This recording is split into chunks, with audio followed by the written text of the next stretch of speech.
The revolution at the front. The first warning of the approaching storm reached us through a soldier from our company who had returned from leave at Petrograd. "Oh heaven," he said, "if you but knew what is going on behind your backs. Revolution. Everywhere they talk of overthrowing the Tsar. The capital is flaming with revolution." These words spread like wildfire among the men. They gathered in knots and discussed the significance of the report. Would it mean peace? Would they get land and freedom? Or would it mean another huge offensive before the end of the war? The arguments, of course, took place in whispers behind the backs of the officers. The consensus of opinion seemed to be that revolution meant preparation for a general attack against the Germans in order to win a victory before the conclusion of peace. For several days, the air was charged with excitement and expectation. Everybody felt that earth-shaking events were taking place, and our hearts echoed the distant rumblings of the storm. There was something reticent about the looks and manners of the officers, as if they were keeping important news to themselves. Finally, the joyful news arrived. The commander gathered the entire regiment to read to us the glorious words of the first manifesto, together with the famous Order No. 1. The miracle had happened. Tsarism, which had enslaved us and flourished on the blood and sweat of the toiler, was overthrown. Freedom, equality, and brotherhood. How sweet were these words to our ears. We were transported. There were tears of joy, embraces, dancing. It all seemed a dream, a wonderful dream. Who could have believed that the hated regime would be destroyed so easily and in our own lifetime? The commander read to us the manifesto, which concluded with a fervent appeal to us to hold the line with greater vigilance than ever, now that we were free citizens, and to defend our newly won liberty from the attacks of the Kaiser and his supporters. Would we defend our freedom? A multitude of throats shouted in a chorus that passed over no man's land and reverberated in the German trenches, "Yes, we will." Would we swear allegiance to the provisional government, whose desire it was that we should prepare to drive the Germans out of free Russia before returning home to divide up the land? "We swear," thundered thousands of men, raising their right hands and thoroughly alarming the enemy. Then came Order No. 1, signed by the Petrograd Soviet of Workmen and Soldiers. Soldiers and officers were now equal, it declared. All the citizens of free Russia were henceforth equal. There would be no more discipline. The hated officers were enemies of the people and should no longer be obeyed and kept at their posts. The common soldier would now rule the army. Let the rank and file elect their best men and institute committees. Let there be company, regimental, corps, and army committees. We were dazzled by this wealth of fine-sounding phrases. The men went about as if intoxicated. For 4 days the festival continued unabated, so wild with delight were the men. The Germans could not at first understand the cause of our rejoicings. When they learned it, they ceased firing. There were meetings, and meetings. Day and night the regiment seemed to be in continuous session, listening to speeches that dwelt almost exclusively on the words of peace and freedom. The men were hungry for beautiful phrases and gloated over them. All duty was abandoned in the first few days. While the great upheaval had affected me profoundly, and the first day or two I shared completely the ecstasy of the men, I awoke early to a sense of responsibility. I gathered from the manifestos and speeches that what was demanded of us was to hold the line with still more energy than before. Was not this the meaning of the revolution, so far as we were concerned? When I put this question to the soldiers, they answered in the affirmative, but they had not the strength of will to tear themselves away from the magic circle of speech-making and visions. Such was their dazed condition that they seemed to me no longer sane. The front had become a veritable lunatic asylum. One day, in the first week of the revolution, I ordered a soldier to take up duty at the listening post. He refused. "I will take no orders from a Baba," he sneered. "I can do as I please. We have freedom now." It was a bitter shock to me. Why, this very same soldier would have gone through fire for me a week before. And now he was sneering at me. It seemed incredible and overwhelming. "Ha ha," he jeered. "You can go yourself." Flushed with vexation, I seized a rifle and answered, "Can I? I will show you how a free citizen ought to guard his freedom."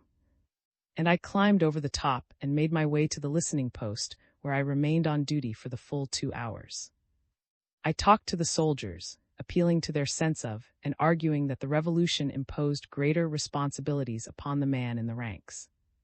They agreed that the defense of the country was the most important task confronting us.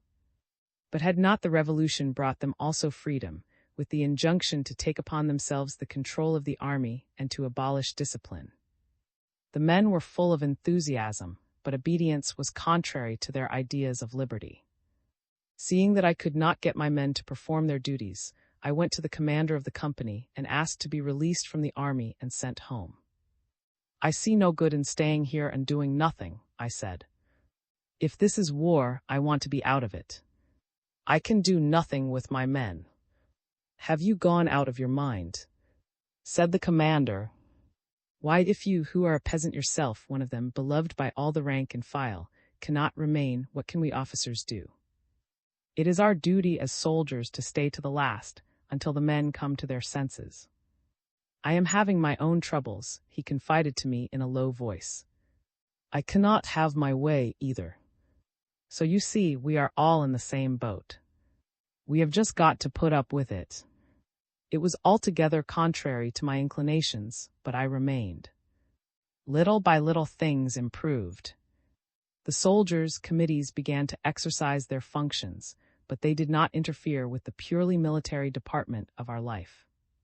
Those of the officers who had been disliked by the men, or whose records were typical of officials, disappeared with the revolution. Even Colonel, the commander of the regiment, had gone, retiring perhaps because of his German name. Our new commander was a popular officer. Discipline was gradually re-established. It was not the old discipline. Its basis was no longer dread of punishment. It was a discipline founded on the high sense of responsibility that was soon instilled into the ranks of our army. True, there was no fighting between us and the enemy. There were even the beginnings of that fatal fraternization plague, which was later to be the ruin of the mighty Russian army. But the soldiers responded to the appeals from the Provisional Government and the Soviet in the early weeks of the spring of 1917. They were ready to carry out unflinchingly any order from Petrograd. Those were still the days of immense possibilities. The men, the distant figures in the rear, who had brought them the boon of liberty and equality. We knew almost nothing of the various parties and factions. Peace was the sole thought of the men. They were told that peace could not come without defeating or overthrowing the Kaiser. Therefore, we all expected the word for a general advance. Had that word been given at that time, nothing in the world could have withstood our pressure. Nothing. The revolution had given birth to elemental forces in our hearts that and ever will defy description. Then there began a procession of speechmakers. There were delegates from the army, there were members of the Duma, there were emissaries of the Petrograd Soviet. Almost every day there was a meeting, and almost every other day there were elections. We sent delegates to Corps headquarters and delegates to Army headquarters, delegates to a congress in Petrograd, and delegates to consult with the government. The speakers were almost all eloquent. They painted beautiful pictures of Russia's future, of universal brotherhood, of happiness and prosperity. The soldiers' eyes would light up with the glow of hope. More than once even I was caught by those eloquent and enticing phrases. The rank and file were carried away to an enchanted land by the orators, and rewarded them with tremendous applause. There were speakers of a different kind, too. These solemnly appealed for a realization of the immediate duty which the revolution imposed upon the shoulders of the army. Patriotism was their keynote. They called us to defend our country, to be ready at any moment for an attack to drive out the Germans and win the much-desired victory and peace. The soldiers responded to these calls to duty with equal enthusiasm. They swore that they were ready. Was there any doubt that they were? No. The Russian soldier loved his mother country before. He loved her now 100-fold more. The first signs of spring arrived. The rivers had opened, the ice fields had thawed. It was muddy, but the earth was fragrant. The winds were laden with intoxicating. They were carrying across the vast fields and valleys of Mother Russia tidings of a new era. There was spring in our souls. It seemed that our long-suffering people and country were being restored to a new life, and one wanted to live live. But there, a few 100 feet away, were the Germans. They were not free. Their souls did not commune with God. Their hearts knew not the immense joy of this wonderful spring. They were still slaves, and they would not let us alone in our freedom. They thrust themselves over the fair extent of our country and would not retire. They must be driven out before we could embark upon a life of peace. We were ready to drive them out. We were awaiting the order to leap at their throats and show them what free Russia could do. But why was the order postponed? Why wait? Why not strike while the iron was hot? Yet the iron was allowed to cool. There was a flood of talk in the rear. There was absolute inactivity at the front. And as hours grew into days and days into weeks, there sprang forth out of this inactivity the first beginnings of fraternization. "Come over here for a drink of tea." A voice from our trenches would address itself across no man's land to the Germans. And voices from there would respond, "Come over here for a drink of vodka." For several days they did not go beyond such mutual invitations. Then one morning a soldier from our ranks advanced openly into no man's land, announcing that he wanted to talk things over. He stopped in the center of the field, where he was met by a German and engaged in an argument. From both sides soldiers flocked to the debaters. "Why do you continue the war?" asked our men. "We have overthrown the Tsar and we want peace, but your Kaiser insists on war. Get rid of your Kaiser and then both sides will go home." "You don't know the truth," answered the German. "You are mistaken. Why, our Kaiser offered peace to all the Allies last winter. But your Tsar refused to make peace. And now your Allies are forcing Russia to continue in the war. We are always ready for peace." I was with the soldiers in no man's land and saw how the German argument impressed them. Some of the Germans had brought vodka with them, which they gave to our soldiers. While they were returning to the positions, engaged in heated arguments over the story of the Kaiser's peace offer, Commander came out to rebuke them. "What are you doing? Don't you know that the Germans are our enemies? They want to entrap you. Kill him." A voice shouted in the crowd. "We have been deceived long enough. Kill him." The commander got out of the way quickly before the crowd had caught up the shout of the ruffian. This incident, when the revolution was still in its infancy, was an early symptom of the malady to which the Russian army succumbed in months to come. It was still an easily curable malady. But where was the physician with foresight to diagnose the disease at its inception and conquer it while there was time? We were relieved and sent to the reserve billets. There a mass meeting was organized of a delegate from the Army Committee who came to address us. He was welcomed by one of our most enlightened soldiers, who spoke well and to the point. "So long as the Germans keep their Kaiser and obey him, we will not have peace," he declared. "The Kaiser wants to rob Russia of many provinces and to enslave their populations. The German soldiers do his will just as you did the will of the Tsar." "Isn't that the truth?" "The truth. The truth, indeed." "Right." The multitude roared. Now, resumed, the Kaiser liked the Tsar and was related to him. But the Kaiser does not and cannot love free Russia. He is afraid that the German people will take lesson from us and start a revolution in their country. He is, therefore, seeking to destroy our freedom because he wants to keep his throne. Is this plain? Yes, yes, good. It's the truth, shouted thousands of throats, cheering wildly for. Therefore, continued the speaker, it is our duty to defend our country and our precious liberty from the Kaiser. If we don't destroy him, he will destroy us. If we defeat him, there will be a revolution in his country, and the German people will get rid of him. Then our freedom will be secure. Then we shall go home and take possession of all the available land. But we can't return home with an enemy at our back. Can we? No, no, no, certainly not, thundered the swaying mass of soldiers. And we can't make peace with a ruler who hates us at heart and who was the secret accomplice of the Tsar. Isn't this true? True, true, true. Hurrah for it, bawled the vast gathering, applauding vigorously. Then the delegate from the army committee mounted the speaker's stalk. The soldiers were in high spirits, thirsting for every word of enlightenment. Comrades, the delegate began. For 3 years we have bled, suffered from hunger and cold, confined in the muddy and vermin-infested trenches. Myriads of our brethren have been slaughtered, maimed for life, taken into captivity. Whose war was it? The Tsar.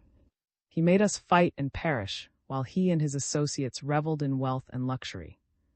Now the Tsar is no more. Why then, comrades, should we continue his war? Do you want to lay down your lives again by thousands? No, no, no. We have had enough of war. Thousands of voices rang out. Well, continued the delegate, I agree with you. We have had enough of war, indeed. You are told that our enemy is in front of us. But what about our enemies in the rear? What about the officers who are now leaving the front and fleeing to safety? What about the landowners who are holding fast to the large estates bestowed on them by former czars? What about the bourgeoisie who have sucked our blood for generations and grown rich through our sweat and toil? Where are they all now? What do they want us to do? They want you to fight the enemy here so that they, the enemies of the people, can pillage and loot in the rear. So that when you come home, if you live to come home, you will find all the land and the wealth of the country in their hands. It is the truth. The truth. He's right, interrupted the vast crowd. Now you have 2 enemies, resumed the speaker. One is foreign and the other is of your own race. You can't fight both at once. If we continue the war, the enemy at your back will rob you of the freedom, the land, and the rights that the revolution has won for you. Therefore, we must have peace with the Germans in order to be able to fight these bourgeois vampires. Isn't that so? Yes, yes, it's the truth. It's the truth. We want peace. We are tired of the war, came in a chorus from every side. The passions of the soldiers were inflamed. The delegate was right, they said. If they remained in the trenches, they would be robbed of the land and of the fruits of the new freedom, they argued heatedly among themselves. My heart ached when I saw the effect of the orator's words. All the impression of speech had been effaced. The very same men who so enthusiastically responded to his appeal to do their duty now applauded just as fervidly, if not more so, the appeal of the delegate for a fratricidal war. It maddened me. I could not control myself. You stupid fools! I burst out. You can be turned 1 minute one way and the next minute the opposite way. Didn't you cheer when he said truly that the Kaiser was our enemy and that we must drive him out of Russia first before we can have peace? And now you have been incited to start a civil war so that the Kaiser can simply walk over Russia and get the whole country into his power. This is war. War, you understand, war. And in war there can be no compromise with the enemy. Give him an inch and he will take a mile. Come, let us get to work. Let us our duty. There was a commotion among the soldiers. Some expressed their dissatisfaction loudly. Why stand here and listen to this silly baba? Said one. Give her a blow. Shouted another. Kick her. Cried a third. In a moment I was being roughly handled. Blows were showered on me from every side. What are you doing? Why, it's... Have you gone crazy? I heard a friendly voice appeal to the men. Other comrades hurried to my aid, and I was rescued without suffering much injury. But I decided to ask for leave to go home and get away from this war without warfare. I would not be thwarted by the commander. No, not this time. The following day Michael, the president of the Duma, arrived at our sector. We were formed for review, and although the men were somewhat lax in discipline, they made up for it in enthusiasm. Was given a tumultuous welcome as he appeared before the crowd. The responsibility for Russia, he said, which rested before on the shoulders of the Tsar and his government now rests on the people, on you. This is what freedom means. It means that we must, of our own good will, defend the country against the foe. It means that we must all work together, forget our differences and quarrels, and present a solid front to the Germans. They are subtle and hypocritical. They give you fair words, but their hearts are full of hatred. They claim to be your brothers, but they are your enemies. They seek to divide us so that it will be easier for them to destroy our liberty and country. True, true, right, right. It is so. It is so. The throng voiced its approval. Free Russia will never be secure until the Kaiser's soldiers are driven out of Russia, the speaker continued. We must therefore prepare for a general offensive to win a great victory. We must work together with our allies who are helping us to defeat the Germans. We must respect and obey our officers, as there can be no army without chiefs, just as there can be no flock without a shepherd. Correct. Correct. Well said. It's the truth. It's the truth. The soldiers shouted from every corner. Now, my friends, tell me what you think of launching an attack against the enemy. Asked the president of the Duma, are you ready to advance and die, if necessary, to secure our precious freedom? Yes, we are. We will go, thundered the thousands present. Then the chairman of the regimental committee, a man of education, rose to answer for the rank and file. He expressed what all of us at the front had in our minds. Yes, we are ready to strike. But we want those millions of soldiers in the rear, who spread all over the country, overflowing the cities, overcrowding all the railroads and doing nothing, to be sent back to the front. Let us advance all together. The time for speeches has passed. We want action or we will go home. Comrade was boisterously acclaimed. Indeed, he said what we all so keenly felt. It wasn't just to the men in the trenches to allow hundreds of thousands of their comrades to keep holiday in the rear without interruption. Agreed with us. He would do his best to remedy this injustice, he promised. But privately, in reply to the insistent questions of the officers why the golden opportunity for an offensive was being wasted, he confessed that the provisional government and the Duma were powerless. It is the Soviet and its other leading spirits who have the decision in such matters, he said. They are shaping the policy of the country. I have urged them not to delay, but to order a general attack immediately. Chairman then presented me with a little speech in which he recounted my record since the beginning of the war. The president of the Duma was greatly surprised and moved. I want to bend the knee to this woman, he said, shaking my hand warmly. He then asked what was my feeling about conditions at the front. I gave vent to the bitterness that was in my heart. I can't stand this new order of things. The soldiers don't fight the Germans anymore. My object in joining the army was to defend the country. Now it is impossible to do so. There is nothing left for me, therefore, but to go away. But where shall you go? He asked. I don't know.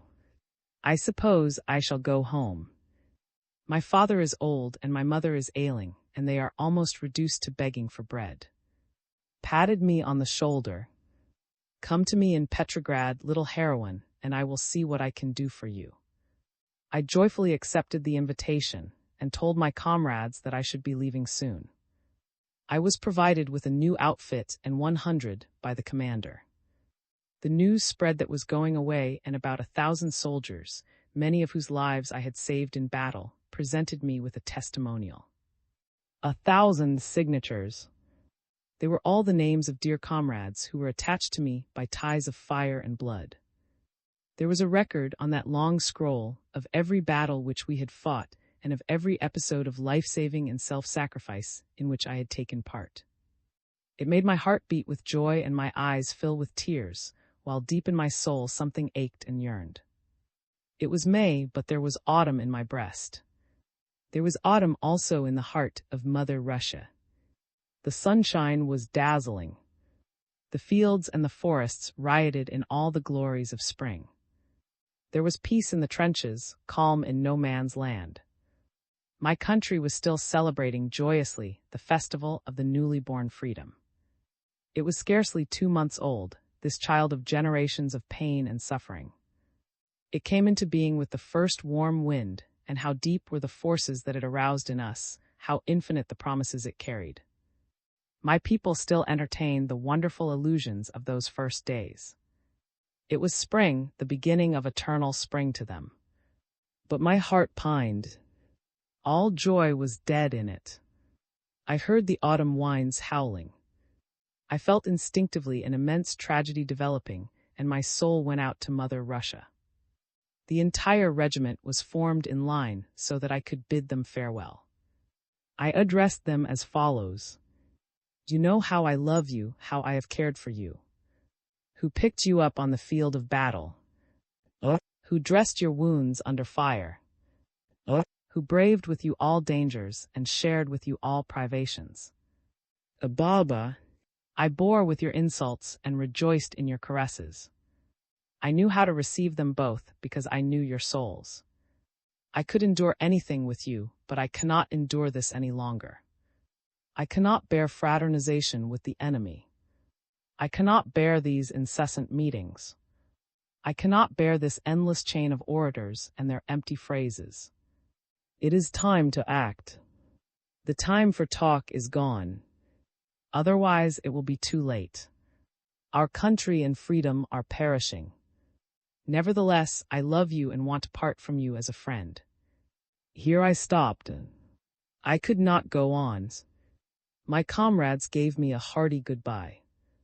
They were sorry, very sorry, to lose me, they said, but of course I was entitled to my opinion of the situation. They assured me that they respected me as ever and that, when they had been at home on leave, they had always told their mothers to pray for me. And they swore that they would always be ready to lay down their lives for me. The commander placed his carriage at my disposal to go to the railway station. A delegate from the regiment was leaving the same day for Petrograd, and we went together. As the horses started tearing me away from the men, who clasped my hands and wished me luck and Godspeed, something tore a big hole in my heart, and the world seemed desolate. I organized the battalion of deaths. The journey to Petrograd was uneventful. The train was crowded to overflowing with returning soldiers who engaged in arguments day and night. I was drawn into one such debate. Peace was the subject of all discussion, immediate peace. But how can you have peace while the Germans are occupying parts of Russia? I broke in. We must win a victory first, or our country will be lost. She is for the old regime. She wants the Tsar back, murmured some soldiers threateningly. The delegate accompanying me here advised me to keep silence if I wanted to arrive safely in Petrograd. I followed his advice. He left me at the station when we got to the capital. It was in the afternoon, and I had never been in Petrograd before. With the address on my lips, I went about making inquiries how to go there. I was directed to take a tram, the first I had ever ridden in. About 5 in the afternoon, I found myself in front of a big house. For a moment I lost courage. What if he has forgotten me? He may not be at home, and nobody will know anything about me. I wanted to retreat, but where could I go? I knew no one in the city. Plucking up courage, I rang the bell and awaited the opening of the door with a trembling heart. A servant came out and I gave my name, with the information that I had just arrived from the front to see. I was taken up in a lift, a new experience to me, and was met by the secretary of the president. He greeted me warmly, saying that he had expected me, and invited me to make myself at home. President then appeared, exclaiming cordially, "My little heroine, I am glad you have come," and he kissed me on the cheek. He then presented me to his wife as his little heroine, pointing to my military decorations.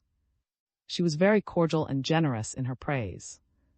"You have come just in time for dinner," she said, leading me into her dressing room to remove the dust of the journey. This warm reception cheered me greatly. At the table, the conversation turned on the state of affairs at the front. Asked to tell of the latest developments, I said, as nearly as I can remember. The agitation to leave the trenches and go home is growing. If there is not an immediate offensive, all is lost. The soldiers will disperse. It is also an urgent necessity to send back to the fighting line the troops now scattered in the rear. Answered as nearly as I can remember as follows. Orders have been given to many units in the rear to go to the front. All have not obeyed, however. There have been demonstrations and protests on the part of several troops due to Bolshevist propaganda. That was the first time I ever heard of the Bolsheviks. It was May 1917. Who are they? I asked. They are a group led by one Lenin, who has just returned from abroad by way of Germany and other political exiles. They attend the meetings of the Soviet at the palace, in which the Duma meets, stir up class bitterness, and demand immediate peace. I was further asked how then stood with the soldiers, being informed that he had just left for a tour of the front. Is very popular. In fact, the most popular man with the men at the front. The men will do anything for him, I replied. Then related an incident which made us all laugh. There was an old porter in the government offices who had served many ministers of the Tsar. It appeared made it a habit to shake hands with everybody. So that whenever he entered his office he shook hands with the old porter, thus quickly becoming the laughingstock of the servants. Now what kind of a minister is it? The old porter was overheard complaining to a fellow servant who shakes hands with me. After dinner took me to the palace, where he introduced me to a gathering of soldiers' delegates then in session. I was warmly welcomed and given a prominent seat. The speakers gave descriptions of conditions at various sections of the front that tallied exactly with my own observations. Discipline was gone, fraternization was on the increase, the agitation to leave the trenches was gaining strength. Something must be done quickly, they argued. How could the men be kept up to the mark till the moment when an offensive should be ordered? That was the problem. Arose and proposed that I should be asked to suggest a solution. He told them that I was a peasant who had volunteered early in the war and fought and suffered with the men. Therefore, he thought, I ought to know what was the right thing to do.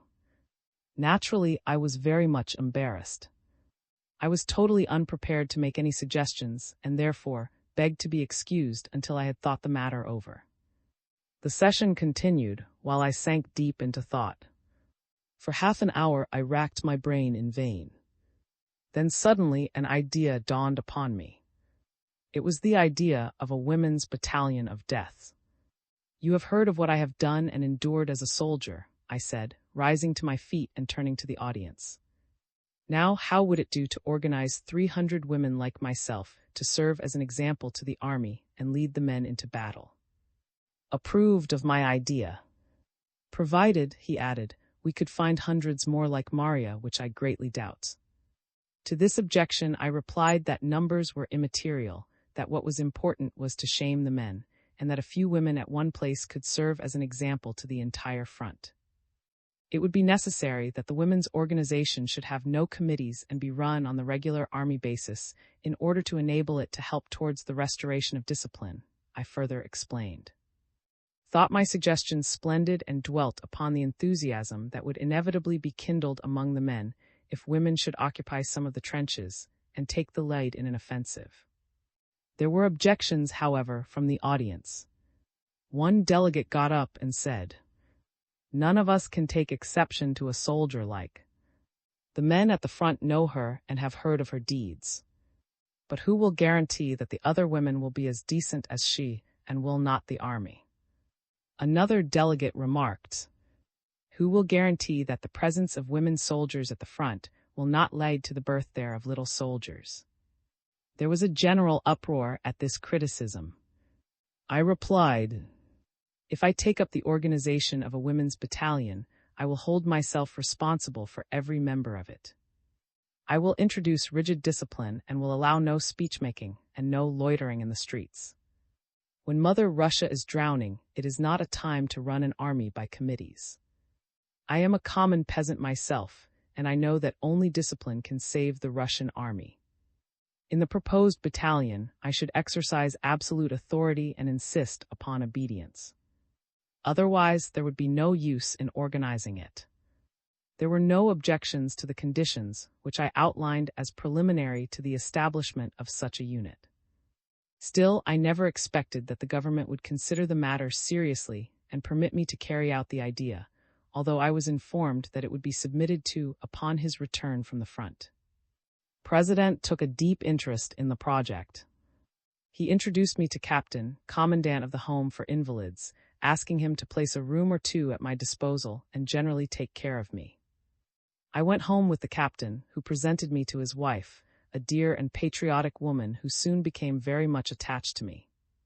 The following morning telephoned, suggesting that before the matter was broached to the war minister, it would be wise to take it up with the commander-in-chief general, who could judge it from the point of view of the army. If he approved of it, it would be easier to obtain permission. General headquarters were then at, and there we went, Captain and I, to obtain an audience with the commander-in-chief. We were received by his adjutant on the 14th of May. He announced our arrival and purpose to General, who ordered that we should be shown in. Hardly a week had elapsed since I left the front, and here I was again, this time not in the trenches, however, but in the presence of the commander-in-chief. It was a very sudden metamorphosis, and I could not help wondering, deep in my soul, over the strange ways of fortune. Shook hands with us cordially. He was interested in the idea, he said. Wouldn't we sit down? We did. Wouldn't I tell him about myself and my ideas concerning the scheme? I told him about my soldiering and my leaving the front because I could not reconcile myself to the prevailing conditions. I explained that the purpose of the plan would be to shame the men in the trenches by letting them see the women go over the top first. The commander-in-chief then discussed the matter from various points of view with Captain and approved of my idea. He bade us adieu, expressing his hope for the success of my enterprise, and in a happy frame of mind I left for Petrograd. Had returned from the front. We called on and told him of the result of our mission. He informed us that he had already asked for an audience with, and that the latter wanted to see him at 7 o'clock the following morning, when he would broach the subject to him. After his call on, telephoned to tell us that he had arranged for an audience for me with, at the Winter Palace at noon the next day. Captain drove me to the Winter Palace, and a few minutes before 12 I was in the antechamber of the War Minister. I was surprised to find General there, and he asked me if I had come to see about the scheme I had discussed with him. I replied that I had. He offered to support my idea with the War Minister and introduced me to General, commander of the Petrograd military district, who was with him. Suddenly the door swung open and a young face, with eyes inflamed from sleeplessness, beckoned to me to come in. It was, at that moment, the idol of the masses. One of his arms was in a sling. With the other he shook my hand. He walked about nervously and talked briefly and dryly. He told me that he had heard about me and was interested in my idea. I then outlined to him the purpose of the project, saying that there would be no committees but regular discipline in the battalion of women. Listened impatiently. He had evidently made up his mind on the subject. There was only one point of which he was not sure. Would I be able to maintain a high standard of morality in the organization? He would allow me to recruit it immediately if I made myself answerable for the conduct and reputation of the women. I pledged myself to do so, and it was all settled. I was granted the authority there, and then to form a unit under the name of the 1st Russian Women's Battalion of Death. It seemed unbelievable. A few days ago it had dawned upon me as a mere fancy. Now the dream was adopted as a practical policy by the highest in authority. I was in ecstasy. As showed me out, his eyes fell on General. He asked him to give me all necessary help. I was overwhelmed with happiness. A brief consultation took place immediately between Captain and General, who made the following suggestion. Why not start at the meeting to be held tomorrow night for the benefit of the home? And others will speak there. Let us put between and on the. I was seized with nervousness and objected strenuously that I could never appear in public and that I should not know what to talk about. You will tell them just what you told and just tell them how you feel about the front and the country, they said, making light of my objections. Before I had time to realize it, I was already in a photographer's studio, and there had my portrait taken. The following day this picture appeared at the head of big posters pasted all over the city, announcing my appearance for the purpose of organizing a women's battalion of death. I did not close an eye during the entire night preceding the evening fixed for the meeting. It all seemed a fantastic dream.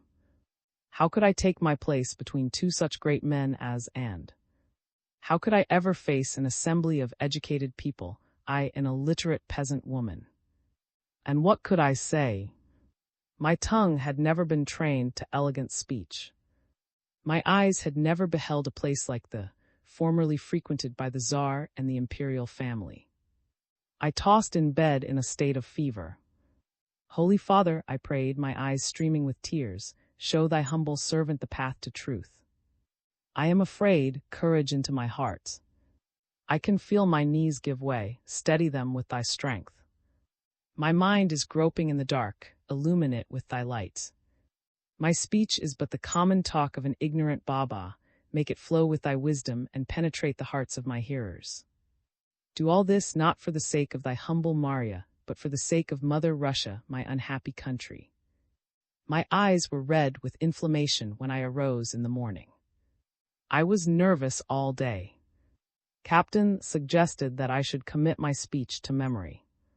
I refused his suggestion with the remark, I have placed my trust in God and rely on him to put the right words into my mouth. It was the evening of May 21, 1917.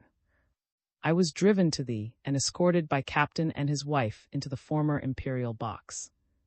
The house was packed, the receipts of the ticket office amounting to 30,000. Everybody seemed to be pointing at me, and it was with great difficulty that I controlled my nerves. Appeared and was given a tremendous reception. He spoke only about 10 minutes. Next on there was Madame, and I was to follow her. Madame, however, broke down as soon as she found herself confronted by the audience. That did not add to my courage. I was led forward as if in a trance. Men and women citizens. I heard my voice say, Our mother is perishing. Our mother is Russia. I want to help to save her. I want women whose hearts are loyal, whose souls are pure, whose aims are high. With such women setting an example of self-sacrifice, you men will realize your duty in this grave hour. Then I stopped and could not proceed. Sobs choked the words in me, tremors shook me, my legs grew weak. I was caught under the arm and led away amid a thunderous outburst of applause. Registration of volunteers for the battalion from among those present took place the same evening, there and then. So great was the enthusiasm that 1,500 women applied for enlistment. It was necessary to put quarters at my immediate disposal, and it was decided to let me have the building and grounds of the Women's Institute, and I directed the women to come there on the morrow, when they would be examined and officially enlisted. The newspapers contained accounts of the meeting, and the publicity which it gained helped to swell the number of women who volunteered to join the Battalion of Death to 2,000. They were gathered in the garden of the Institute, all in a state of jubilation. I arrived with staff captain, assistant to general, captain, and general, who was introduced to me as a man very interested in my idea. He looked about 50 years of age and was of impressive appearance. He wanted to help me, he explained. In addition, there was about a score of journalists. I mounted a table in the center of the garden and addressed the women in the following manner. Women, do you know what I have called you here for? Do you realize clearly the task lying ahead of you? Do you know what war is? War. Look into your hearts, examine your souls, and see if you can stand the great test. At a time when our country is perishing, it is the duty of all of us to rise to it. The morale of our men has fallen low, and it is for us women to serve as an inspiration to them. But only such women as have entirely sacrificed their own personal interests and affairs can do this. Woman is naturally light-hearted. But if she can purge herself for sacrifice, then through a kindly word, a loving heart, and an example of heroism she can save the motherland. We are physically weak, but if we be strong morally and spiritually, we shall accomplish more than a large force. I will have no committees in the battalion. There will be strict discipline, and any offense will be severely punished. There will be punishment for even slight acts of disobedience. No flirtations will be allowed, and any attempts at them will be punished by expulsion and sending home under arrest. It is the purpose of this battalion to restore discipline in the army. It must, therefore, be irreproachable in character. Now, are you willing to enlist under such conditions? Yes, we are. We are. We are. The women responded in a chorus. I will now ask those of you who accept my terms to sign a pledge, binding you to obey any order of. I warn you that I am stern by nature, that I shall personally punish any, that I shall demand absolute obedience. Those of you who hesitate had better not sign the pledge. There will now be a medical examination. There were nearly 2,000 signed pledges. They included names of members of some of the most illustrious families in the country, as well as those of common peasant girls and domestic servants. The physical examination, conducted by 10 doctors, some of whom were women, was not ruled by the same standard as that in the case of the men. There were, naturally, very few perfect specimens of health among the women. But we rejected only those suffering from serious ailments. Altogether, there were about 30 rejections.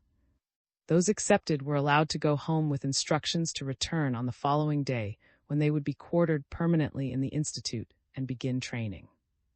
It was necessary to obtain outfits, and I applied for these to General, commander of the military district of Petrograd. The same evening 2,000 complete outfits were delivered at my headquarters. I also asked General for 25 men instructors, who should be well disciplined, able to maintain good order and acquainted with every detail of military training, so as to be able to complete the course of instruction in 2 weeks. He sent me 25 officers of all grades from the regiment. Then there was the question of supplies. Were we to have our own kitchen? It was found more expedient not to establish one of our own, but to make use of the kitchen of a guard regiment, stationed not far from our quarters. The ration was that of regular troops, consisting of 2 pounds of bread, cabbage soup, kasha, gruel, sugar, and tea. I would send a company at a time, provided with pails to fetch their meals. On the morning of May 26, all the recruits gathered in the grounds of the Institute. I had them placed in rows, so as to arrange them according to their height, and divided the whole body into 2 battalions of approximately 1,000 each. Each battalion was divided into 4 companies, and each company subdivided into 4 platoons. There was a man instructor in command of every platoon, and in addition there was an officer in command of every company, so that altogether I had to increase the number of men instructors to 40. I addressed the women again, informing them that from the moment that they entered upon their duties, they were no longer women, but soldiers. I told them that they would not be allowed to leave the grounds, and that only between 6 and 8 in the evening would they be permitted to receive relatives and friends. From among the more intelligent recruits, and there were many university graduates in the ranks, I selected a number for promotion to platoon and company officers, their duties being limited to the domestic supervision of the troop, since the men commanders were purely instructors, returning to their barracks at the end of the day's work. Next I marched the recruits to 4 barbers' shops, where from 5 in the morning to 12 at noon, a number of barbers cut short the hair of one woman after another. Crowds outside the shops watched this unaccustomed proceeding, greeting with jeers each woman as she emerged, with hair close cropped and perhaps with an aching heart, from the barber's saloon. The same afternoon my soldiers received their first lessons in the large garden. A recruit was detailed to stand guard at the gate and not to admit anybody without the permission of the officer in charge. The watch was changed every 2 hours. A high fence surrounded the grounds, and the drilling went on without interference. Giggling was strictly forbidden, and I kept a sharp watch over the women. I had about 30 of them dismissed without ceremony the first day. Some were expelled for too much laughing, others for frivolities. Several of them threw themselves at my feet, begging for mercy. However, I made up my mind that without severity, I might just as well give up my project at the beginning. If my word was to carry weight, it must be final and unalterable, I decided. How could one otherwise expect to manage 2,000 women? As soon as one of them disobeyed an order, I quickly removed her uniform and sent her away. In this work it was quality and not quantity that counted, and I determined if necessary to dismiss without scruple several hundreds of the recruits. We received 500 rifles for training purposes, sufficient only for a quarter of the force. This necessitated the elaboration of a method whereby the supply of rifles could be made use of by the entire body. It was thought well that the members of the Battalion of Death should be distinguished by special insignia. We therefore devised new epaulets, white with a red and black stripe. A red and black arrowhead was to be attached to the right arm. I ordered 2,000 such insignia. When evening came and the hour for going to bed arrived, the women ignored the order to turn in for the night at 10 o'clock and continued chatting and laughing.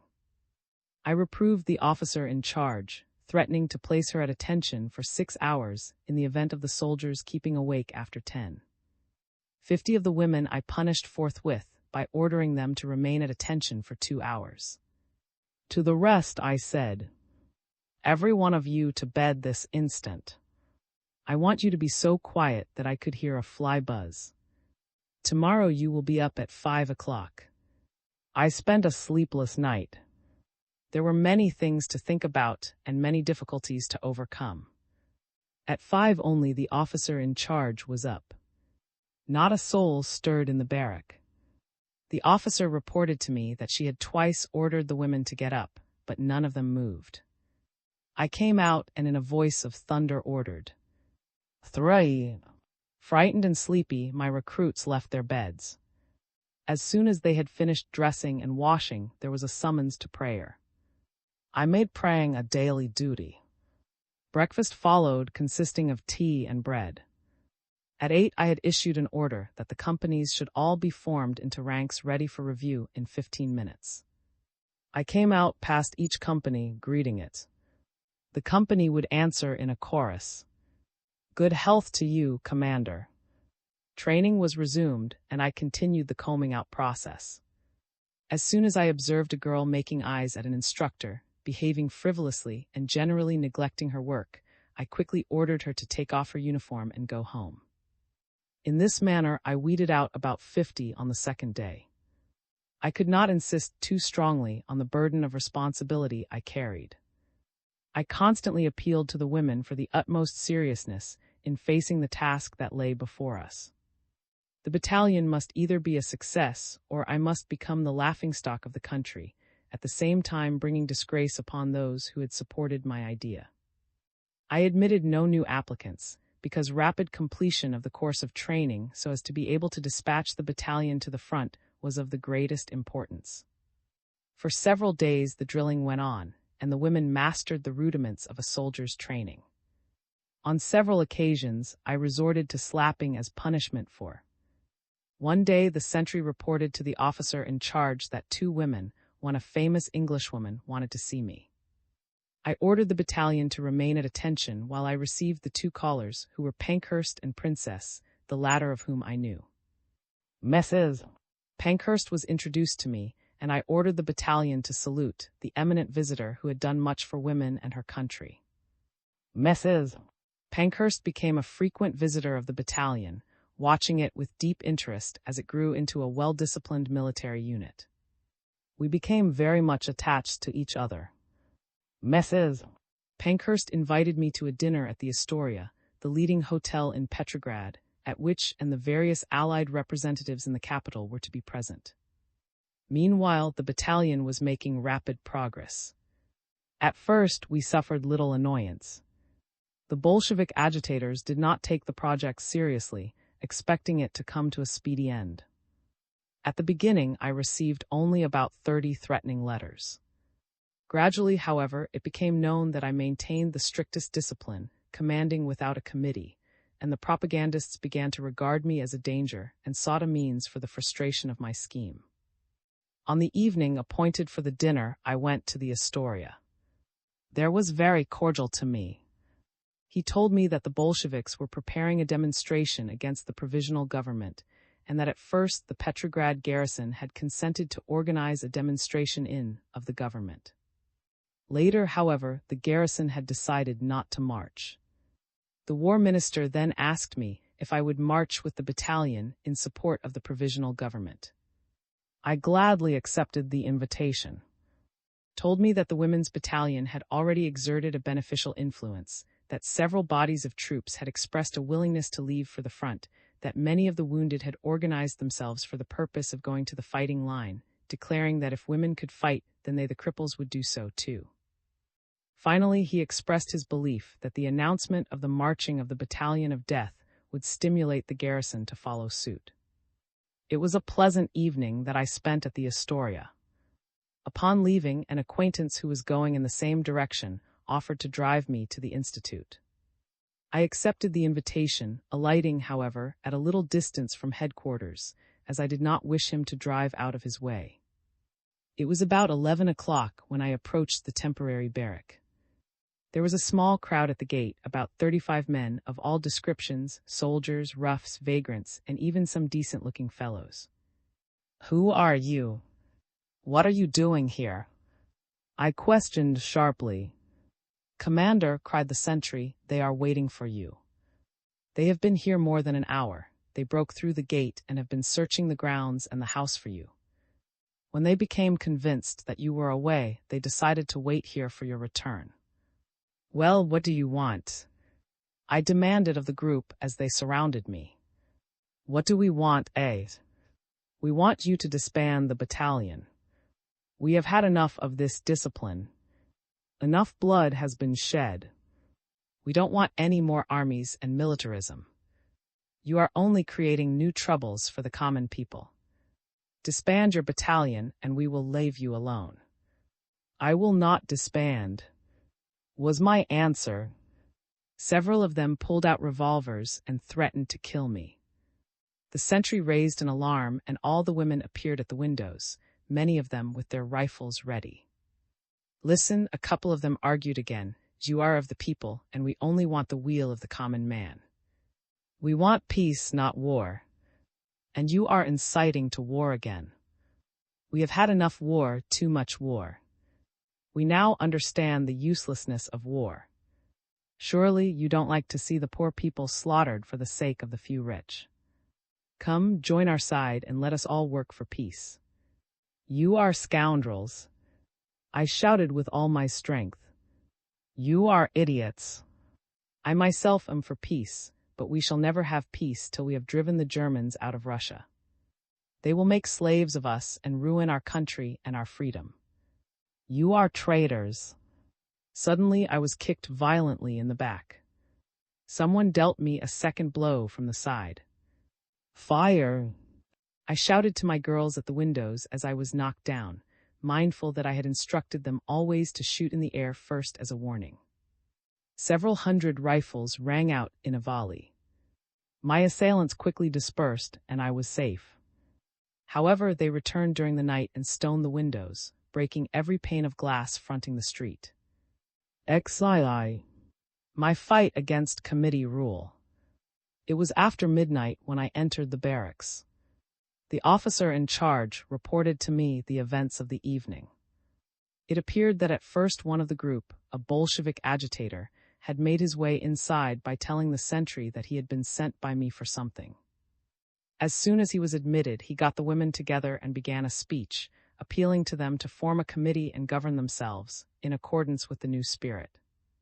He scoffed at them for submitting to the system of discipline which I had established, calling it, and expressing his compassion for the poor girls whom I had punished. Declaiming against the war, appealing for peace at any price, he urged my recruits to act as free citizens, depose their reactionary chief, and elect a new one in democratic fashion. The result of the address was a split in the ranks of my battalion. More than half of them approved of the speaker, crying, "We are free. This is not the old regime. We want to be independent. We want to exercise our own rights." And they seceded from the troop, and finding themselves in the majority after taking votes, elected a committee. I was deeply agitated, and in spite of the late hour ordered the girls to form into ranks. As soon as this was accomplished, I addressed the following command to the body. Those who want a committee move over to the right. Those who are against it go to the left. The majority went to the right. Only about 300 stood at the left. Now those of you who are willing to be treated by me as you have been treated hitherto, to receive punishment when necessary, to maintain the possible discipline in the battalion, and to be ruled without a committee, say yes, I exclaimed. The group of 300 on the left shouted in a chorus, "Yes, we consent." "We are willing, Commander." Turning to the silent crowd on the right, I said, "Why did you join? I told you beforehand that it would be hard. Did you not sign pledges to obey? I want action, not phrases. Committees action by a flood of words. We are not slaves, we are free women," many of the mutineers shouted. "This is not the old regime. We want more courteous treatment, more liberty. We want to govern our own affairs like the rest of the army." "Ah, you foolish women," I answered with a sorrowing heart. I did not organize this battalion to be like the rest of the army. We were to serve as an example, and not merely to add a few babas to the ineffectual millions of soldiers now swarming over Russia. We were to strike out a new path and not imitate the demoralized army. Had I known what stuff you were made of, I would not have had anything to do with you. Consider, we were to lead in a general attack. Now suppose we had a committee, and the moment for the offensive arrived. Then the committee suddenly decides not to advance, and our whole scheme is brought to nothing. Certainly, the rebels shouted. We should want to decide for ourselves whether to attack or not. "Well," I said, turning to them in disgust, "you are not worthy of the uniforms you are wearing. This uniform stands for noble sacrifice, for unselfish patriotism, for purity and loyalty. Every one of you is a disgrace to the uniform. Take it off and leave this place." My order was met by an outburst of scoffing and defiance. "We are in the majority.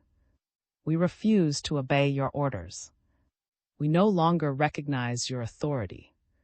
We will elect a new chief." I was deeply hurt, but I controlled myself so as not to act rashly.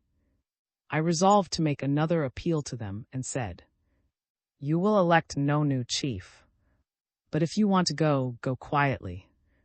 Make no scandal for the sake of womanhood. If all this becomes public, it will injure and humiliate all of us. Men will say that women are unfit for serious work, that they do not know how to carry through an enterprise, and that they cannot help quarreling. We shall become a byword all over the world, and your act will be an eternal blot on our sex. But why are you so cruel and harsh to us?" The rebels began to argue again. Why do you treat us as if we were in a prison, allowing us no holidays, giving us no opportunity to go for walks, always shouting and ordering us about? You want to make us slaves. I told you at the beginning that I should be strict, that I should shout and punish. As to not letting you out of the grounds, you know that I do it because I cannot be sure of your conduct outside. I wanted this house to be a holy place. I prayed to God to hallow us all with his chastity. I wished you to go to the front as saintly women, hoping that the enemy's bullets would not touch you. All night an argument raged between the 300 loyal women and the mutineers. I retired, leaving instructions with the officers to let the rebels do as they pleased, even to leave in their uniforms. I was filled with despair as I reflected on the outcome of my enterprise. My soul ached for all women as I thought of the disgraceful conduct of the girls who had pledged there on behalf of an idea and then deserted the banner they had themselves raised. In the morning, I was informed that the rebels had elected a deputation to go to General, commander of the military district, to make complaint against me, and that they had all departed in uniform. The same day I was called to report to General on the whole matter. The General advised me to meet some of the demands of the rebels and come to terms. The whole army is now being run by committees of soldiers. You alone cannot preserve the old system. Let your girls form a committee so that a scandal will be averted and your great work thereby saved. General tried to persuade me. But I would not be persuaded. He then went on to tell me that the soldiers of the 1st and 10th Armies, having heard of my work, had bought for me 2 icons, one of the Holy Mother and the other of St. George, both of silver, framed in gold. They had telegraphed instructions to embroider 2 standards with appropriate inscriptions. The general told me had thought of making the presentation a solemn occasion and had had my record in the army fully investigated, after which he had decided to buy a gold cross to present to me at the same time. Now what will become of this ceremony if you do not pacify your women? The general asked.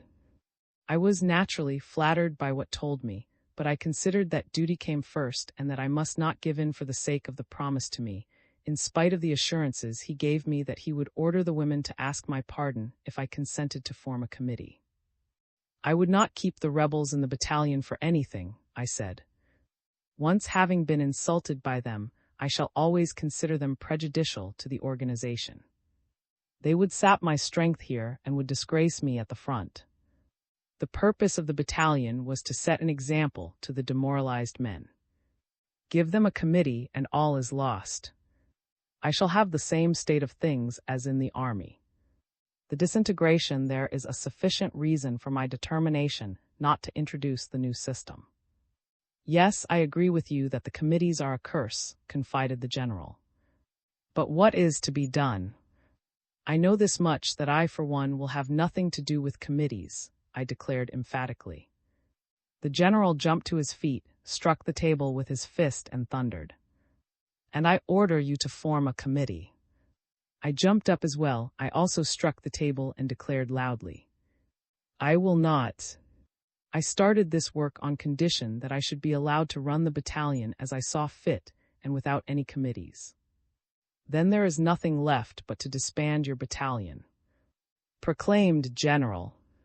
This very minute, if you wish. I replied. I drove to the Institute. Knowing that the women had been ordered to return, I placed 10 sentries armed with rifles at the gates, with instructions not to allow anyone to enter, and to shoot in case of trouble. Many of the rebels came, but on being threatened with the rifles they retired. They went back to who, for the moment at least, could do nothing for them. He reported the matter to, with a recommendation that some action should be taken to control me. I proceeded to reorganize my battalion. There was only a remnant of 300 left of it, but it was a loyal remnant, and I was not upset by the diminution in numbers. Most of the remaining women were peasants like myself, illiterate but very devoted to Mother Russia. All of them but one were under 35 years of age. The exception was, who was 40, but of an unusually powerful constitution. We resumed the drilling with greater zeal than ever. A day or two later, adjutant telephoned. He wanted me to come to the Winter Palace to see the war minister. The antechamber was again crowded with many people, and I was greeted by several acquaintances. At the appointed time I was shown into study. Was pacing the room vigorously as I entered. His forehead was knit in a heavy frown. "Good morning, Minister," I greeted him. "Good morning," he answered coldly without extending his hand. "Are you a soldier?" he asked abruptly. "Yes," I replied. "Then why don't you obey your superiors?" "Because I am in the right in this case. The orders are against the interests of my country and in violation of my charter." "You must obey," raised his voice to a high pitch, and his face was flushed with anger. "I order you to form a committee tomorrow to treat the women courteously and to cease punishing them. Otherwise, I will get rid of you." The war minister banged his fist on the table to give emphasis to his words. But I felt that I was right, so this fit of temper did not frighten me, but on the contrary strengthened my determination. "No," I shouted, bringing down my fist too. "No, I am not going to form any committees." I started out with the understanding that there would be the strictest discipline in the battalion. "You can disband it now." A soldier I was, and a soldier I shall remain. I shall go home, retire to a village, and settle there in peace. And I ran out, slamming the door angrily in the face of the astonished minister. In high agitation I returned to the institute, and having assembled the women, I addressed them as follows. "I am going home tomorrow. The battalion will be disbanded, because I would not consent to form a committee. You all know that I had warned all the applicants previously that I should be a severe disciplinarian. I wanted to make this battalion an example that would shine forever in the history of our country. I hoped to show that where men failed, women could succeed. I dared to dream that women would inspire men to great deeds and save our unhappy land. But my hopes are now shattered. The majority of the women who responded to my appeal proved themselves weak and cowardly, and they have wrecked my scheme for the salvation of suffering Russia. I have just come back from..." He told me that I must form a committee, but I refused. "Have you any idea what a committee would mean?" "No, no, Commander," the women answered. "A committee," I explained, "means nothing but talk, talk, talk. The committees have destroyed the army and the country. This is war, and in war there should be not talk but action. I can't submit to the order to introduce in this battalion the very system that has shattered our glorious army. So I am going home. Yes, I leave tomorrow." The women threw themselves at my feet in tears. They wept and begged me to remain with them. "We love you. We will stand by you to the last," they cried. "You can punish us, beat us if you will. We know and appreciate your motives. You want to help Russia, and we want you to make use of us. You can treat us as you please, you can kill us, but don't leave us. We will go anywhere for you. We will go to General and tear him to pieces." They embraced my feet, hugged me, kissed me, professed their affection and loyalty. I was profoundly stirred. My heart was filled with gratitude and love for these brave friends. They seemed like children to me, like my children, and I felt like a tender mother. If I had offended 1,500 unworthy members, I had won the deep devotion of these 300 noble souls. They had tasted of military life, but did not flinch. The others were cowards, masquerading their worthlessness under the cover of democracy. These sought no excuses. The prospect of complete self-sacrifice did not daunt them. The thought of 300 Russian women, courageous of heart, pure of soul, ready for self-sacrifice, was one to comfort my aching heart. "I wish that I could, but it is impossible for me to remain," I replied to the pleadings of my women. "The orders from those in authority are to form a committee or to disband the battalion. Since I flatly refuse to do the former, there remains nothing for me but to go home. Goodbye for the present. I am going to the Duchess of for the afternoon." The Duchess was one of the circle of society women who had taken a deep interest in my work. She was a very simple and lovable soul, and I needed someone to whom I could pour out my heart. I was always sure that the Duchess would understand and be helpful. "What ails you, Maria?" were the words with which she greeted me as soon as I appeared on the threshold of her house. I could not restrain my sobs, and told her haltingly of the mutiny and the consequent collapse of the battalion. It weighed heavily on me, and I felt myself crushed by the disaster. She was shocked at the news and cried with me. The beautiful dream we had cherished was shattered. It was indeed a melancholy evening. I stayed with her for dinner. About 8 o'clock one of my women called and asked to see me, and she was shown in. She had been sent from the barracks as a messenger to report to me the results of a visit they had paid to General. It appeared that my 300 loyalists had armed themselves with their rifles and had gone to the commander of the military district, demanding that he should come out to see them. They were not in a mood for trifling and meant business. The general came out. "What have you done to our commander?" they demanded sternly. "I haven't done anything to her," answered, amazed at this threatening demonstration. "We want back our commanders." My women shouted. "We want her back immediately. She is a saintly woman, her heart is bleeding for unhappy Russia. We will have nothing to do with those bad, unruly women, and we will not disband the battalion. We are the battalion. We want our commander. We want strict discipline in accordance with our pledges to her, and we will not form any committees." It was reported to me that General was actually frightened, surrounded by the throng of angry and threatening women. He sent them back to the institute, promising that he would not disband them and that he would come to the barracks at 9 o'clock the following morning. I went with the messenger to the quarters and found everything in splendid order. The girls seemed anxious to comfort their leader, and so kept calm and moved about noiselessly. In the morning everything went as usual, the rising hour, prayers, breakfast, and drilling. At 9 I was informed that General, the adjutant of Captain, and several of the women who took an interest in the battalion were at the gate. I quickly formed the battalion. The general greeted us and we saluted. He then shook hands with me and gave orders that the women should be sent into the garden, for he wanted to talk things over with me. I asked myself as I led the group of distinguished visitors into the house what it all meant. If it means that they have come to persuade me to form a committee, I thought, then it will be very hard for me, but I shall resist all persuasion. My anticipation proved correct. The general had brought all these patronesses of mine to help him overcome my obstinacy. He immediately launched into an exposition of the necessity for complying with general regulations and introducing the committee system in the battalion. He argued along the already familiar lines, but I would not yield. He gradually became angry. "Are you a soldier?" He repeated the question put to me by. "Yes, General." "Then why don't you obey orders?" "Because they are against the interests of the country. The committees are a plague." "They have destroyed our army," I answered. "But it is the law of the country," he declared. "Yes, and it is a ruinous law, designed to break up the front in time of war.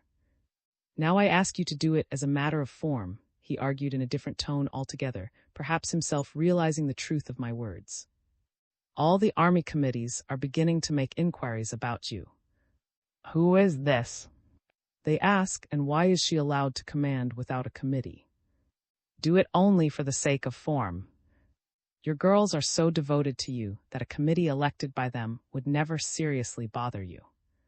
At the same time, it would save trouble." Then my lady visitors surrounded me and begged and coaxed me to give way. Some of them wept, others embraced me, all of them exasperated my nerves. Nothing was more calculated to enrage me than this wheedling. I grew impatient and completely lost self-control, abandoning myself to hysteria. "You are rascals, all of you. You want to destroy the country. Get out of here." I shrieked wildly. "Be silent. How dare you shout like that? I am a general. I will kill you." thundered at me, trembling with rage. "All right, you can kill me. Kill me," I cried out, tearing my coat open and pointing to my chest. "Kill me." The general then threw up his hands, muttering angrily under his breath, "What the devil? This is a demon, not a woman. There is nothing to be done with her," and with his mixed following The following morning, a telegram came from General, informing me that I should be allowed to continue my work without a committee. Thus ended the dispute caused by the mutiny in the battalion, which had nearly wrecked the entire undertaking. It was a hard fight that I had made, but convinced of my right, there was no question of retreating for me. Events have completely justified my conviction. The Russian army, once the most colossal military machine in the world, was wrecked in a few months by the committee system. Coming from the trenches, where I had learned at first hand what a curse the committees were proving, I realized early their fatal significance. To me, it has always been clear that a committee meant ceaseless speech-making. That was the outstanding factor about it to me. I considered no other aspect of it. I knew that the Germans worked all day while our men talked, and in war, I always realized that it was action that counted and conquered. XIII. The battalion at the front.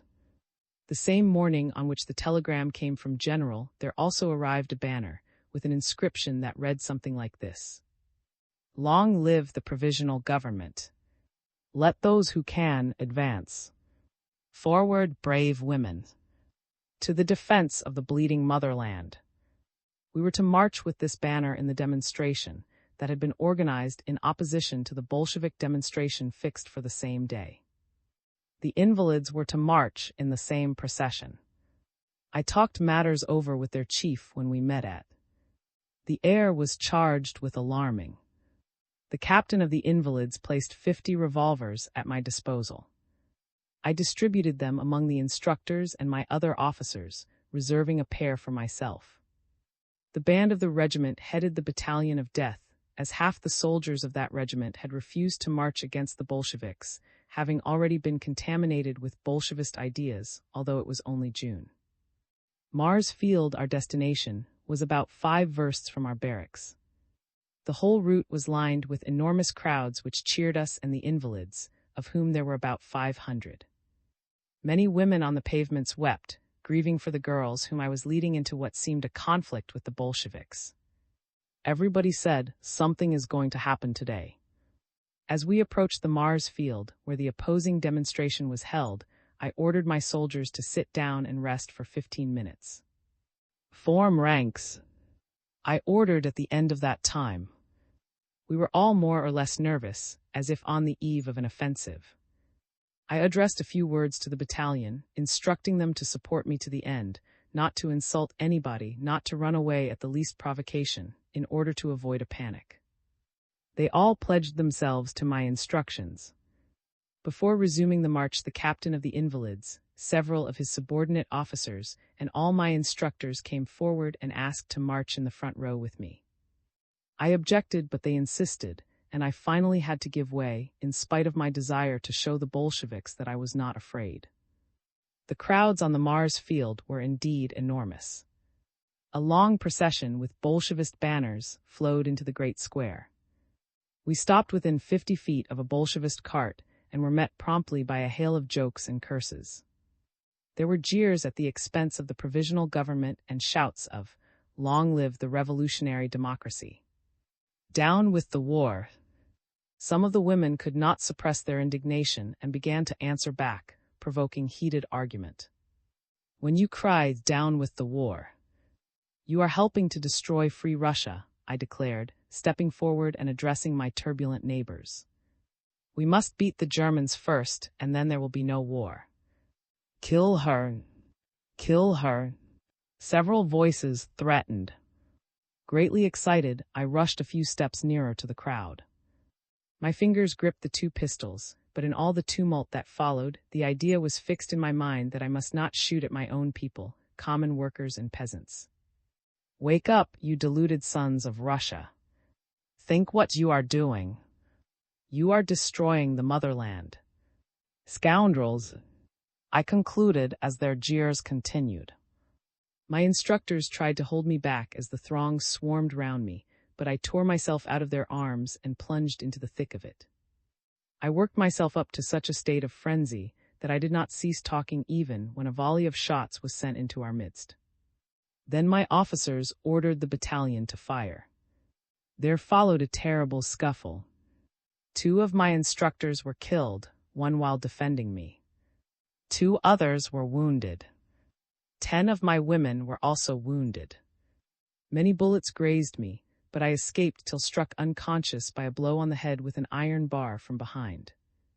Many of the onlookers were drawn into the scrimmage, and the result was a panic. I recovered consciousness in the evening. I was in my own bed with a physician beside it. He told me that although I had lost a good deal of blood, my wound was not serious, and that I should be able to resume my duties soon. Late in the evening, the officer in charge reported that Michael had come to see me. The physician went out to meet him, and I heard the 2 conversing in the room next to mine. His first question was whether I had been killed. It appeared that were being spread in the town that I had been struck dead on the Mars field. The doctor's account of my condition apparently came as a joyful relief to the president of the Duma. He then came in and smilingly approached my bed and kissed me. My little heroine, I am very glad that you escaped serious injury. There were many alarming reports about you. It was a brave act to march straight into the midst of the Bolsheviks. Nevertheless, it was foolish of you and the wounded men to oppose such tremendous odds.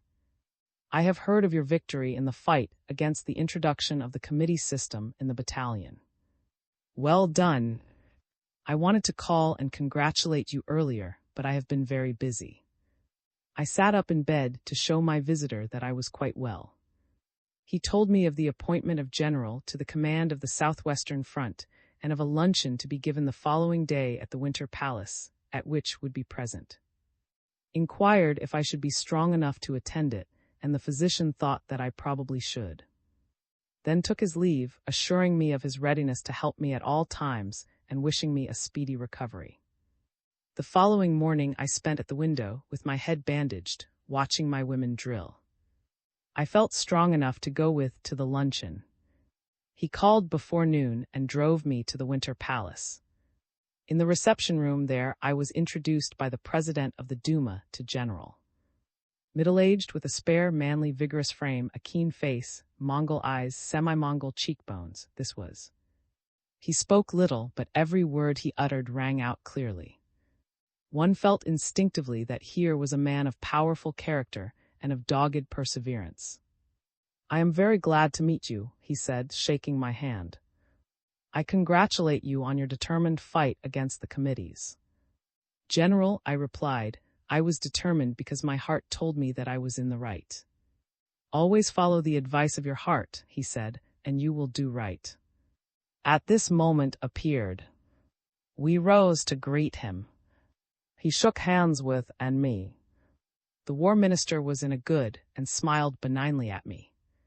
Here is an obstinate little person. I never saw her like, said, pointing at me. She took it into her head not to form a committee, and nothing could break her will. One must do her justice. She is a diehard, holding out all alone against us all. She foolishly persisted in maintaining that no such law existed. Well, said in my defense, she isn't such a fool. She is perhaps wiser than you and me together. We were then asked into the dining room. Was seated at the head of the table, I at its opposite end. Wazon's right was on my right. There were also 3 allied generals present. One was on my left, and the other 2 were between, and the conversation was carried on mostly in a foreign tongue, and I understood nothing. Besides, I had my troubles with the dishes and table etiquette. I did not know how to deal with the unfamiliar dishes, and blushed deeply several times, while I watched my neighbors from the corners of my eyes. Now and then I engaged in conversation with. He approved my decided views about the necessity of discipline in the army, and declared that if discipline were not restored, then Russia was lost. The burden of conversation at the table was, that in spite of the considerable disintegration that was thinning the ranks of the army, it was not too late as yet. He was contemplating a trip to the front, feeling certain that it would lead to our troops taking the offensive. Finally got up and the luncheon was over. He told me before leaving that there would be a solemn presentation to me of the two standards and icons sent by the soldiers from the front. I replied that I did not deserve such, but hoped to be able to justify his trust in me. Parted from me cordially, inviting me to call on him at his headquarters when I arrived at the front. Then escorted me home and asked me to come to see him before leaving for the front. The time remaining before the date fixed for the dedication of the battalion's battle flag was spent in intensive training and rifle practice. The women were almost ready to go to the front and awaited June 25 with impatience. Finally that day arrived. The women were in high spirits. My heart was filled with expectation. The battalion arose early. Every soldier had a new uniform. The rifles were spick and span. There was a holiday feeling in the air. We were all cheerful, though nervous under the weight of responsibility which the day was to bring. At 9 in the morning 2 bands arrived at our gates. They were followed by Captain, Assistant Commander of the Petrograd Military District, with instructions for the battalion to be at the Isaac's Cathedral at 10 o'clock in full military array. We started out almost immediately, led by the 2 military bands. The throng of people moving in the direction of the cathedral was enormous. The entire neighborhood was lined up with units of the garrison. There were troops of all kinds. There was even a body of Cossacks with flags on the points of their spears. A group of distinguished citizens and officers stood on the steps leading to the entrance of the church. It included and others. The battalion saluted as we marched into the huge building. The officiating clergy were 2 bishops and 12 priests. The church was filled to overflowing. A hush fell on the vast gathering as I was asked to step forward and give my name. I was seized with fear, as if in the presence of God himself. The standard that was to be consecrated was placed in my hand, and 2 old battle flags were crossed over it, hiding me almost completely in their folds. The officiating bishops then addressed me, dwelling upon the unprecedented, implied in the dedication of an army standard for a woman. It was not customary to inscribe the name of a commander on the flag of a military unit, he explained, but the name of Maria was emblazoned on this standard, which, in case of my death, would be returned to the cathedral and never used by another commander. As he spoke and said the prayers, in the course of which he sprinkled me 3 times with holy water, I prayed to the Lord with all my heart and might. The ceremony lasted about an hour, after which 2 soldiers, delegates from the 1st and 3rd armies, presented to me 2 icons, given by fellow soldiers with inscriptions on the cases, expressing their trust in me as the woman who would lead Russia to renown. I was humbled. I did not consider myself worthy of such. When asked to receive the 2 icons, I fell on my knees before them and prayed for God's guidance. How could I, an ignorant woman, justify the hope and trust of so many brave and enlightened sons of my country? General, representing the army, then presented me with a revolver and sword with handles of gold. "You have deserved these gallant weapons, and you will not disgrace them," he said, and kissed me on the cheek. I kissed the sword and pledged myself never to disgrace the weapons and to use them in the defense of my country. Then pinned the epaulets of a lieutenant on my shoulders, promoting me to the rank of an officer. He also kissed me and was followed by some of the distinguished guests who congratulated me warmly.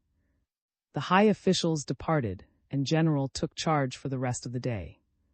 I was too overcome to regain my self-possession quickly. I was raised up by the hands of General and General first. Then some officers of junior rank carried me.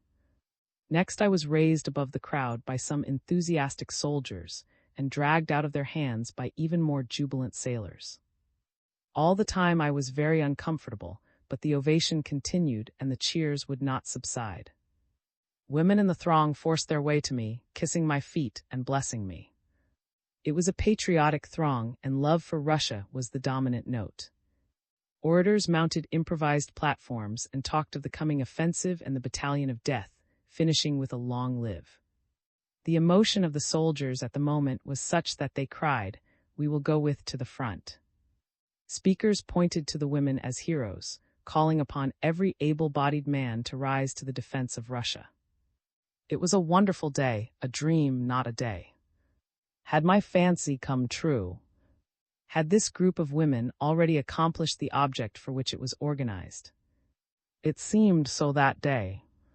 I felt that Russia's manhood was ready to follow the battalion and strike the final blow for the salvation of the country. It was an illusion, and my disenchantment was not very long delayed. But it was such a beautiful illusion that I gained enough strength from it to work patiently for its renewal and realization. What those thousands of Russian soldiers, assembled in the neighborhood of the Isaac's Cathedral, felt on June 25, 1917, was the thrill that comes from self-sacrifice for the truth, from unselfish devotion to the motherland, from lofty idealism. It convinced me that the millions of Russian soldiers, scattered over their vast country, were amenable to the word of truth, and instilled into me faith in the ultimate restoration of my country. After the consecration of the battalion's standard, there remained less than 2 days before leaving for the front. These were spent in preparations. We had to organize a supply unit of our own, as we could not take with us the kitchen of the Guard regiment that we had used. Also, every member of the battalion received complete war equipment. On June 29, we left the grounds of the Institute and marched to the Kazan Cathedral, on the way to the railway station. The bishops addressed us, dwelling upon the significance of the moment and blessing us. Again, large crowds followed us into the cathedral and to the station. When we started out from the church, a group of Bolsheviks blocked our way. The women immediately began to load their rifles. I ordered them to stop this, put my sword in the scabbard, and marched forward to the Bolsheviks. "Why do you block the way? You scoff at us women, claiming that we can't do anything. Then why did you come here to interfere with our going? It is a sign that you are afraid of us," I said to them. They dispersed, jeering. Accompanied by the hearty cheers of the people who lined the streets, we marched to the station. Our train consisted of 12 vans and 1 second-class passenger coach. We boarded the train under orders to proceed to the headquarters of the 1st Siberian Corps, to which the battalion was to be attached. The journey was a triumphal procession. At every station we were hailed by crowds of soldiers and civilians. There were cheers, demonstrations, and speeches. My women had strict orders not to leave the cars without permission. Our meals were provided for us at certain stations, through telegraphic orders, and we alighted for our meals at those places. At one stopping place, while I was resting, a demonstration took place and I was suddenly taken out of bed and carried out in view of the crowd. Thus we moved to the front, arriving at. I was met there by a group of about 20 officers and taken to dine with the staff. The battalion was quartered in 2 barracks upon our arrival at Corps headquarters. There were about a score of barracks in.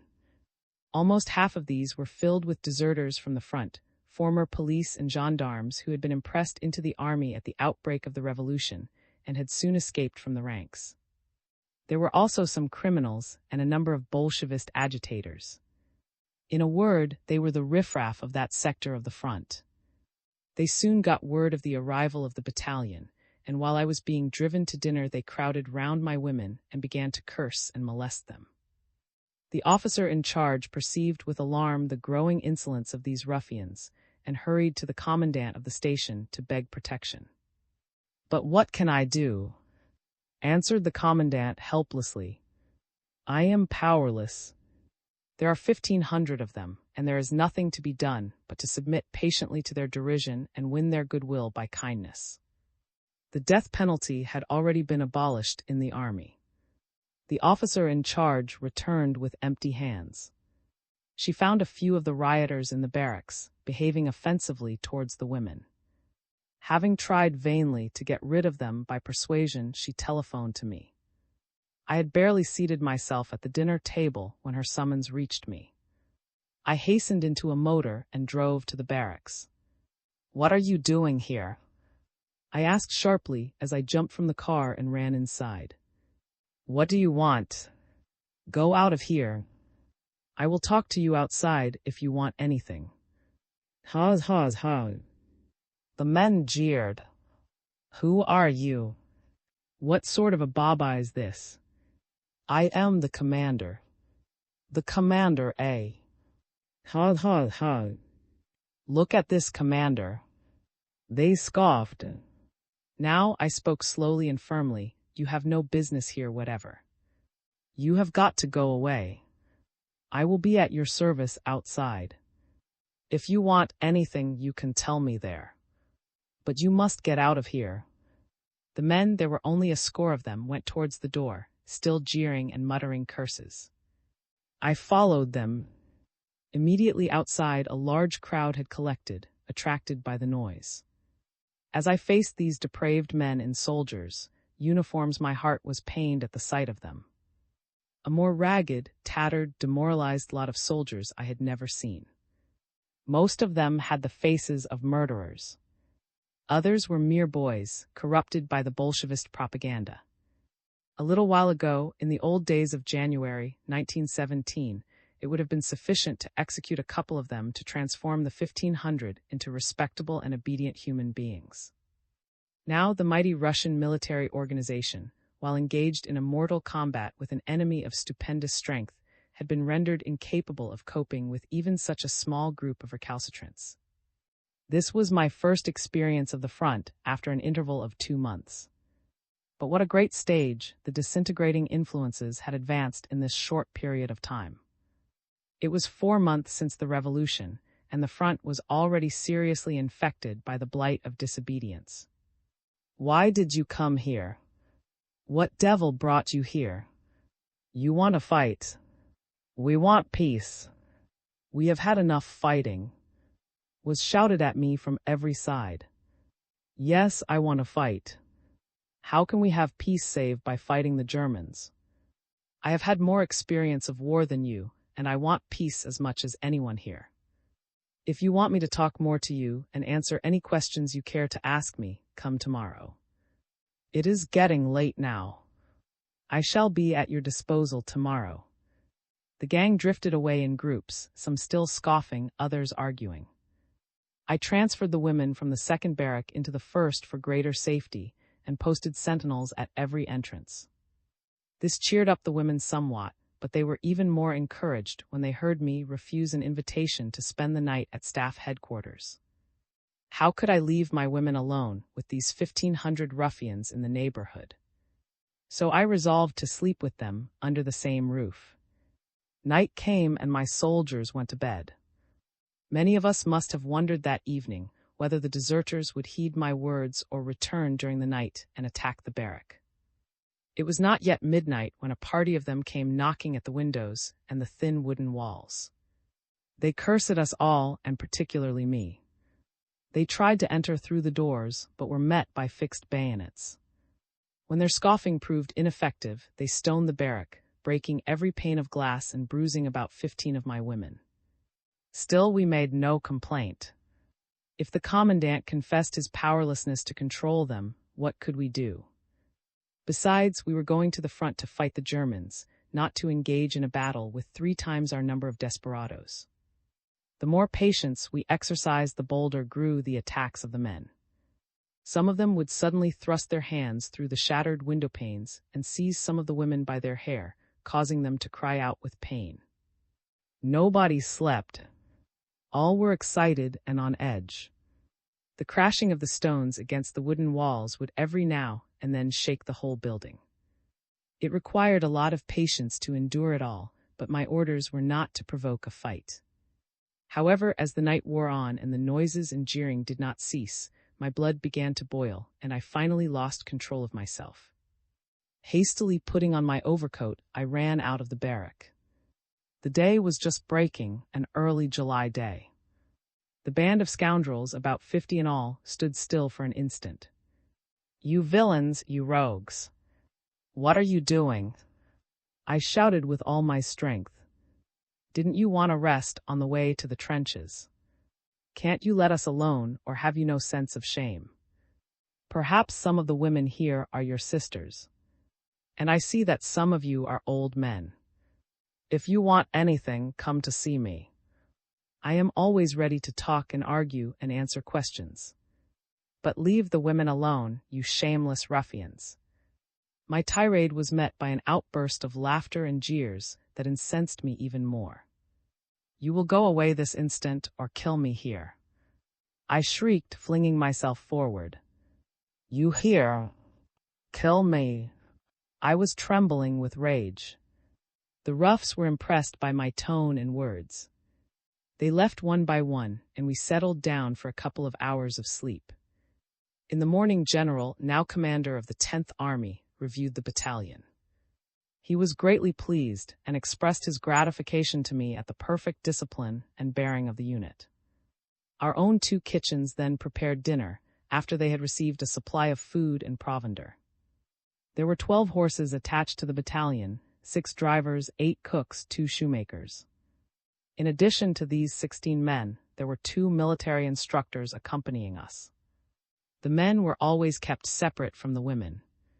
After dinner, the deserters began to assemble around our barracks. I had promised to debate with them on the preceding day, and they now took me at my word. Where are you taking your soldiers? To fight for the bourgeoisie. What for? You claim to be a peasant woman, then why do you want to shed the people's blood for the rich exploiters? These and many similar questions were fired at me from many directions. I stood up, folded my arms, and eyed the crowd sternly. I must confess that a tremor ran over me as my eyes passed from one rascal to another. They were a desperate lot, looking more like beasts than human beings. The dregs of the army, truly. Look at yourselves, I began, and think what has become of you. You who once advanced like heroes against the enemy's devastating fire and suffered like faithful sons of the motherland in the defense of Russia, lying for weeks in the muddy, vermin-infested trenches and crawling through no man's land. Consider for a moment what you are now and what you were a little while ago. Only last winter you were the pride of the country and the world. Now you are the execration of the army and the nation. Surely there are some among you who belong to the 5th Siberian Corps, aren't there? Yes, yes. Then you ought to remember me or have heard of me. Yes, we do. We know you. Came from several parts of the crowd. Well, if you know me, you ought also to know that I waded in the mud of the trenches together with you, that I slept on the same wet ground as you or your brother, that I faced the same dangers, suffered the same hunger, shared the same cabbage soup that you had. Why then do you attack me? Why do you jeer at me? How and when have I earned your contempt and derision? When you were a common soldier, answered a couple of voices, you were like one of us. But now, being an officer, you are under the influence of the bourgeoisie. Who made me an officer if not you? Didn't your comrades, the common soldiers of the 1st and 10th Armies, send special delegates to me and present icons and standards to me, thus raising me to the grade of officer? I am of the people, blood of your blood, a toiling peasant girl. But we are tired of war. We want peace, they complained, unable to find fault with me personally. I want peace too. But how can you have peace? Show me how. I insisted vigorously, observing that my words were soothing the temper of the crowd considerably. Why, simply by leaving the front and going home. That's how we can have peace. Leave the front. I shouted with all the force at my command. What will happen then? Tell me. Will you have peace? Never. The Germans will just walk over our defenses and crush the people and their freedom. This is war. You are soldiers and you know what war is. You know that all is fair in war. To leave the trenches. Why not hand Russia over to the Kaiser? It's the same thing, and you know it as well as I know. There is no other way to peace than through an offensive and the defeat of the enemy.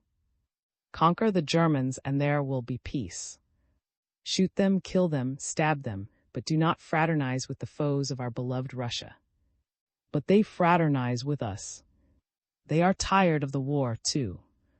They want peace as much as we, said a few men. They are deceiving you. They fraternize here and send soldiers to fight our allies. What are the allies to us if they do not want peace? Some argued. They do not want peace now because they know that the Germans are treacherous. You and I know it too. Haven't the Germans asphyxiated thousands of our brethren with their deadly gases? Haven't we all suffered from their base tricks? Aren't they now occupying a large part of our country? Let's drive them out and have peace. There was silence. Nobody had anything to say. Greatly encouraged, I resumed, just as a happy idea dawned upon me. Yes, let us drive them out of Russia. Suppose I were to take you along to the front, to feed you well, to equip you with new uniforms and boots. Would you go with me to attack the treacherous enemy? Yes, yes. We will go. You are our comrades. You are not a bourgeois vampire. With you, we will go. Many voices rang from all sides. But if you go with me, I said, I shall keep you under the discipline. There can be no army without discipline. I am a peasant like you, and I would take your word to remain faithful. But should any one of you attempt to escape, I would have him shot promptly. We agree. We are willing to follow you. You are one of us. Hurrah for it! Hurrah for it! The crowd roared almost unanimously. It was a soul-stirring scene. But an hour ago these tattered men acted as if their hearts were deadened. Now they were beating warmly. A short time ago they looked like the most degraded ruffians. Now their faces were lit with the fire of humanity. It seemed a miracle. But it was not. Such is the soul of the Russian. At one moment it is hardened and brutal, at another it is full of devotion and love. I spoke to General and begged permission to take the body of deserters to the front, asking for equipment for them. The general refused. He was afraid that they would demoralize the rest of the men. I offered to be responsible for their conduct, but I could not bring over the general to my point of view. So I had to return with empty hands, but I did not disclose the truth to the men. I told them that there was no equipment available, and that as soon as it arrived, they would be dispatched to the battalion's sector. Meanwhile, I invited them to escort us out in the morning. We started out in full array at 10 the following day. Each of the girls carried her full equipment, a burden of about 65 pounds. There were 20 miles ahead of us to Corps headquarters. The road was open, fields alternating with woods stretching on both sides of it. I had telegraphed to headquarters ordering supper, expecting to arrive there early in the evening. But clouds gathered overhead, and showers impeded our progress to such an extent that the women could scarcely keep up their strength. Whenever we passed a village, it was a great temptation to let them take a rest in it, but I knew that I should never be able to rally them again that day if I once allowed them to break the ranks. So I was compelled to keep the battalion on the march, and to press on regardless of the condition of the road or the weather. It was 11 at night when we arrived at Corps headquarters and were met by General Chief of Staff, who invited us to go to eat the meal prepared for us. The general in command would review us tomorrow, he said. The girls were too tired to eat. They fell like logs in the barn assigned to the battalion and slept all night in their clothes. The Corps headquarters were situated at. We breakfasted in the barracks, after which we proceeded to prepare for review by the general in command. I had been invited to lunch at staff headquarters after review. It was then that I found that several of my girls were suffering from the effects of the arduous march on the preceding day. Two of them, my adjutant, the daughter of an admiral who had commanded the Black Sea Fleet, and the daughter of a general, were too ill to remain in the ranks and were sent to a hospital. I appointed Princess, who belonged to a famous family in Tiflis, to be my adjutant. She was a brave and loyal girl, of high education, and spoke fluently 3 foreign languages. At 12, I formed the battalion for review. Knowing how much the women had gone through the previous day, I relaxed my sternness for the moment and joked with my soldiers, coaxing them to make an effort to make a good impression on the general. The girls did their best to pull themselves together and were ready to show the general what the battalion was worth. The corps commander arrived soon. He reviewed my soldiers, gave them a thorough examination, resorting even to some catch tests. "Magnificent," he said enthusiastically at the conclusion of the test, congratulating me and shaking my hand. I would not have believed it possible for men, let alone women, to master the training in 4 weeks so well. "Why, we have had recruits here who had 3 months drilling, and they could not compare with your girls." He then spoke a few words of praise to the women themselves, and my soldiers were immensely pleased.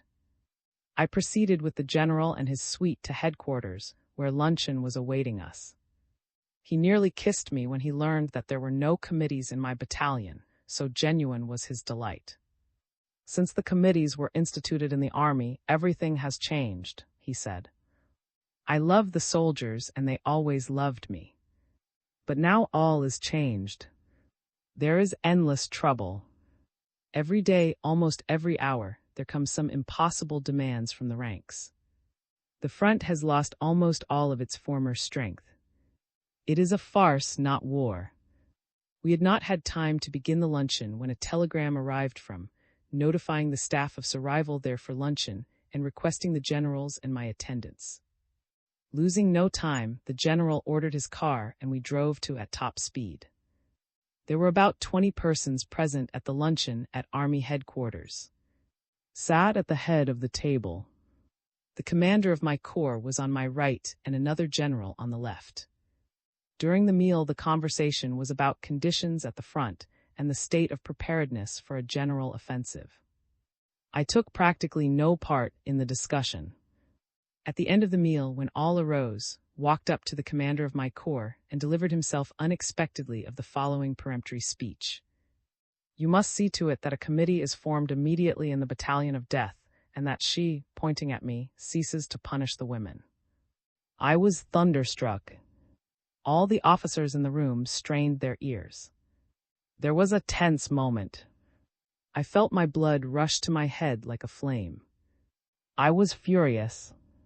With 2 violent jerks, I tore off my epaulets and threw them into the face of the war minister. "I refuse to serve under you," I exclaimed. "Today you are one way, tomorrow the opposite. You allowed me once to run the battalion without a committee. I shall not form any committees. I am going home." I flung these words at who had turned very red before anyone in the room had recovered from the shock, ran out of the house, threw myself into the corps commander's motor and ordered his chauffeur to drive instantly. A friend of the chief of staff told me later that there was a great commotion as soon as I left the room. Was furious at first. "Shoot her," he ordered in a fury. "Minister," said General, the commander of the 10th Army in my defense, I have known for 3 years. She first tasted war as a member of my corps. She suffered more than any other soldier at the front, because she suffered both as a woman and as a soldier. She was always the first to volunteer for any enterprise, thus serving as an example. She is a plain soldier, and a word is a pledge to her. If she had been promised the command of the battalion without the aid of a committee, she would never understand a violation of the pledge. The commander of my corps and other officers also spoke up for me. Finally, some remembered that had abolished capital punishment. "Capital punishment has been abolished, minister," they said. "If is to be shot, then why not let us shoot some of those 1,500 deserters who are raising the devil here?" Then abandoned the thought of shooting me, but insisted before departing from that I should be tried and punished. The trial never took place. The corps commander was very agitated when he discovered that I had disappeared with his car. He had to borrow one to get to, and although pleased in his heart with my outburst, he decided to give me a scolding and remind me of discipline. I was too excited and nervous to do anything when I returned and so lay down in my barrack, trying to picture what would now become of the battalion. I knew I had committed a serious breach of discipline and reproached myself for it. I was called before the commander late in the afternoon, and he reprimanded me for my unmilitary conduct. The general's rebuff was severe. I acknowledged every point of it without argument, recognizing that my was unpardonable. The hour for dinner came, and I went to headquarters. The scene at the table was one of suppressed merriment. Everybody knew of what had happened at. The officers winked knowingly and exchanged smiles. I was the hero of the secret rejoicing. Nobody dared to laugh out loud, for the general at the head of the table had assumed a grave expression, as if struggling not to sanction by an incautious smile the clandestine mirth of the staff over my treatment of. Finally, the general could not preserve his gravity any longer and joined in the laughter. The restraint was removed. "Bravo!" one of the men exclaimed. "That's the way to treat him," said another. "As if there weren't enough committees in the army, he wants still more," spoke a third.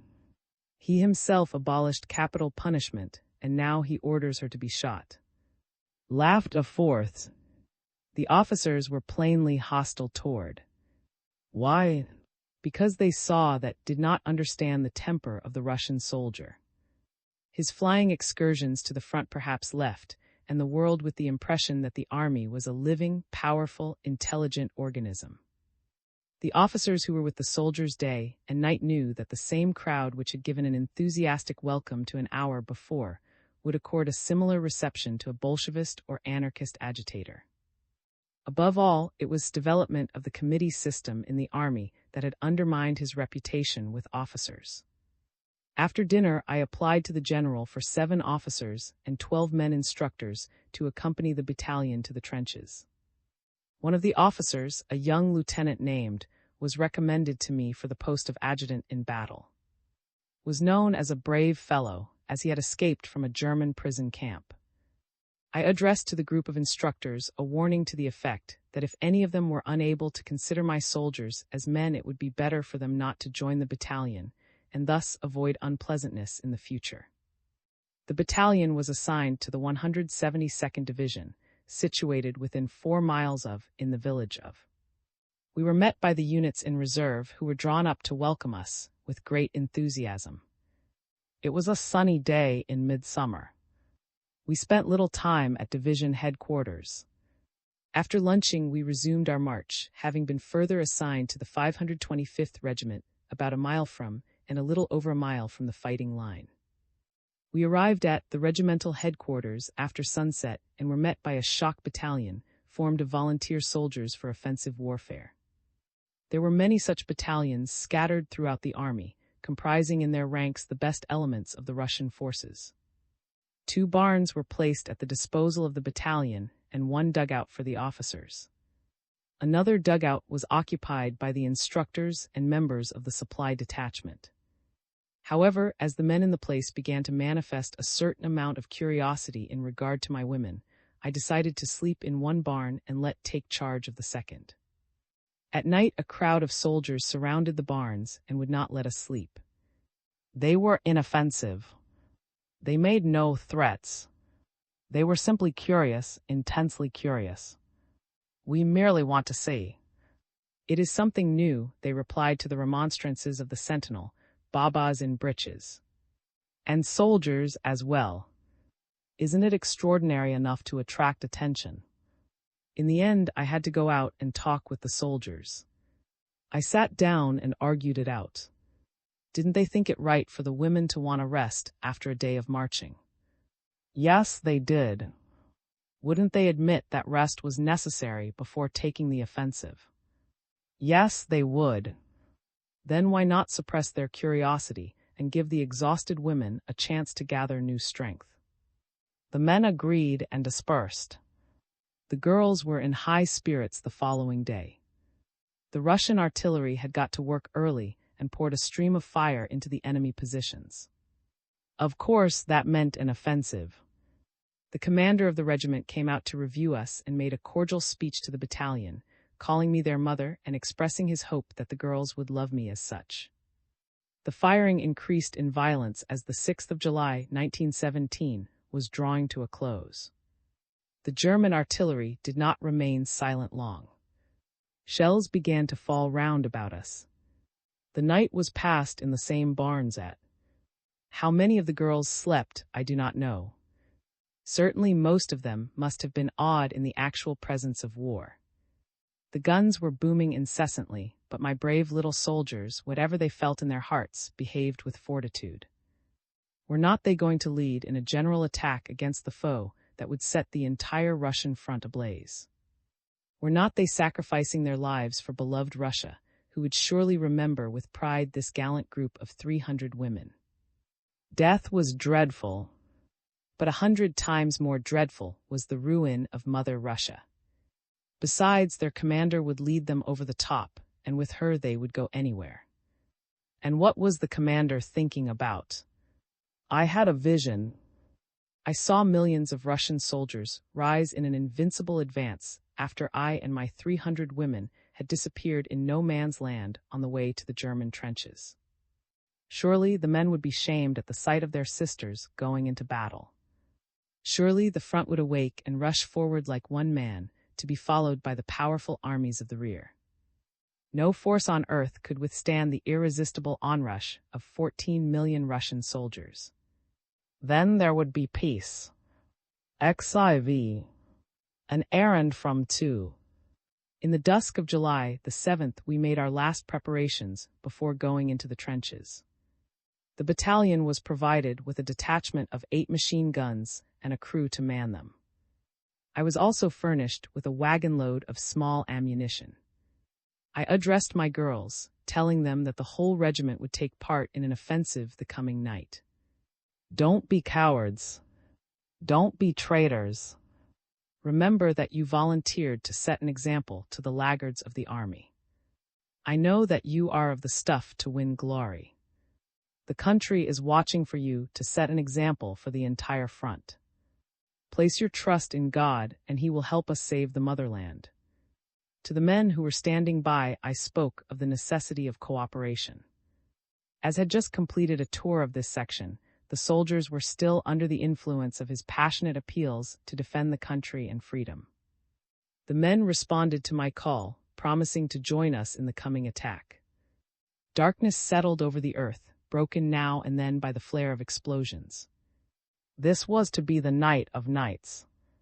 The artillery roared louder than ever as we stealthily entered a communication trench and filed singly into the front line.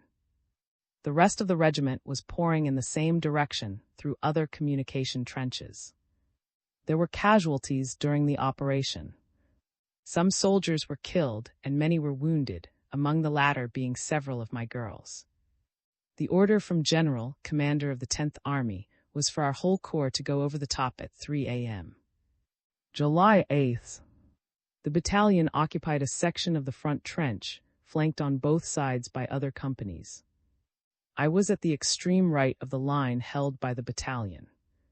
At the extreme left was Captain, one of the instructors. My adjutant, Lieutenant, was in the center of the line. Between him and myself, 2 officers were stationed among the girls at equal distances. Between him and Captain, another 2 officers occupied similar positions. We waited for the signal to advance. The night was passed in great tension. As the hour fixed for the beginning of the attack approached, strange reports reached me. The officers were uneasy.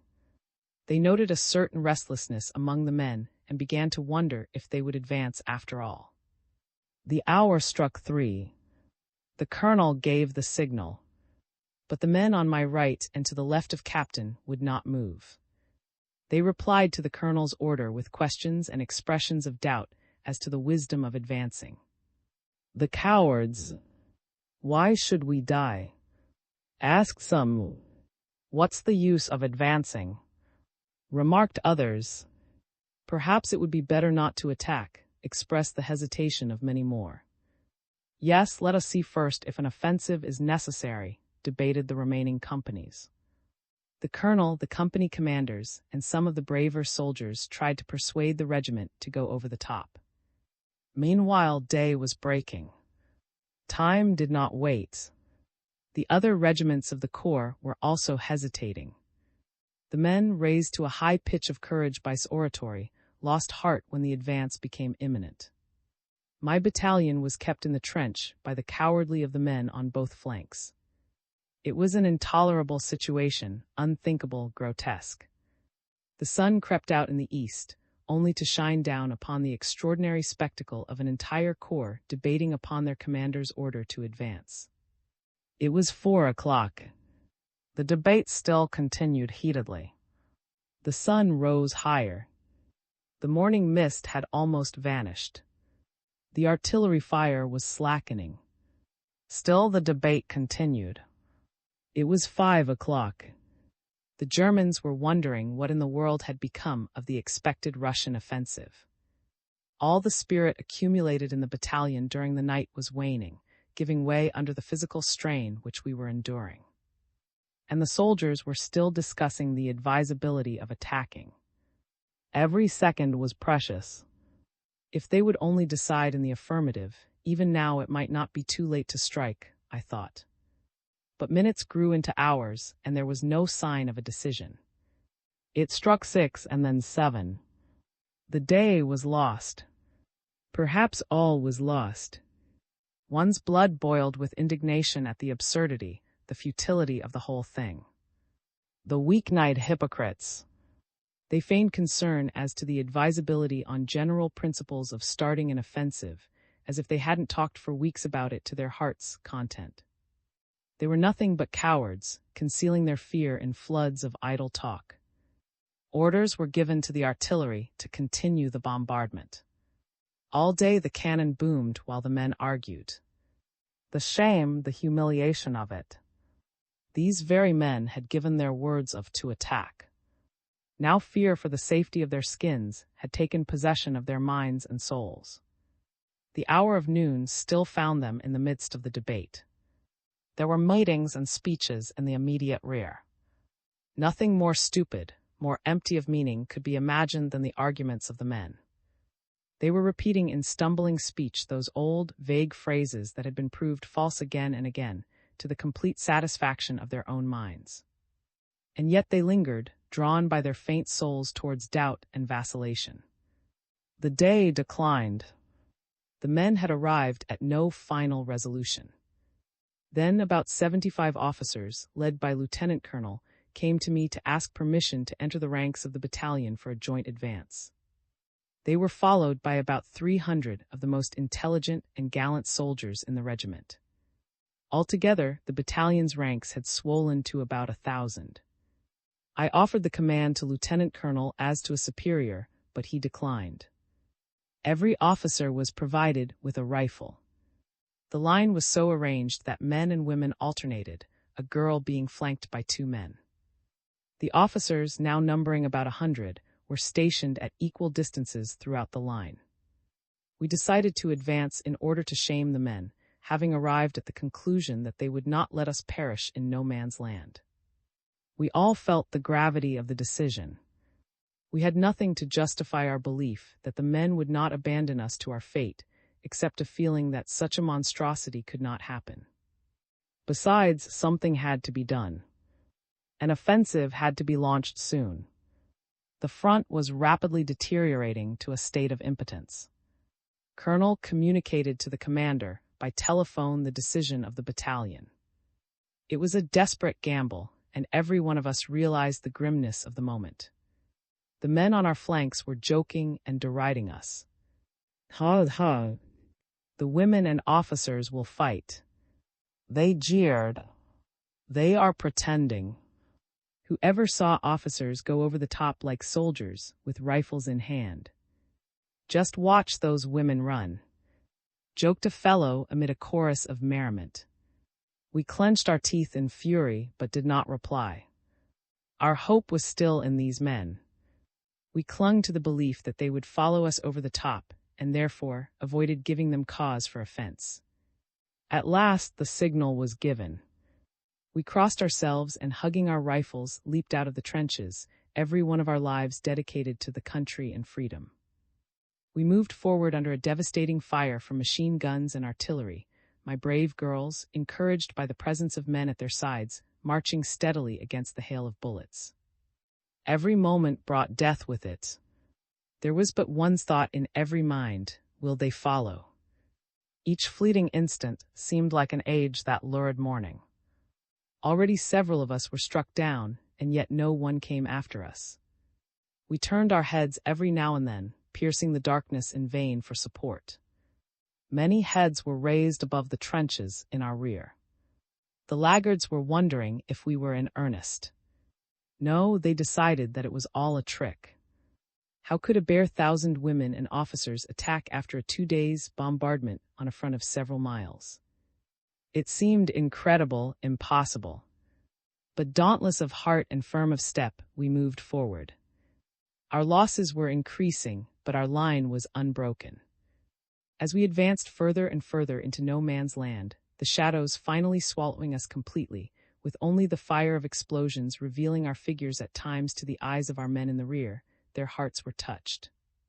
Through the din and crash of the bombardment, we suddenly caught the sound of a great commotion in the rear. Was it a feeling of shame that stirred them from their lethargy? Or was it the sight of this handful of intrepid souls that aroused their spirit? Anyhow, they were roused at last. Numbers had already climbed over the top and were running forward with shouts, and in a few moments the front to the right and left of us became a swaying mass of soldiers. First our regiment poured out, and then, on both sides, the contagion spread and unit after unit joined in the advance, so that the entire corps was on the move. We swept forward and overwhelmed the first German line, and then the second. Our regiment alone captured 2,000 prisoners. But there was poison awaiting us in that second line of trenches. Vodka and beer were in abundance. Half of our force got drunk forthwith, throwing themselves ravenously on the alcohol. My girls did splendid work here, destroying the stores of liquor at my orders. But for that, the whole regiment would have been drunk. I rushed about appealing to the men to stop drinking. "Are you mad?" I pleaded. "We must take the third line yet, and then the 9th Corps will come to relieve us and keep up the push." I realized that the opportunity was too precious to be lost. We must take the third line and make a breach in their defenses, I thought, so as to turn this blow into a general offensive. But the men were succumbing one by one to the terrible curse. And there were the wounded to be taken care of. Some of my girls were killed outright, many were wounded. The latter almost all behaved like stoics. I can see even now the face of one of my soldiers lying in a pool of blood. I ran up to her and tried to help her, but it was too late. She had 12 wounds from bullets and shrapnel. Smiling faintly her last smile, she said, "My dear, it's no matter." The Germans organized a counterattack at this moment. It was a critical time, but we met the shock of the attack with our bayonets. As usual in such cases, the enemy turned and fled. We pursued them and swept them out of their third line, driving them into the woods ahead of us. We had hardly occupied the enemy's third line when orders came by field telephone from the commander to keep up the pursuit so as not to allow the Germans to entrench themselves, with a promise that the supporting corps would start out immediately. We cautiously sent some patrols into the woods to find out the strength of the enemy. I led one such scouting party and was able to detect that the German force was being slowly but steadily augmented. It was then decided that we should immediately advance into the forest and occupy positions there till reinforcements arrived, enabling us to resume the advance. It was early dawn. The Germans, being in the thick of the woods, had the advantage of observing every movement we made, while we could not see them at all. We were met by such a violent and effective fire that our soldiers lost heart and took to their heels by the hundred, reducing our force to about 800, 250 of whom were those of my girls who had escaped death or injury. Our situation rapidly became critical. The line running through the forest was long. Our numerical strength was wholly inadequate for it. Our flanks were unprotected. Our ammunition was running low. Fortunately, we turned on the enemy several of his own abandoned machine guns. We stripped the dead of rifles and bullets, and we reported to the commander that we had been deserted under fire by the men and were in imminent danger of capture. The commander begged us to hold out till 3 o'clock when the Ninth Corps would come up to our. Had the Germans had any idea of the size of our force, we should not have remained there more than a few minutes. We dreaded every moment that we should be outflanked and surrounded. Our line was stretched out so that each soldier held a considerable number of feet, our force altogether covering a distance of 2 miles. The Germans organized an attack on the left flank. Aid was dispatched from the right flank, which was left almost without machine guns, and the attack was repulsed. In this engagement, Lieutenant Colonel was wounded. There were many other wounded officers and men lying about. We could not spare the hands necessary to carry them to the first aid dressing stations far away in our rear. 3 o'clock came, and the expected reinforcements were not yet in sight. The Germans made an attack on the right flank. My adjutant lieutenant was now commanding there. As our line was curved, he ordered the machine guns on the left flank to direct a slanting fire at the advancing enemy. At the same time, our artillery was instructed to let down a barrage in the same section, and the attack was repulsed. At my request, the commander sent out about 100 stretcher-bearers to collect the dead and wounded scattered between our former line and the captured German third line. About 50 of my girls were dead and more than 100 wounded. Meanwhile, the sun had risen and time was passing. Our condition grew desperate. We sent an urgent appeal for help to headquarters. From the other end of the wire came the appalling answer. The Ninth Corps has been holding a meeting.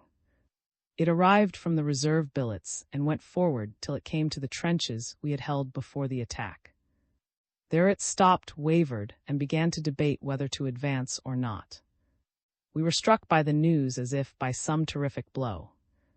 It was crushing, unimaginable, unbelievable. Here we were, a few hundred women, officers, men, all on the brink of a precipice, in imminent danger of being surrounded and wiped out of existence. And there, within a mile or two, were they, thousands of them, with the fate of our lives, the fate of this whole movement, nay, the fate, perhaps, of all Russia in their hands. And they were debating. Where was justice? Where was brotherhood? Where was manhood and decency? How can you leave your comrades and those brave women to certain destruction? The commander appealed to them. Where is your sense of injustice and comradeship? The officers begged and implored their men to go forward as our calls for help grew more and more insistent. There was no response. The men said they would defend their positions in case of a German attack, but would not take part in any offensive. It was in these desperate circumstances, as I was rushing about from position to position, exposing myself to bullets in the hope that I might be struck dead rather than see the collapse of the whole enterprise, that I came across a couple hiding behind a trunk of a tree. One of the pair was a girl belonging to the battalion, the other a soldier. They were making love. This was even more overpowering than the deliberations of the Ninth Corps, which were sentencing us to annihilation. I was almost out of my senses. My mind failed to grasp that such a thing could be really happening at a moment when we were trapped like rats at the enemy's mercy. My heart turned into a raging cauldron. In an instant, I flung myself upon the couple. I ran my bayonet through the girl. The man took to his heels before I could strike him and escaped. There being no immediate prospect of a conclusion of the debate in the Ninth Corps, the commander ordered us to save ourselves by retreat. The difficulty was to extricate ourselves without being detected by the Germans. I ordered first one group to go back some distance and stop, and then another and then a third group to do the same till we reached almost the fringe of the forest. It was a slow and perilous undertaking, full of anxious moments during the shiftings of the line, but everything went smoothly and our hopes were raised.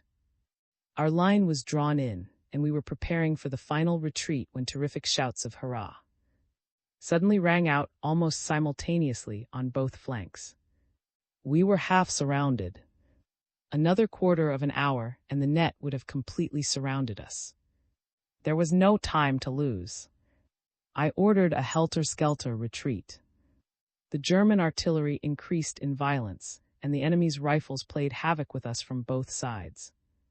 I ran for all I was worth several hundred feet, till knocked unconscious by the terrific concussion of a shell that landed near me. My adjutant lieutenant saw me fall, picked me up and dashed through the devastating fire, the German trench system, the open space that was no man's land before the offensive, and into the Russian trenches. There the Ninth Corps was still debating. But it was already too late. As the breathless survivors of the battalion, bespattered with mud and blood, made their way one by one into our trenches, it became obvious that there was no use in any further deliberations. The offensive had been all to no purpose.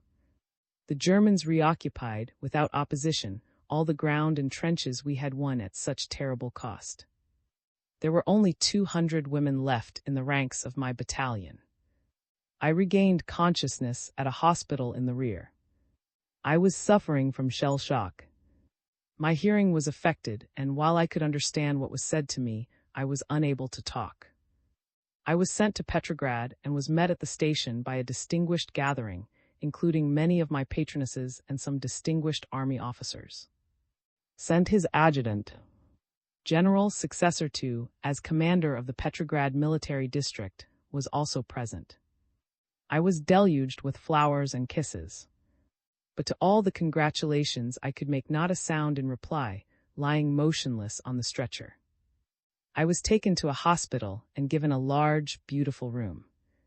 Came to see me, kissed me on the forehead, and presented me with a handsome bouquet. He made a little speech, apologizing for the trouble he had given me in the controversy, about introducing the committee system in the battalion, praising me for my bravery, and declaring that I had set a wonderful example to the men all over the front. He invited me to call on him as soon as I got well. President visited me the following day. He was very depressed and pessimistic over the condition of the country. Russia is perishing, he said, and there is no salvation in prospect for her. Relies too much on his own power and is blind to what is going on around him. General requested that should grant him the necessary authority to restore discipline in the army, but refused, saying that he was able to accomplish it himself in his own fashion. While I was in the hospital, a delegate from the front brought me a testimonial from my corps committee. It appeared that 2 days after I was wounded, the committee, which usually comprised the more intelligent soldiers, met in session and discussed all night how they could best reward my conduct.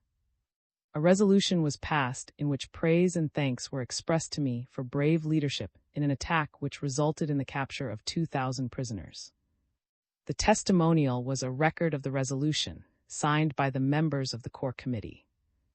Later, the men would have done anything to revoke their signatures, as they deeply regretted this tribute to me, an implacable enemy of the Germans, from the entire Corps, which was infected even then with the Bolshevist spirit. I learned that Lieutenant had taken charge of the battalion, gathering the survivors from all the units with which they identified themselves during and after the retreat. However, he did not remain with the battalion, resigning in order to join an aviation detachment in the south, after he had organized the remnant of my unit. It was also reported to me that the commander of the corps had recommended me for a cross. Another week passed before I recovered my speech and my normal condition, although the effects of the shock did not disappear completely for some weeks. A woman friend of mine told me that was expected to arrive in Petrograd the next day, and that his relations with were strained, on account of their different views as to the restoration of discipline at the front. I telephoned to the Winter Palace for an appointment, and the War Minister's adjutant reported my request to, who said that he could receive me immediately, even sending his car for me. Welcomed me heartily, expressing his gladness at my recovery. He asked me what was the reason why the soldiers would not fight. In reply, I told him in detail the story of my fruitless offensive, how the men had called meetings and debated for hours and days whether to advance or not. I told only the facts as narrated above and was deeply impressed. In conclusion, I said, "You can see for yourself that the committees stand for talk, endless talk. An army that talks is not a fighting army. In order to save the front, it is necessary to abolish the committees and introduce strict discipline. General seems to be the man to accomplish this. I believe he can do it. All is not yet lost. With an iron hand, the Russian army can be restored. Has such a hand. Why not give him the right to use it? Agreed with me generally. But, he said, wants to restore the old regime. He may take the power into his own hands and put back the Tsar on the throne. This I could not believe, and I said so too. He replied that he had grounds for believing that wanted the monarchy re-established. If you are not convinced, continued, go over to General Headquarters, have a talk with, find out all you can about his intentions, and come back to report to me. I realized immediately that was asking me to act for him in the role of a secret agent, but I was interested. The thought occurred to me again and again. What if is right and really wants the Tsar back? My country was in a bad state, but I dreaded to think of a return of Tsarism. If was for the old regime, then he was an enemy of the people, and was right in hesitating to invest the general with supreme authority. I therefore accepted his proposal. I was, however, uneasy at the thought of the errand I had undertaken and resolved to go to, whom I look upon as my best friend, and make a clean breast of it.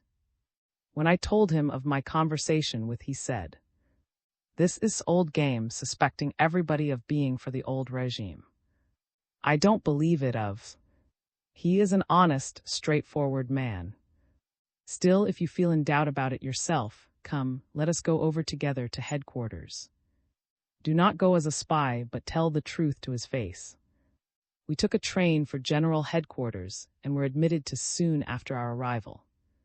I told him frankly what had passed between and myself a couple of days before. Reddened, he jumped up and began to pace the room in a rage. "The scoundrel! The upstart! I swear by the of an old soldier that I do not want Tsarism restored. I love the Russian mujik as much as any man in the country. We have fought together and understand one another. If I were only given authority, I would soon restore discipline by punishing, if necessary, a few regiments. I could organize an offensive in a few weeks, beat the Germans, and have peace this year even now. He is driving the country to perdition, the rascal."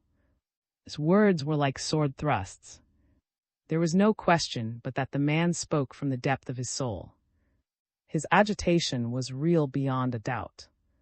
He continued to walk the room fiercely, talking of the certain collapse of the front if measures were not taken without delay. The idiot! He cannot see that his days are numbered. Bolshevism is spreading rapidly in the army, and it will not be long before the tide swamps him. Today he allows Lenin to carry on his propaganda in the army without hindrance. Tomorrow Lenin will have got the upper hand, and everything will be wrecked. We left, and I had to decide whether to make a report to or not. I must confess to a feeling of shame when I thought of how I had carried out the errand. I therefore asked to tell of his attitude towards Tsarism, and I boarded a train for Moscow, where I had been invited to review the local women's battalion, organized in imitation of mine. There were many such battalions formed all over Russia.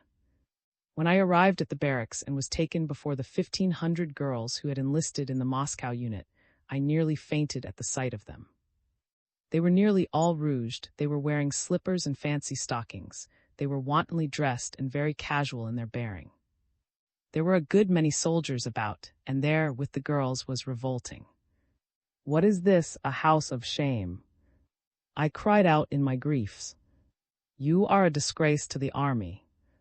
I would have you disbanded at once, and I shall do my best to see that you are not sent to the front." A storm of protest broke loose. "What is all this, the old regime or what?" shouted some indignant voices. "What's that? Discipline? How dare she talk in that fashion?" cried others. In a moment I was surrounded by a mob of indignant men who drew closer and closer, threatening to kill me. The officer who accompanied me apparently knew the temper of the crowd and realized the danger I had brought upon myself. He sent an urgent call to General, commander of the Moscow military district, who was very popular with all the troops. Meanwhile, my escort was doing his best to calm the raging throng, which soon grew to about 1,000. Closer and closer the circle drew in about me, and I was ready to say my last prayers. One man tripped me by the foot, and I fell. Another brought down the heel of his boot on my back. Only another minute, and I should have been lynched. But God was with me. Arrived not an instant too soon and dashed into the crowd, which separated to make way for him. He addressed a few words to the men. They had a magic effect. I was saved. From Moscow I went to the front, and when my girls saw me arrive there was general jubilation. The commander has come back. They shouted as they danced about. They had had a hard time in my absence, but unfortunately I did not remain long. In the evening of the day of my arrival, a telegram came from General, requesting my immediate presence. I left without delay for Army headquarters, and there met the Commander-in-Chief, and the three of us went to Petrograd to see.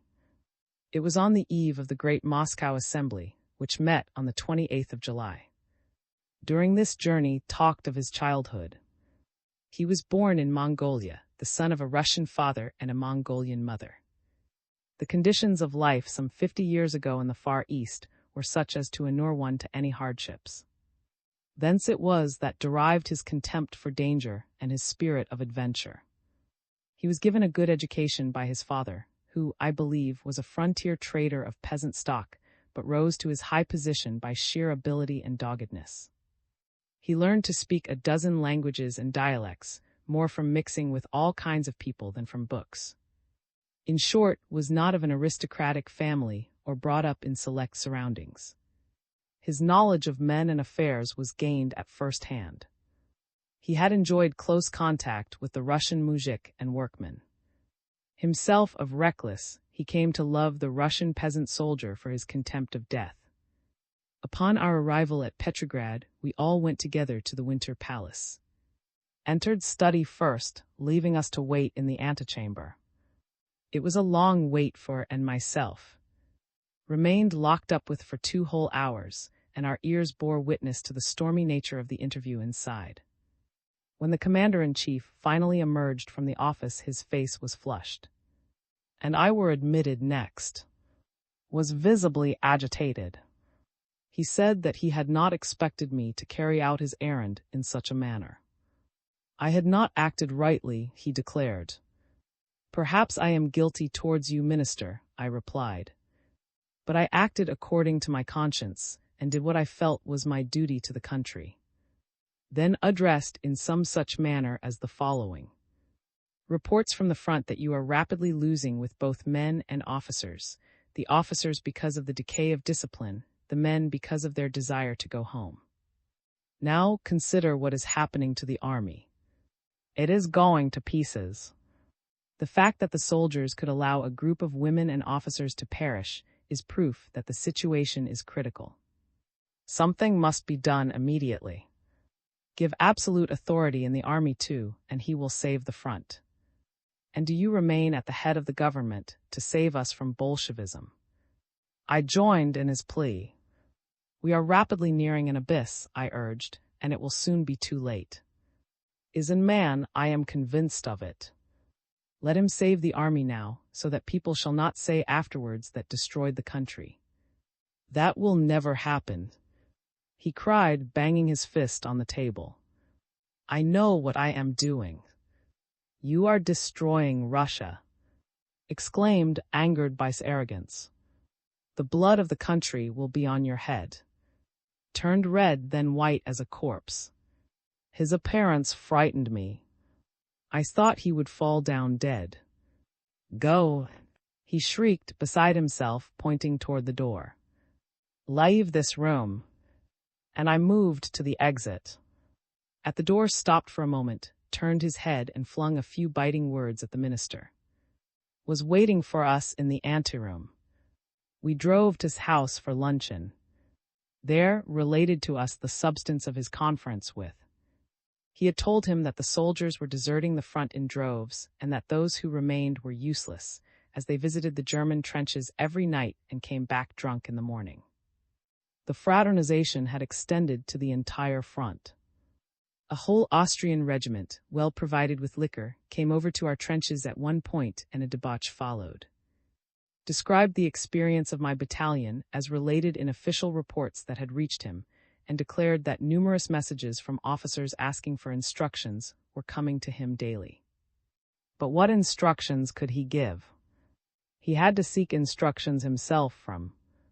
At this point the minister asked him what was to be done, and he replied that capital punishment must be re-established, that the committees must be abolished, that the commander-in-chief must be given full authority to disband units and execute agitators and rebels, if the front was to be saved from collapse and the country from an immense disaster. Replied that suggestions were impracticable, that all that could be done was for the officers to submit the various complications arising at the front to the regimental, corps, and army committees for solution. Retorted that the committees had already, again and again, been confronted with such problems, had them investigated and confirmed, passed resolutions of censure and obtained pledges from the men that they would not repeat the offenses, but like weak children, the soldiers would immediately resume drinking and fraternizing. Only rigid discipline, he insisted, could make the Russian army a force to be reckoned with. However, was obstinate. He would not consent to put his recommendation into practice. A deadlock was reached which aroused temper. He blurted out, "You are driving the country to destruction. You know that the Allies already regard us with contempt. Should our front collapse, they would consider Russia a traitor. You are under the delusion that the rank and file still believe in you. But almost all of them are Bolsheviks now. Only a little while and you will find yourself overthrown, and your name will go down in history as the destroyer of the country. All your life you fought Tsarism. Now you are even worse than the Tsar was. Here you sit in the Winter Palace, unwilling to leave, too jealous to hand over the power to someone else. Although I knew the Tsar well, your distrust of me and belief that I am in of Tsarism now is utterly unfounded. How can I be in of a Tsar when I love my country and the mujik? My whole aspiration is to build up a strong democratic nation by means of a constituent assembly and a chosen leader. I want Russia to be powerful and progressive. Give me a free hand in the army and our motherland will be saved." Heatedly rejected his request. "You will have to resign," he exclaimed, "and I will appoint in your place and use force against you in the event of your failure to obey me." "Scoundrel!" exclaimed, and he left study. During lunch told that if carried out his threat he would lead the savage division, consisting of tribesmen loyal to him, against. Pleaded against such action, begging not to war against the government, as that would divide the country into several factions and lead to civil war. After a long, private conversation, was induced by the President of the Duma to stick to his post as Commander-in-Chief for the sake of the peace of the nation. At the table I also learned that General had more than once been offered the chief command, but had declined to take it unless he had authority to exercise a free hand.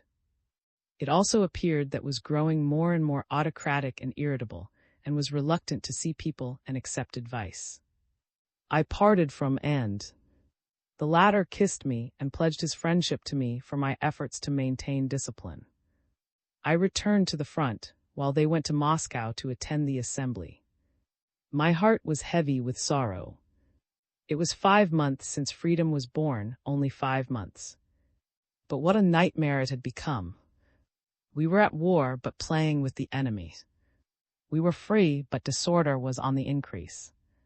Our best men were happy and united 5 months ago. Now they were divided and quarreling among themselves. The people were divided, too. When the revolution first broke, all had rejoiced together, the soldier, the townsman, the peasant, the workman, the merchant. All were glad. All hoped for good and happiness. Now there had sprung up a number of parties that were setting one group of the people against the other. Each of them claimed to have the truth. All of them promised a blissful era, but what was good to one was evil to the other. They talked, argued, fought among themselves. And the minds of the people grew confused and their hearts divided. In the face of such a terrible foe as the Germans, how long could a disunited country endure? I prayed to God for Russia. XV. The army becomes a savage mob. My women were enthusiastic over the return of their commander. I reported to the commander of the corps and was invited to luncheon with the staff. The officers were interested to know what was going on in the rear. I did not tell them the details of the quarrel between the Prime Minister and the Commander-in-Chief, but I did indicate in general terms that a difference had arisen. Toward the end of the meal, it was reported that the chairman of the Corps Committee had come to see the commander on important business. It appeared that the Corps in the trenches was to be relieved at 7 in the evening, and orders had been issued to the Corps in reserve, some miles behind, to move toward the trenches at 5 in the morning. However, they had not moved. The chairman now came to explain the cause of the delay. He was himself a patriotic and intelligent soldier and was asked to sit down by the general while he told the story. The rascals, he said of the men who had elected him as their leader, they wouldn't move. They have been holding meetings all the morning and refused to go to relieve their comrades.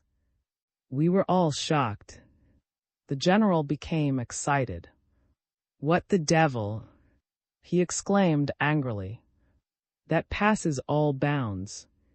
If the soldiers refuse to relieve the very men who had relieved them a couple of weeks ago, then there is no use in continuing at the front, making of war. It's a farce. It's no use staying here. Let them lay down their arms and go home and save the government the trouble of keeping up the semblance of an army. The villains, just shoot a few of them and they will learn to do their duty. At 7 o'clock the trenches will be empty. Go and tell them that I command them to move immediately. The chairman returned to the billets and told his soldiers that the general ordered them into the trenches under penalty of death. This incensed the men. Aha, he is threatening to shoot, cried one. He's of the old regime, exclaimed another. He wants to on us the Tsar's methods, shouted several voices. He is a blackguard, suggested another. He ought to be killed. He wants to rule us with an iron hand. The men roared, working themselves up to a fever. Meanwhile, the news came from the trenches that the men were holding meetings there, proclaiming their determination not to remain in their position after 7 o'clock. The general was in great difficulty. He was faced with the probability of his section of the front being left entirely open to the enemy. He telephoned to the reserve billets and asked the chairman of the committee what was going on there. Suddenly the general grew pale, dropped the receiver and said, "They want to kill me." Chief of Staff took up the receiver and in a trembling voice inquired what the trouble was. I listened to the answer. They are in an ugly mood. They have and threaten to mob the general. The excitement is spreading, and some of them have already started out for headquarters. The voice of the chairman at the other end of the wire was clearly expressive of his alarm. In reply to questions what the general could do to calm the mob, he said that the committee admired and respected the general, that its members were doing their best to allay the passions that had been aroused, but seemed helpless. A few minutes later, several officers and men ran into the house, greatly agitated. "General, you are lost if you don't get away in time," one of them said. Shortly afterwards, Colonel, a man of sterling heart, beloved by his soldiers even before the revolution, rushed in. He brought the same tidings, asking the general to hide. I joined in, imploring the commander to conceal himself till the storm had passed. But he refused. "Why should I hide?" he exclaimed. "What wrong have I done? Let them come and kill me. I have only done my duty." He went into his study and locked himself in. The mob was moving nearer and nearer. There was a deathly pallor on the faces of all those present. Every minute or so someone would dash in breathlessly, with eyes full of horror, to herald the approaching tempest. The tide of tumultuous humanity reached the house. There were cries and howls. For a second we were all in suspense. Then Colonel said he would go out and talk to them and try to make them see reason. The colonel had a gentle voice and a gentle heart. He never addressed even his own orderly in the ordinary fashion. When a little time before he had asked to be transferred to another position, his own soldiers persuaded him into staying where he was. In a word, the colonel was an exceptional man.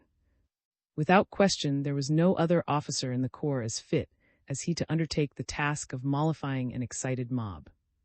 He went out on the porch and calmly faced the steadily increasing multitude. "Where is the general? Where is he? We want to kill him." The savage chorus bawled. "What are you thinking of?" The colonel began.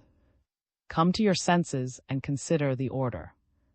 It was an order to relieve your own comrades, soldiers like yourselves. Now you know that this was no more than fair.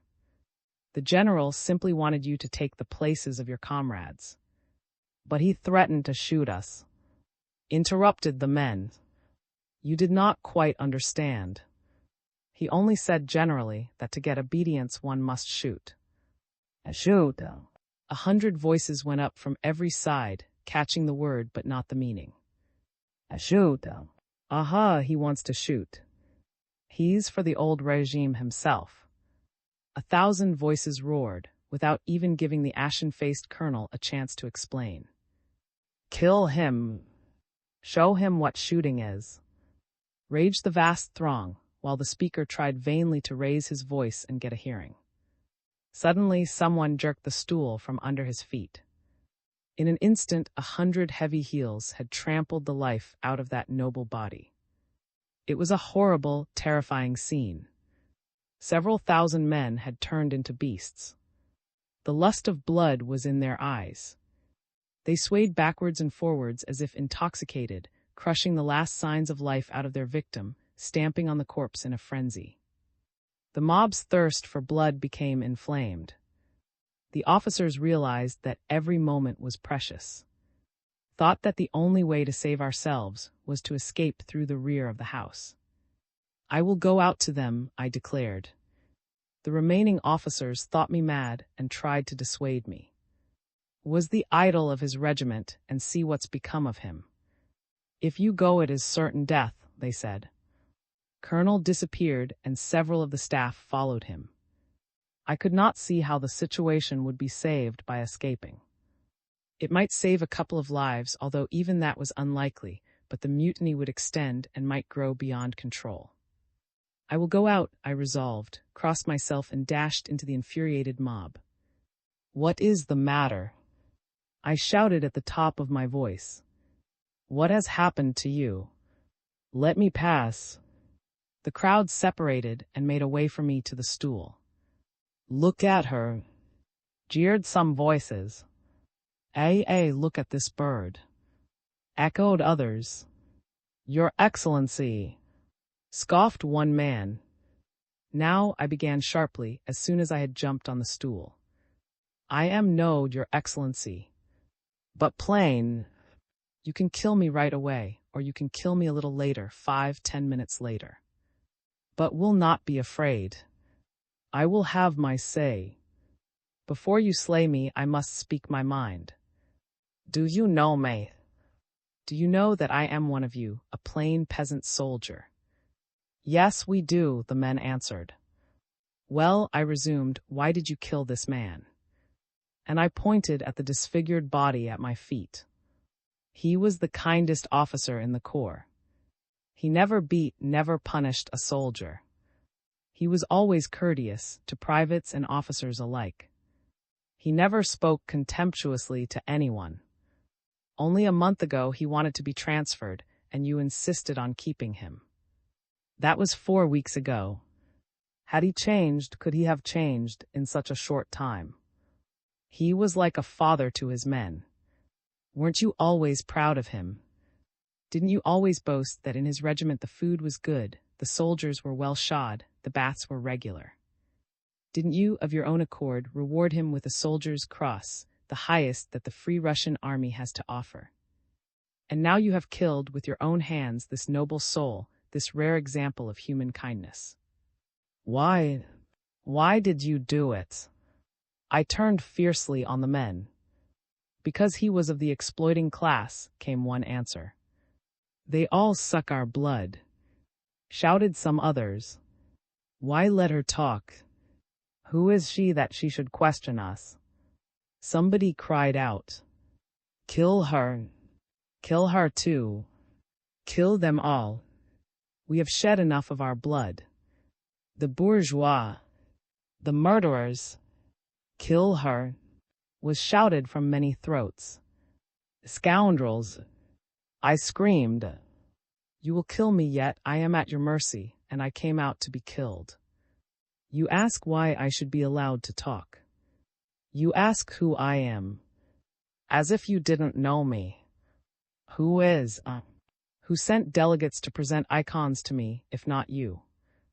Who had me promoted to the rank of an officer, if not you? Who sent me this testimonial to Petrograd only a couple of weeks ago, if not you? Here I drew out from my breast pocket the resolution passed and signed by the Corps Committee and dispatched to me while I was in the Petrograd hospital. I had brought it with me. Pointing to the signatures, I cried, You say this. Who signed it, if not you yourselves? It is signed by the Corps Committee, your own representatives, whom you yourselves elected. The men were silent. Who suffered fought with you, if not I? Who saved your lives under fire, if not? Don't you remember what I did for your comrades when, up to my armpits in mud, I dragged dozens of you to safety and life? Here I turned abruptly on a gaping fellow, looked directly at him and asked, Suppose the rank and file were to elect their own officers. Now what would you do in the commander's place if you were chosen? You are a plain soldier of the people. Tell me what you would do. I thundered. The man looked foolish, making an effort to laugh. I would see, he said, once I got there. That is no answer. Tell me what you would do if our corps were in the trenches and another one refused to relieve it. What would you do? What? I demanded of the whole crowd. Would you hold the trenches indefinitely or leave? Answer me that. Well, we would leave anyhow, replied a number of men. But what are you here for? I shouted fiercely, to hold the trenches or not? Yes, to hold, they answered. Then how could you leave them? I fired back. There was silence. That would be treason to free Russia. I continued. The men bowed their heads in shame.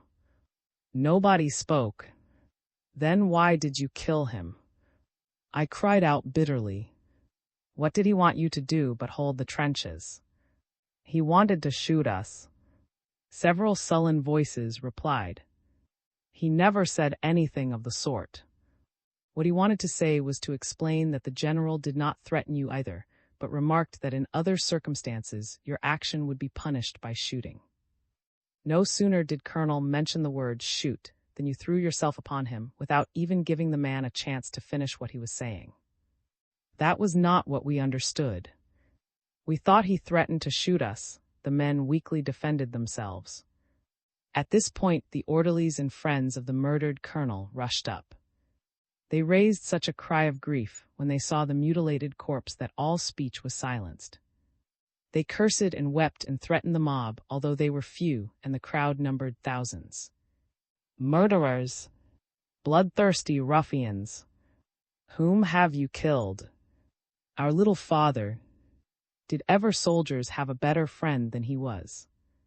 Was there ever a commander who took greater care of his men? You are worse than the Tsar and his hangmen. You are given freedom and you act like cutthroats. You devils! And the mourners broke out in even louder lamentations. The wailing rent the air. It gripped everybody's throat. Many in the mob wept. As the dead man's friends began to relate the various they had received from him, I could not choke down my tears and stepped down from the stool, convulsed with sobs. Meanwhile, in response to calls for help, a division from a neighboring corps arrived to quell the mutiny. The committee of the division came forward and demanded the surrender of the ringleaders of the movement that had resulted in the soldiers' refusal to return to the trenches and in the murder of Colonel. There were negotiations between the two committees, which finally ended in the surrender by the mob of 20 agitators who were placed under arrest. The officers who had fled and the general now reappeared, although the latter was still afraid to order the soldiers to relieve the corps in the trenches. He asked me to broach the subject. I first addressed the men about the funeral. We must have a coffin made. Who will do it? I asked. Several volunteered to get some timber and make one. How about a graves? We must bury him with full military, I went on. Some soldiers offered their services as gravediggers. An officer went to look for a priest. I sent a soldier to the woods to make a wreath. Then I turned and asked, "Now will you go to the trenches to relieve your comrades?" Yes, the men answered meekly. It was an unforgettable scene. These 5,000 men, all so docile and humble, some with tears still fresh on their cheeks, were like a forlorn flock of sheep that had lost its shepherd. It seemed impossible to believe that these men were capable of murder. You could curse them now, you could even strike them, and they would bear it without protest. They were conscious, deeply conscious of a great crime. Quietly they stood from time to time, uttering a word of regret, engrossed in mourning. And yet these same lambs were ferocious beasts 2 hours ago. All the gentleness now mirrored in their faces was then extinguished by a hurricane of savage passion. These obedient children had actually been inhuman a short time ago. It was incredible, and still it was the truth. Such is the character of the Russian people. The coffin, an oblong box of unshaven boards, draped inside and out with a white sheet, was brought at 4 o'clock. The body had been washed, but it was impossible to restore the face to its normal appearance. It was disfigured beyond recognition. With the help of some of the men, I wrapped the body in canvas and placed it in the coffin. Instead of one, there were 4 green wreaths made. The priest began to read the service, but could not control himself and burst into sobs. The general, the staff, and I, with candles in our hands, were sobbing too. Immediately behind the coffin, as the procession started, the dead officer's orderly wailed in heartrending tones, recalling aloud the virtues of his master. Behind us marched almost the whole corps, including the regiment commanded by the dead man.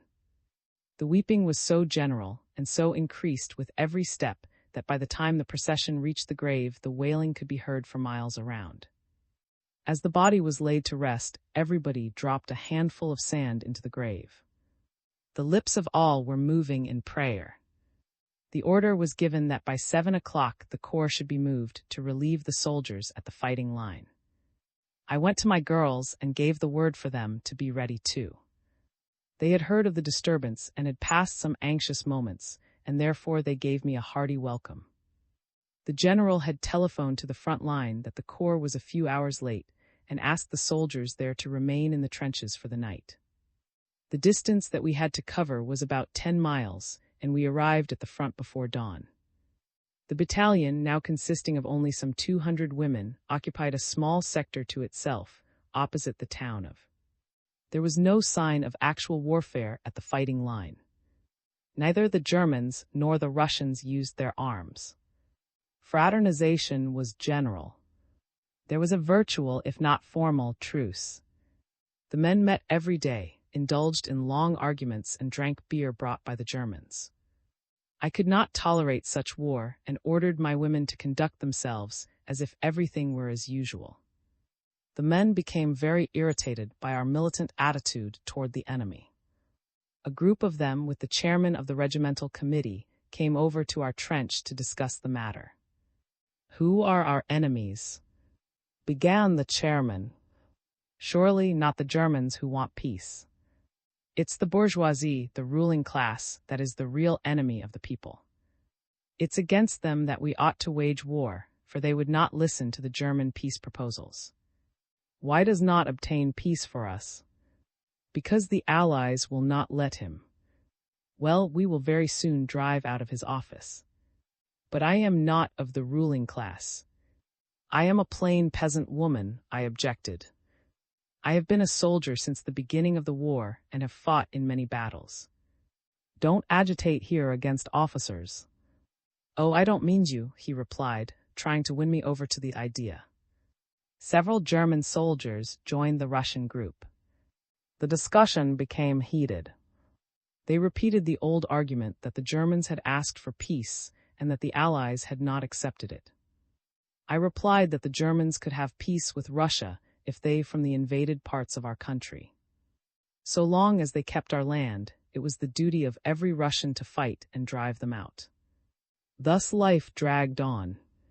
Nights and days passed in discussions. Had almost entirely lost his hold on the men, who were drifting more and more toward Bolshevism. Finally, the feud between and reached a crisis. Asked the commander-in-chief by telephone to send some loyal troops to Petrograd, apparently realizing that his days were numbered. Replied with a message through, requesting a written certificate from, investing the commander-in-chief with full authority to restore discipline in the army.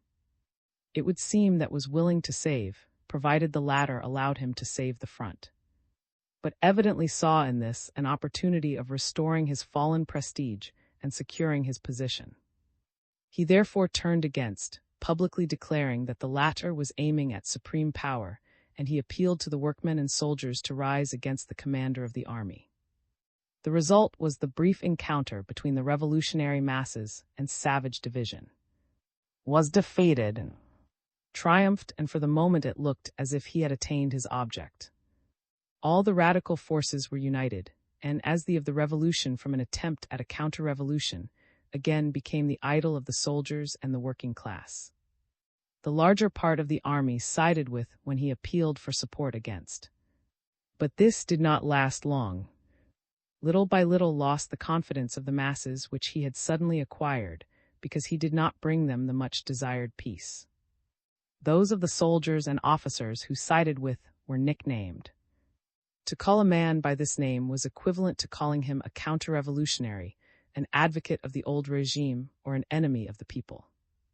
The inactivity of life in the trenches became wearisome. One rainy day I sent out a listening party into no man's land, with instructions to shoot at the enemy in case of his approach. I watched the party go forward. Suddenly a group of Germans, numbering about 10, came in the direction of our trenches. They walked along at their ease with their hands in their pockets, some whistling, others singing. I aimed my rifle at the leg of one of the troop and wounded him.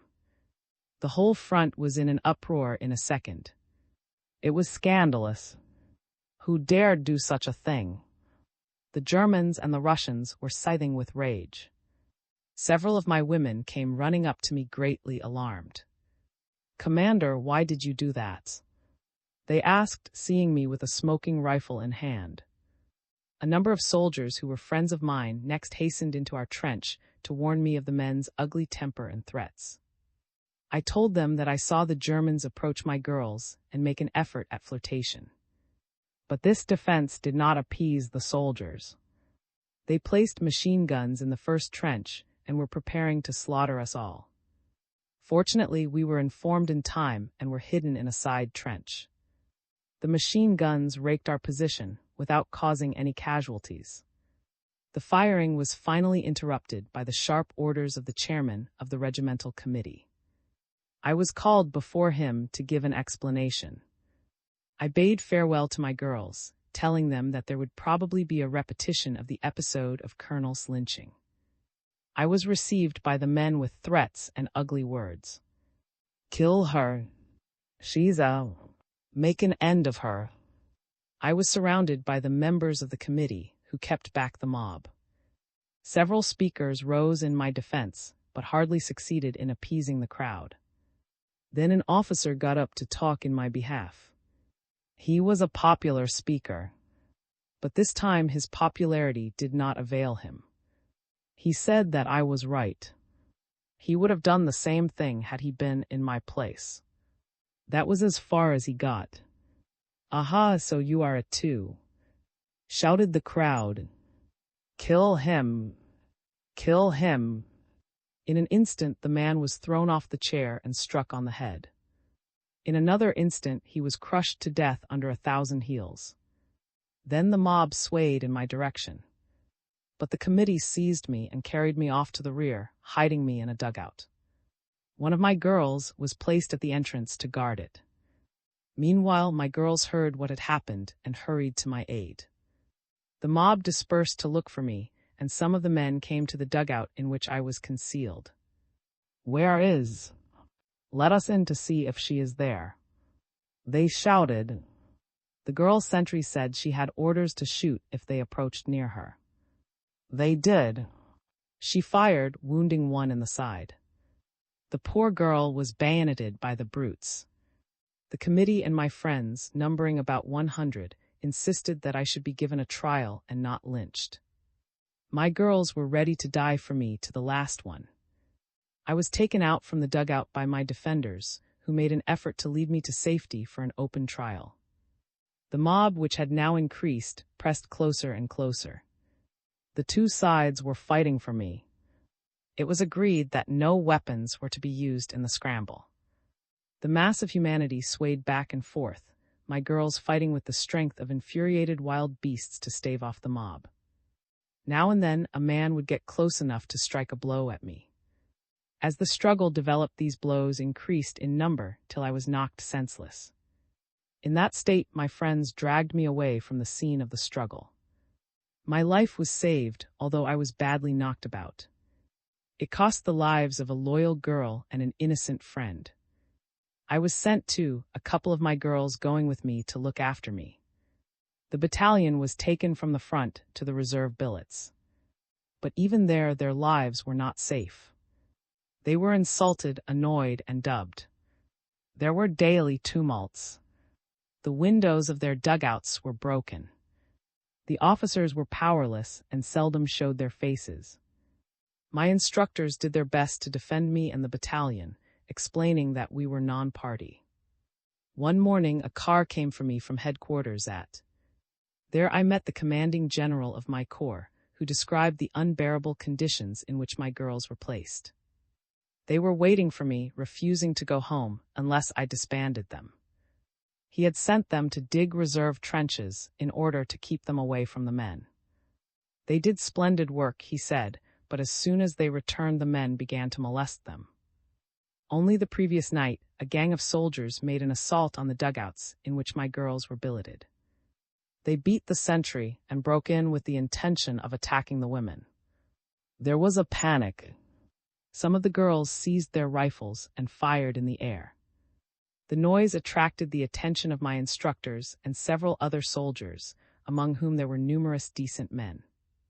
The situation was saved by the latter. But what was to be done? Life for the battalion was becoming absolutely unbearable, at least at this part of the front. It was difficult to understand the change which had come over the men in a few months. How long ago was it that they almost me, and I loved them? Now they seemed to have lost their senses. The general advised me to disband the battalion. But that would be to admit failure and despair as to my country's condition. I was not ready to make such admissions. No, I would not disband my unit. I would fight to the end. The general could not understand my point of view. Was not the case hopeless, since the soldiers had turned machine guns on the battalion? Wouldn't I have been lynched but for the desperate struggle of my girls and the soldiers who were my friends? So I resolved to go to Petrograd and asked to transfer me to a fighting sector. I went to see my girls before leaving for the capital. It was a pathetic meeting. They were glad to learn of my intended journey. They could not stand it much longer where they were. They were prepared to fight the Germans, to be tortured by them, to die at their hands or in prison camps. But they were not prepared for the torments and humiliation that they were made to suffer by our own men. That had never entered into our calculations at the time the battalion was formed.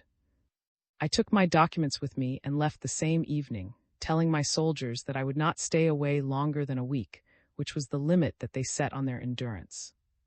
Upon my arrival in Petrograd, I went to the quarters occupied by the battalion while in training. It was evident at a glance that an atmosphere of depression weighed heavily on the Russian capital. The smiles and rejoicings were gone from the streets. There was gloom in the air and in everybody's eyes. Food was very scarce. Red Guards were plentiful. Bolshevism walked the streets openly and defiantly, as if its day had already come. My friends, who had taken an interest in the battalion, were horrified to learn of conditions at the front. Their accounts of the state of affairs at the capital depressed me greatly. After his dispute with, had cut himself off completely from his friends and acquaintances of the upper classes. I went to General, telling him of my mission. But he would not accompany me anywhere, although he placed his motor car at my disposal. I drove to the commander of the military district, General, a Cossack who looked impressive and strong, but was actually a weakling. He received me cordially and asked the purpose of my visit to the city. He had heard of the rough handling I had endured and expressed his sympathy. But, he added, no one is safe in these days. I myself expect to be thrown out at any time. It is a matter of days, of hours, for the government. Another revolution is ripening and is close upon us. Bolshevism is everywhere, in the factories and in the barracks. And how are things at the front? The same or even worse, I answered, and I told him of all my trials and troubles, and the help I expected to obtain from him and the war minister. Nothing can help you now, he said. The authorities are powerless. Orders are not worth the paper on which they are issued. I am going now to the new war minister. Would you like to come with me? On the way we discussed his appointment. He was the same man who, as commander of the Moscow military district, had rescued me from the mob at Moscow some weeks before. He was a very popular leader and had considerable influence with the soldiers.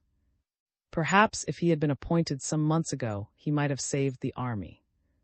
But it is too late now, said. When we arrived at the war ministry, we found that was in study. We were announced, and I was asked to come in first. As I opened the door, I saw immediately that all was lost. The Prime Minister and the War Minister were both standing. They presented a pathetic, heartbreaking sight. Looked like a corpse. There was not a vestige of in his face. His eyes were red as if he had not slept for nights. Seemed to me like a man who is drowning, reaching for help. My heart sank. War had made me callous, and I was seldom shocked. But this time I was nearly overcome by the sight of these two agonized figures. I saw the agony of Russia reflected in their despairing faces. They made an effort to smile, but it was a failure.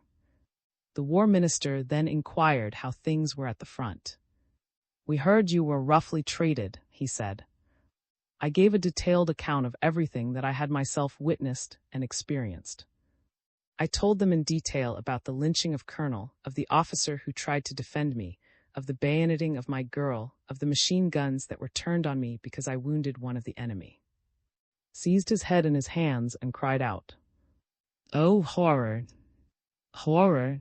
We are perishing. We are drowning." There was a tense, painful pause. I ended my story with the suggestion that action was urgently needed, or all would be wrecked. Yes, action is needed, but what action? What is to be done now? What would you do if you were to be given authority over the army? You are a common soldier, tell me what you would do. It is too late now, I answered after thinking a little time. 2 months ago I could have accomplished a great deal. Then they still respected me. Now they hate me. Ah! Exclaimed the war minister. 2 months ago I might have saved the situation myself, if I had only been here then. We then discussed the purpose of my journey. I asked for a transfer to a more active part of the front, and for a certificate that the battalion was to be run without committees.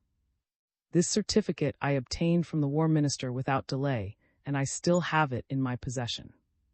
He also agreed to my first request and promised to look into the matter and issue orders for my transfer. Was silent during the conversation. He stood like a ghost, the symbol of once mighty Russia.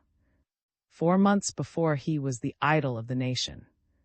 Now almost all had turned against him. As I looked at him, I felt I was in the presence of that immense tragedy which was rending my country into fragments. Something seemed to clutch my throat and shake me. I wanted to cry, to sob. My heart dripped blood for Mother Russia. What would I not have done to avert that impending catastrophe?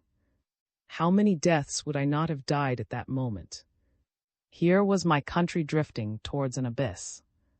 I could see it sliding down, down, down, and here were the heads of the government powerless, helpless, clinging hopelessly to the doomed ship, despairing of salvation, abandoned, forlorn, stricken. God only knows the future, shall we ever meet again? I asked the two men in a stifled voice as I bade them farewell. Livid, motionless, answered in a hoarse whisper. Hardly, Maria.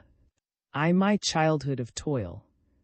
My father was born into serfdom at a village in the province of Novgorod, some 200 miles north of Moscow. He was 15 when Alexander II emancipated the serfs in 1861, and remembers that historic event vividly, being fond even now of telling of the days of his boyhood.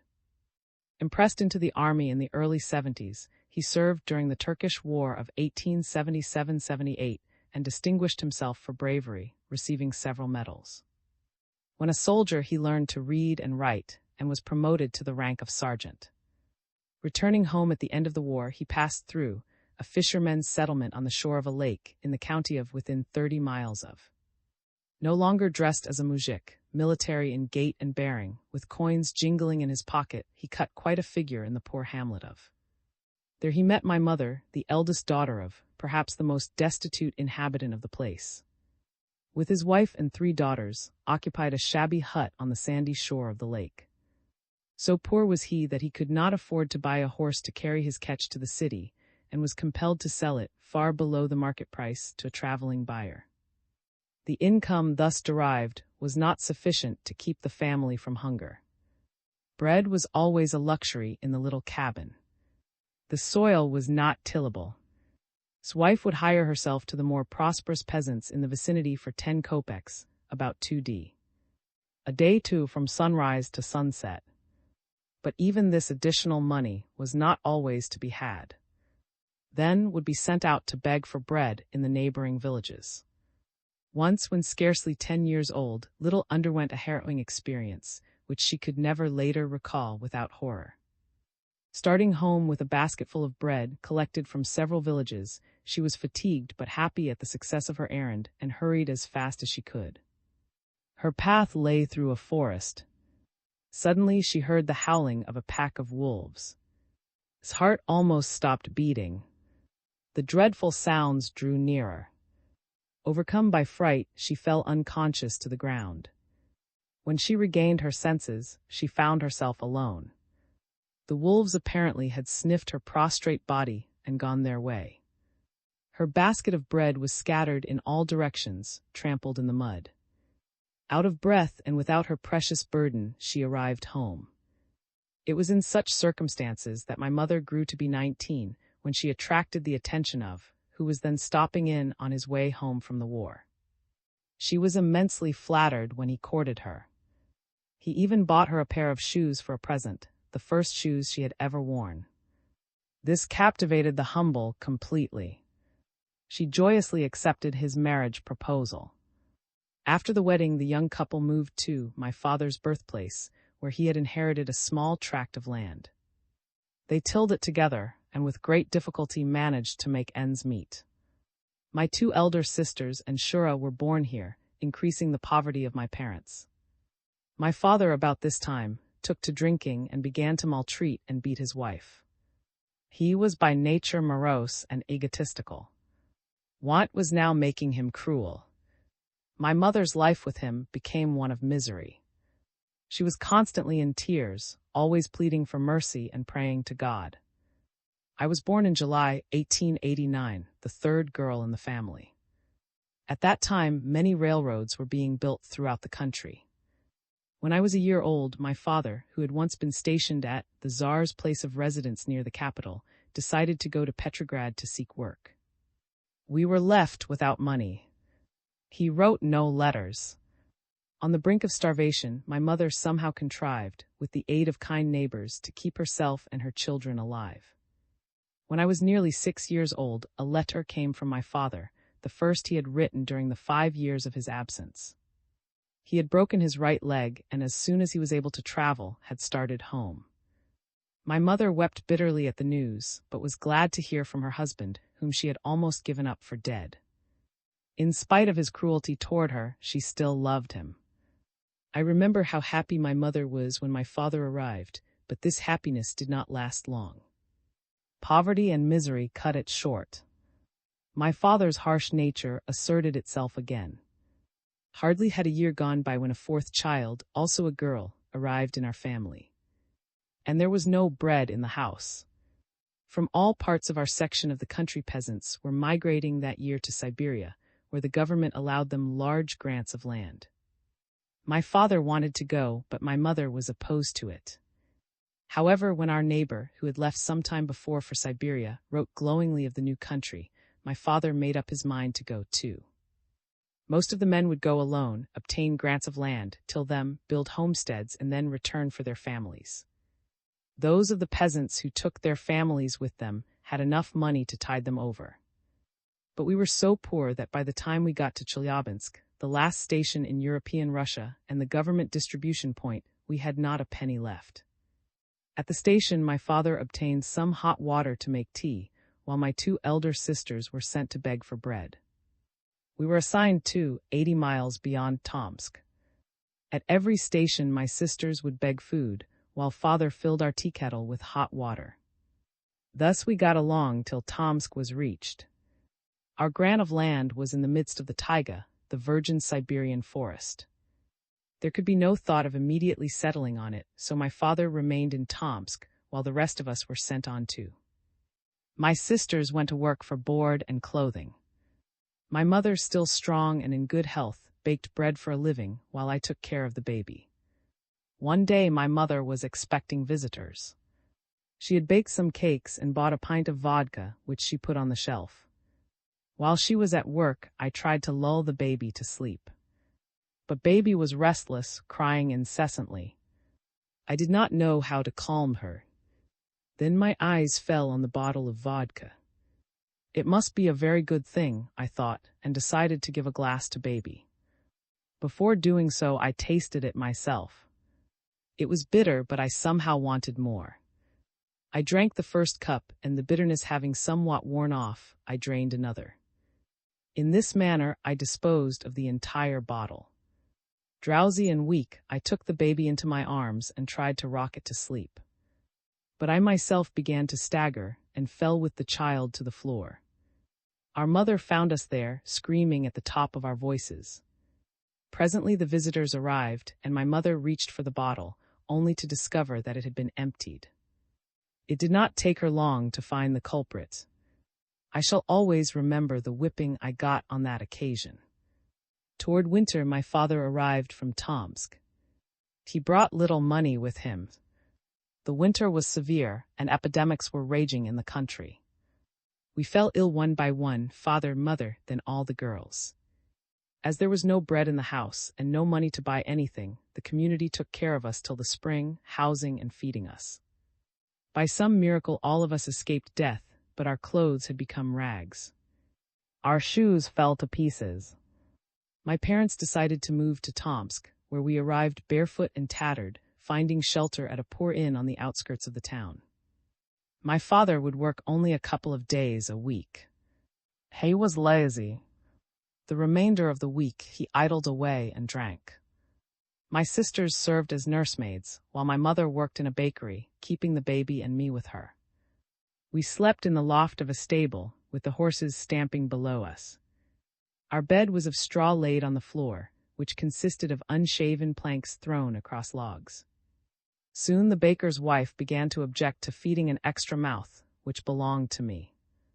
I was then over 8 years old.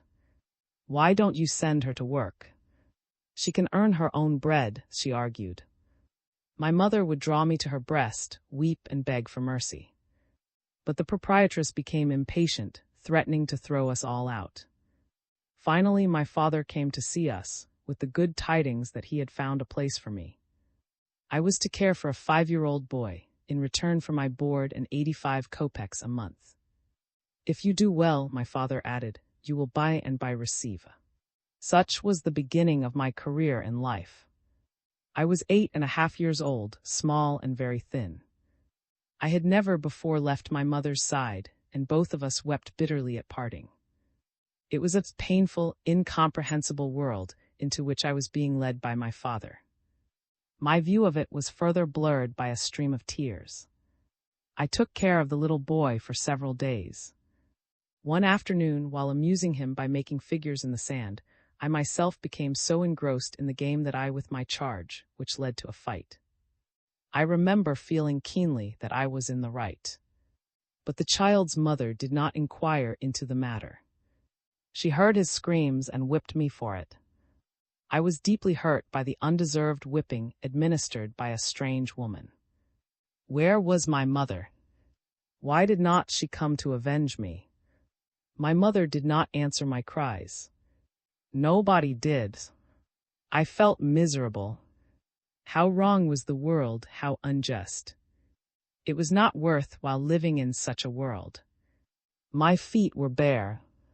My dress was all in rags. Nobody seemed to care for me. I was all alone, without friends, and nobody knew of the yearning in my heart. I would drown myself, I thought. Yes, I would run to the river and drown myself. Then I would go up, free of all pain, into the arms of God.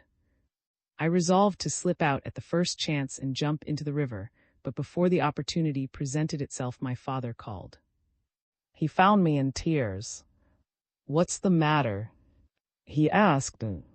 I am going to drown myself, Papa, I answered sadly. Great heavens! What's happened, you foolish child? I then poured out my heart to him, begging to be taken to my mother. He caressed me and talked of my mother's distress if I left my place. He promised to buy me a pair of shoes, and I remained. But I did not stay long. The little boy, having seen his mother punish me, began to take advantage of me, making my life quite unbearable. Finally, I ran away and wandered about town till dark, looking for my mother. It was late when a policeman picked me up crying in the street and carried me to the police station. The officer in charge of the station took me to his home for the night. His house was rather large. I had never been in such a house before. When I awoke in the morning, it seemed to me that there were a great many doors in it, and all of them aroused my curiosity. I wanted to know what was behind them. As I opened one of the doors, I beheld the police officer asleep on a bed, with a pistol by his side. I wanted to beat a hasty retreat, but he awoke. He seized the pistol and, still dazed from sleep, threatened me with it. Frightened, I ran out of the room. My father, meanwhile, had been informed of my flight and had gone to the police station in search of me. He was referred to the police officer's home. There he found me weeping in the porch and took me to my mother. My parents then decided to establish a home.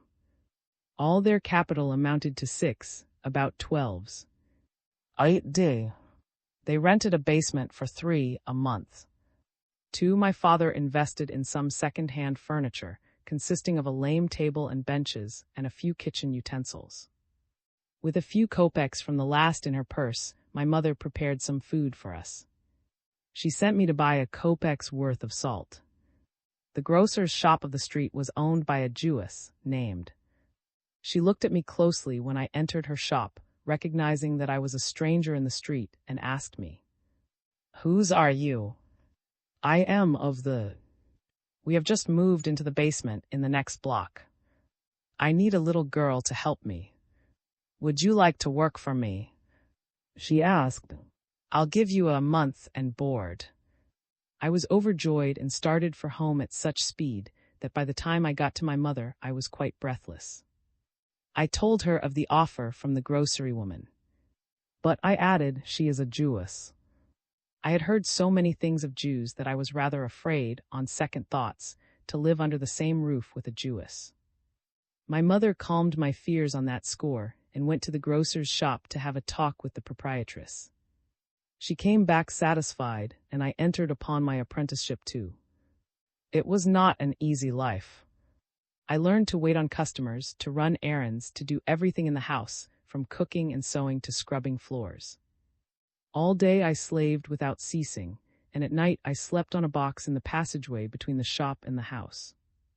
My monthly earnings went to my mother, but they never sufficed to drive the specter of starvation away from my home. My father earned little but drank much, and his temper became more and more harsh. In time my wages were raised to 2 a month. But as I grew, I required more clothes, which my mother had to supply me from my earnings. Was exacting and not infrequently punished me. But she also loved me as though I had been her own daughter, and always tried to make up for harsh treatment.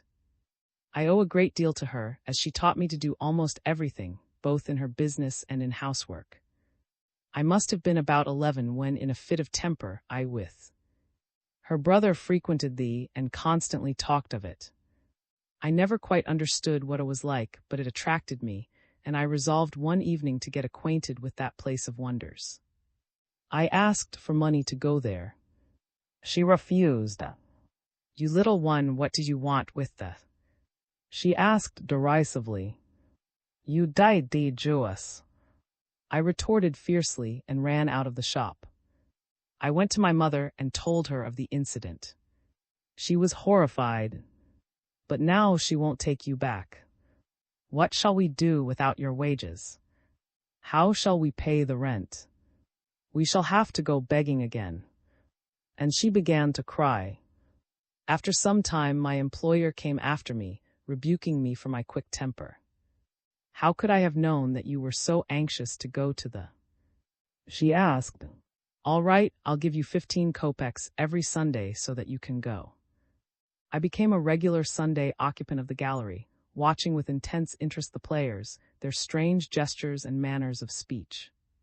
5 years I worked for, assuming more important duties as I grew older. Early in the morning I would rise, open the shutters, knead the dough, and sweep or scrub the floors.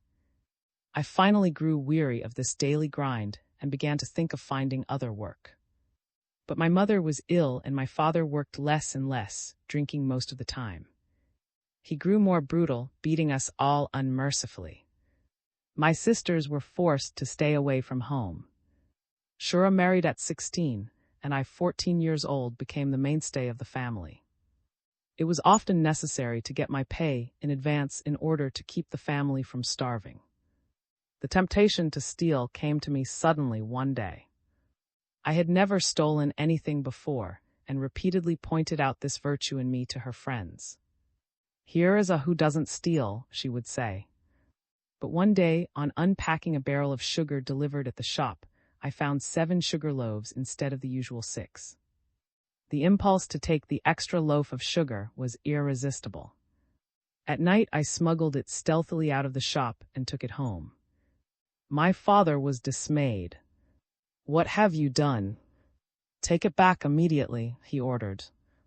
I began to cry and said that the sugar was not really, that the error had been made at the refinery. Then my father consented to keep it. I returned to the shop and went to bed, but my eyes would not close. My conscience troubled me. What if she suspects that a loaf of sugar was missing? What if she discovers that I have stolen it? And a feeling of shame came over me. The following day I could not look straight into his eyes.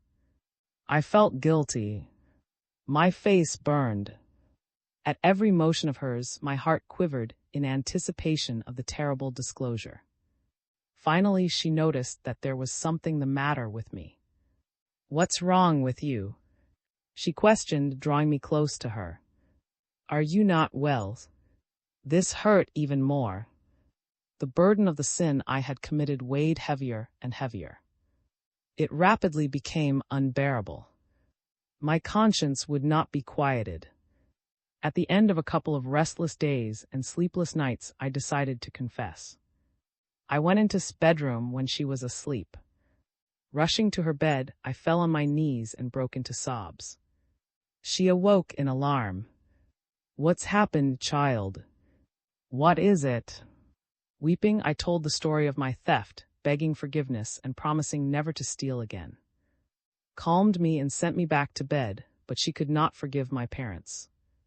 Next morning she visited our home, remonstrating with my father for his failure to return the sugar and punish me. The shame and humiliation of my parents knew no bounds. Sundays I spent at home, helping my mother in the house. I would go to the well, which was a considerable distance away, for water.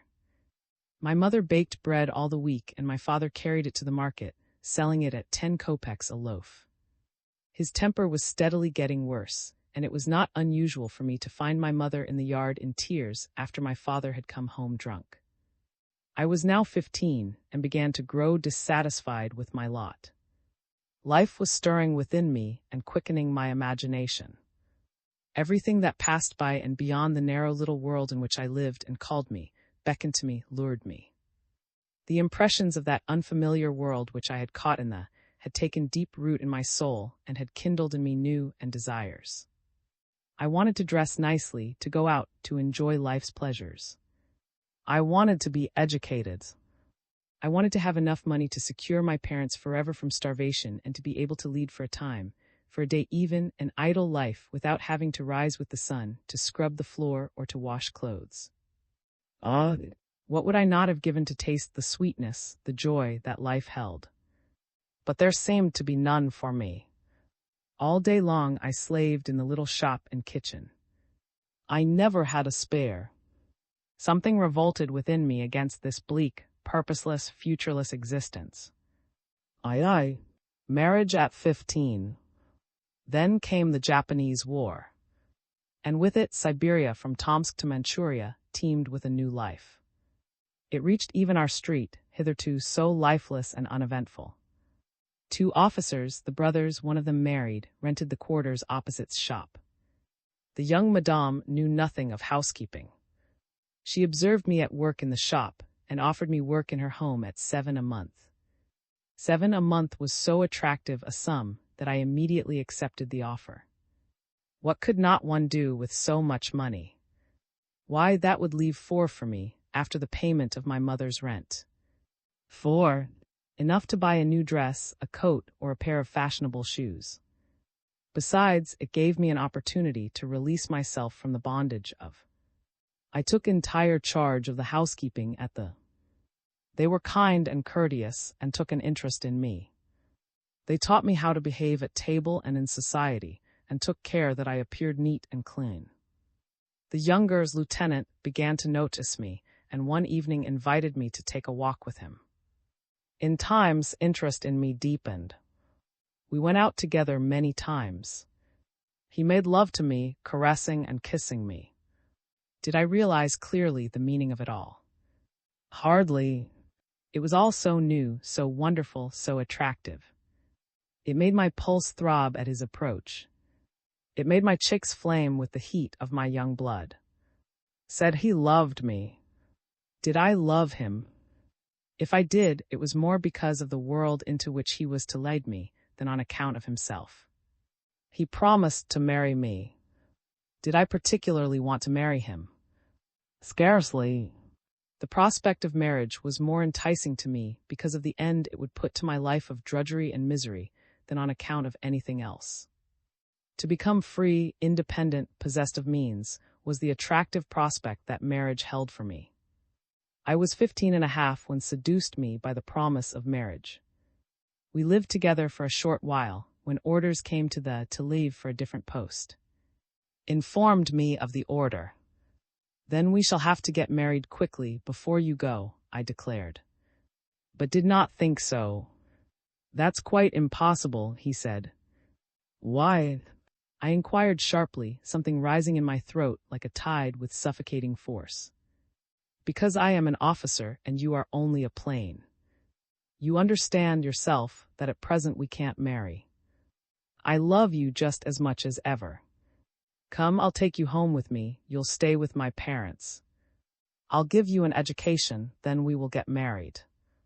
I became hysterical and throwing myself at him like a ferocious animal, I screamed at the top of my voice. You villain! You deceived me. You never did love me. You are a scoundrel. May God curse you. Tried to calm me. He tried to approach me, but I repulsed him. He cried, he begged, he implored me to believe that he loved me and that he would marry me. But I would not listen to him. I trembled with rage, seized by a fit of uncontrollable temper. He left me in tears. I did not see for 2 days. Neither did his brother nor sister-in-law. He had disappeared. When he returned, he presented a pitiable sight. His haggard face, the appearance of his clothes, and the vodka told the story of his 2 days' debauch. Ah, he lamented, gripping my arms. What have you done? What have you done? I loved you so much. And you would not understand me. You have ruined my life and your own. My heart was wrung with pity for. Life to me then was a labyrinth of blind alleys, tangled, bewildering. It is now clear to me that did love me genuinely, and that he had indulged in the wild orgy to forget himself and drown the pain I had caused him. But I did not understand it then. Had I loved him truly, it might all have been different. But a single thought dominated my mind. He had promised to marry me and failed. Marriage had become to me the symbol of a life of independence and freedom. The left, they gave me money and gifts.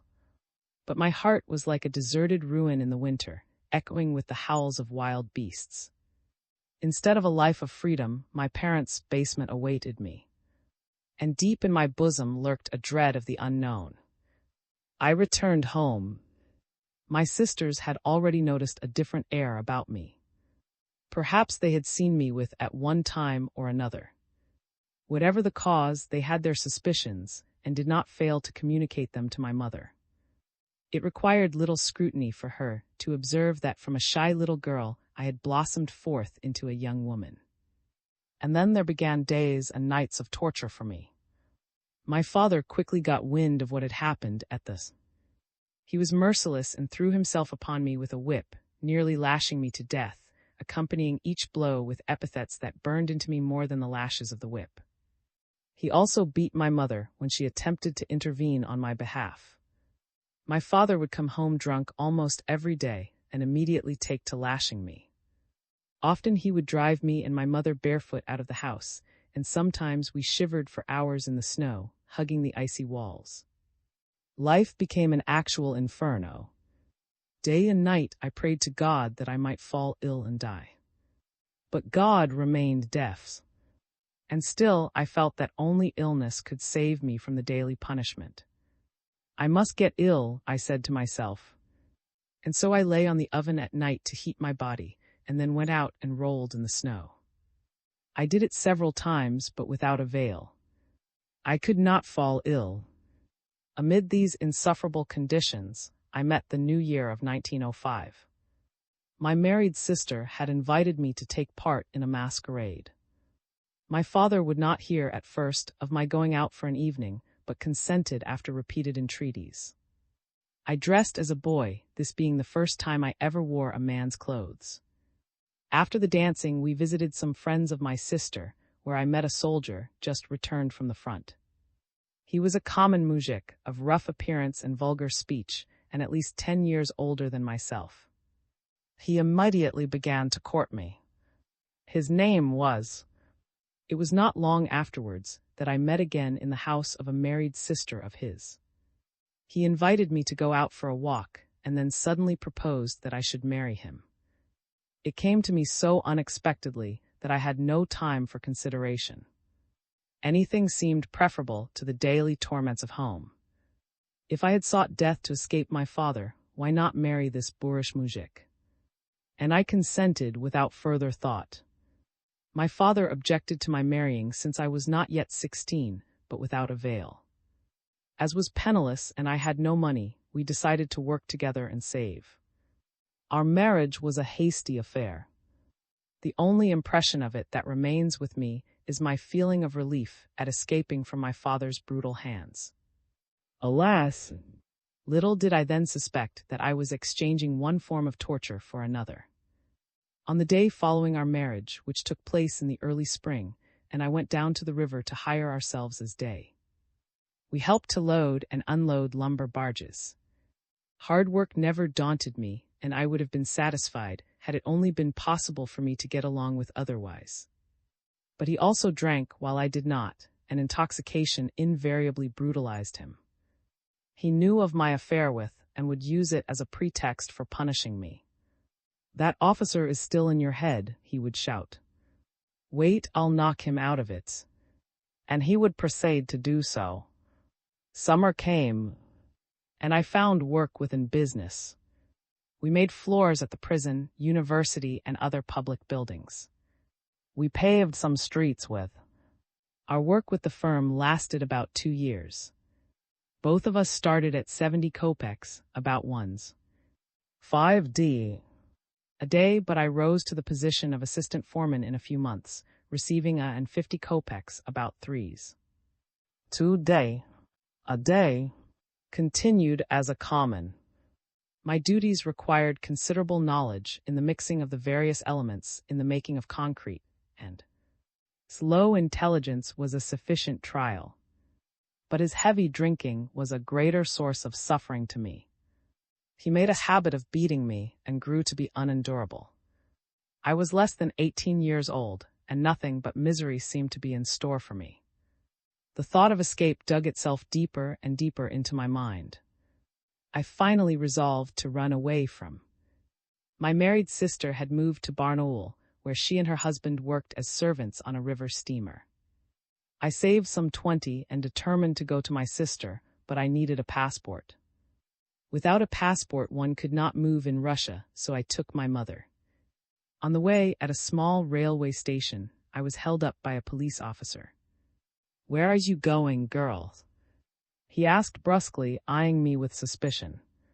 "To Barnaul," I replied with a sinking heart.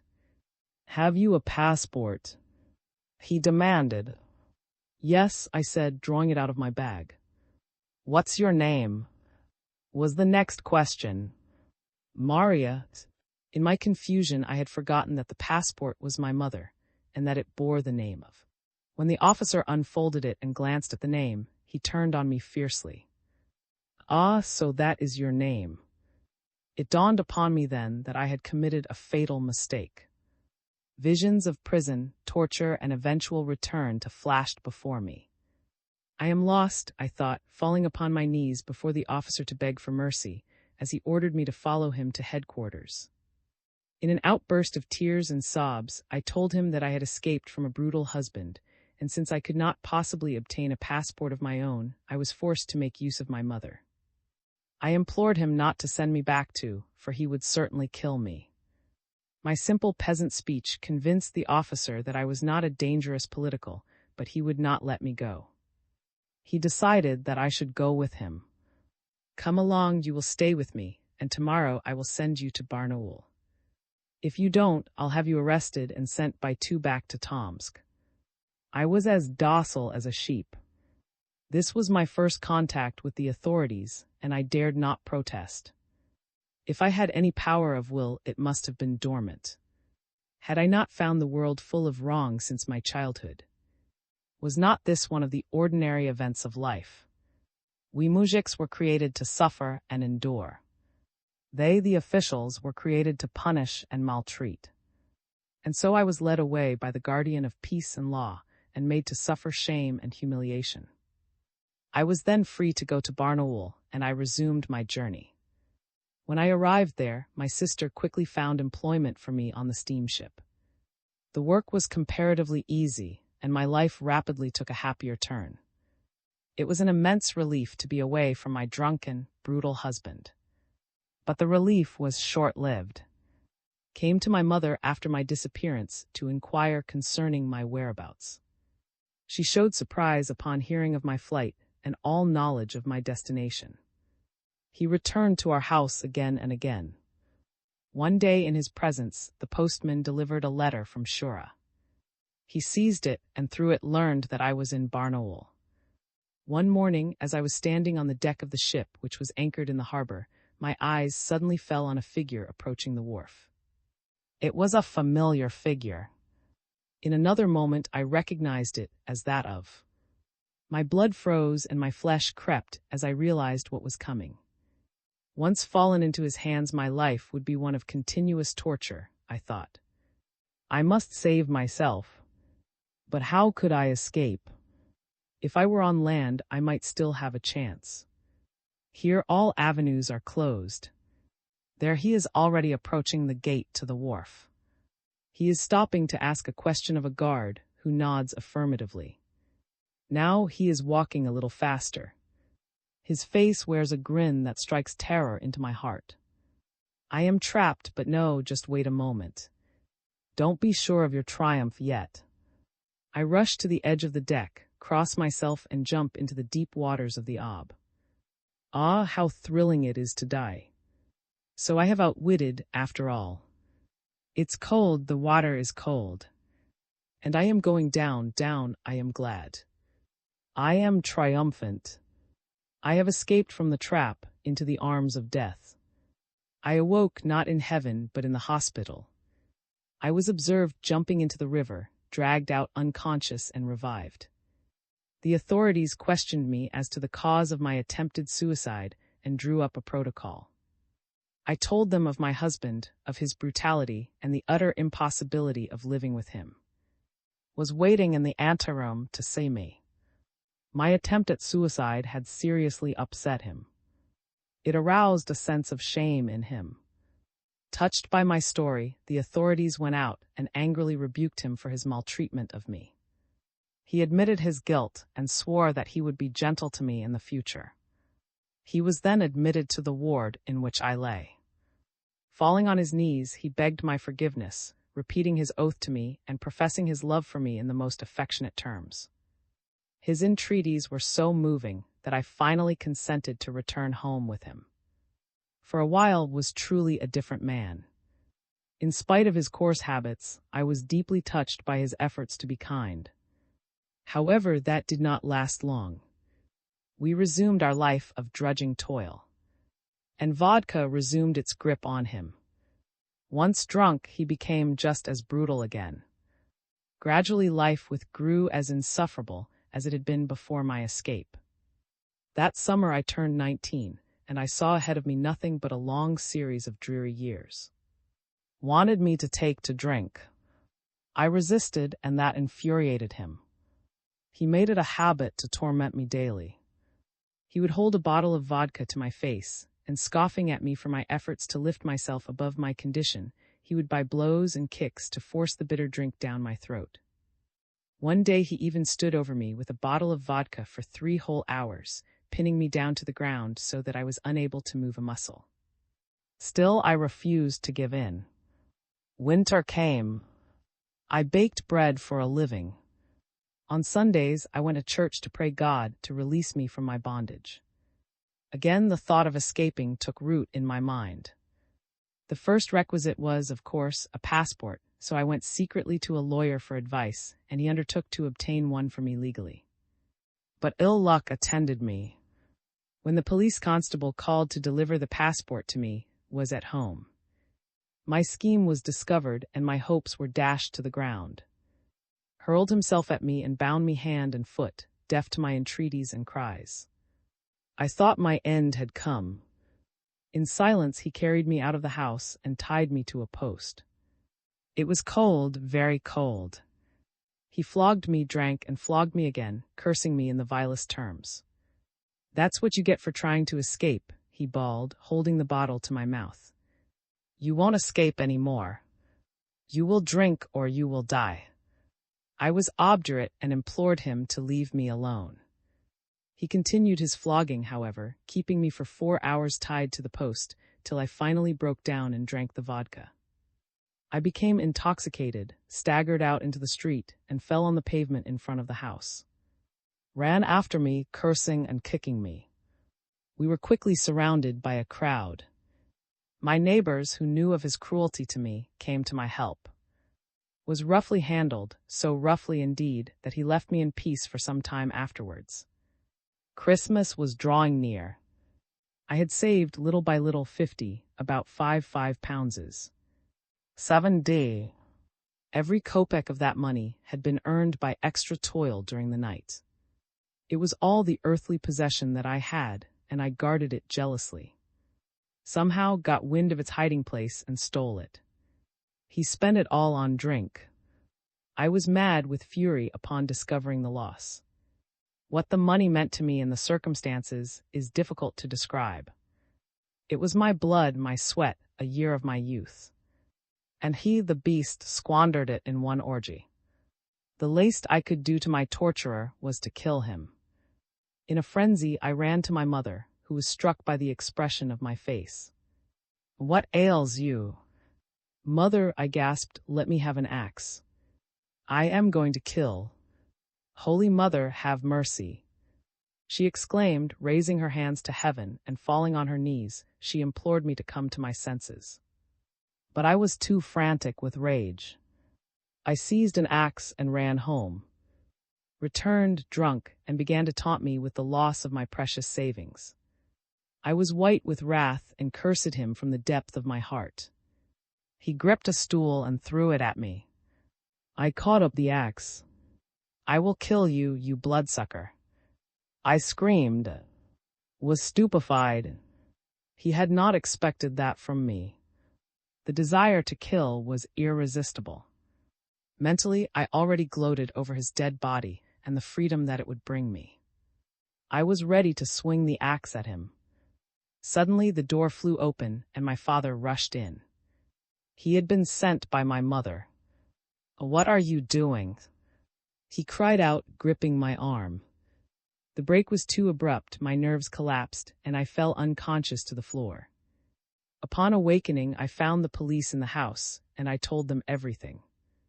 Was taken to the police station, while the police officer, a very kind-hearted man, advised me to leave the town to get away from him. I got my passport, but my money was gone. I could not afford to buy a ticket to Irkutsk, where Shura had moved from Barnaul. Determined to go at all costs, I boarded a train without a ticket.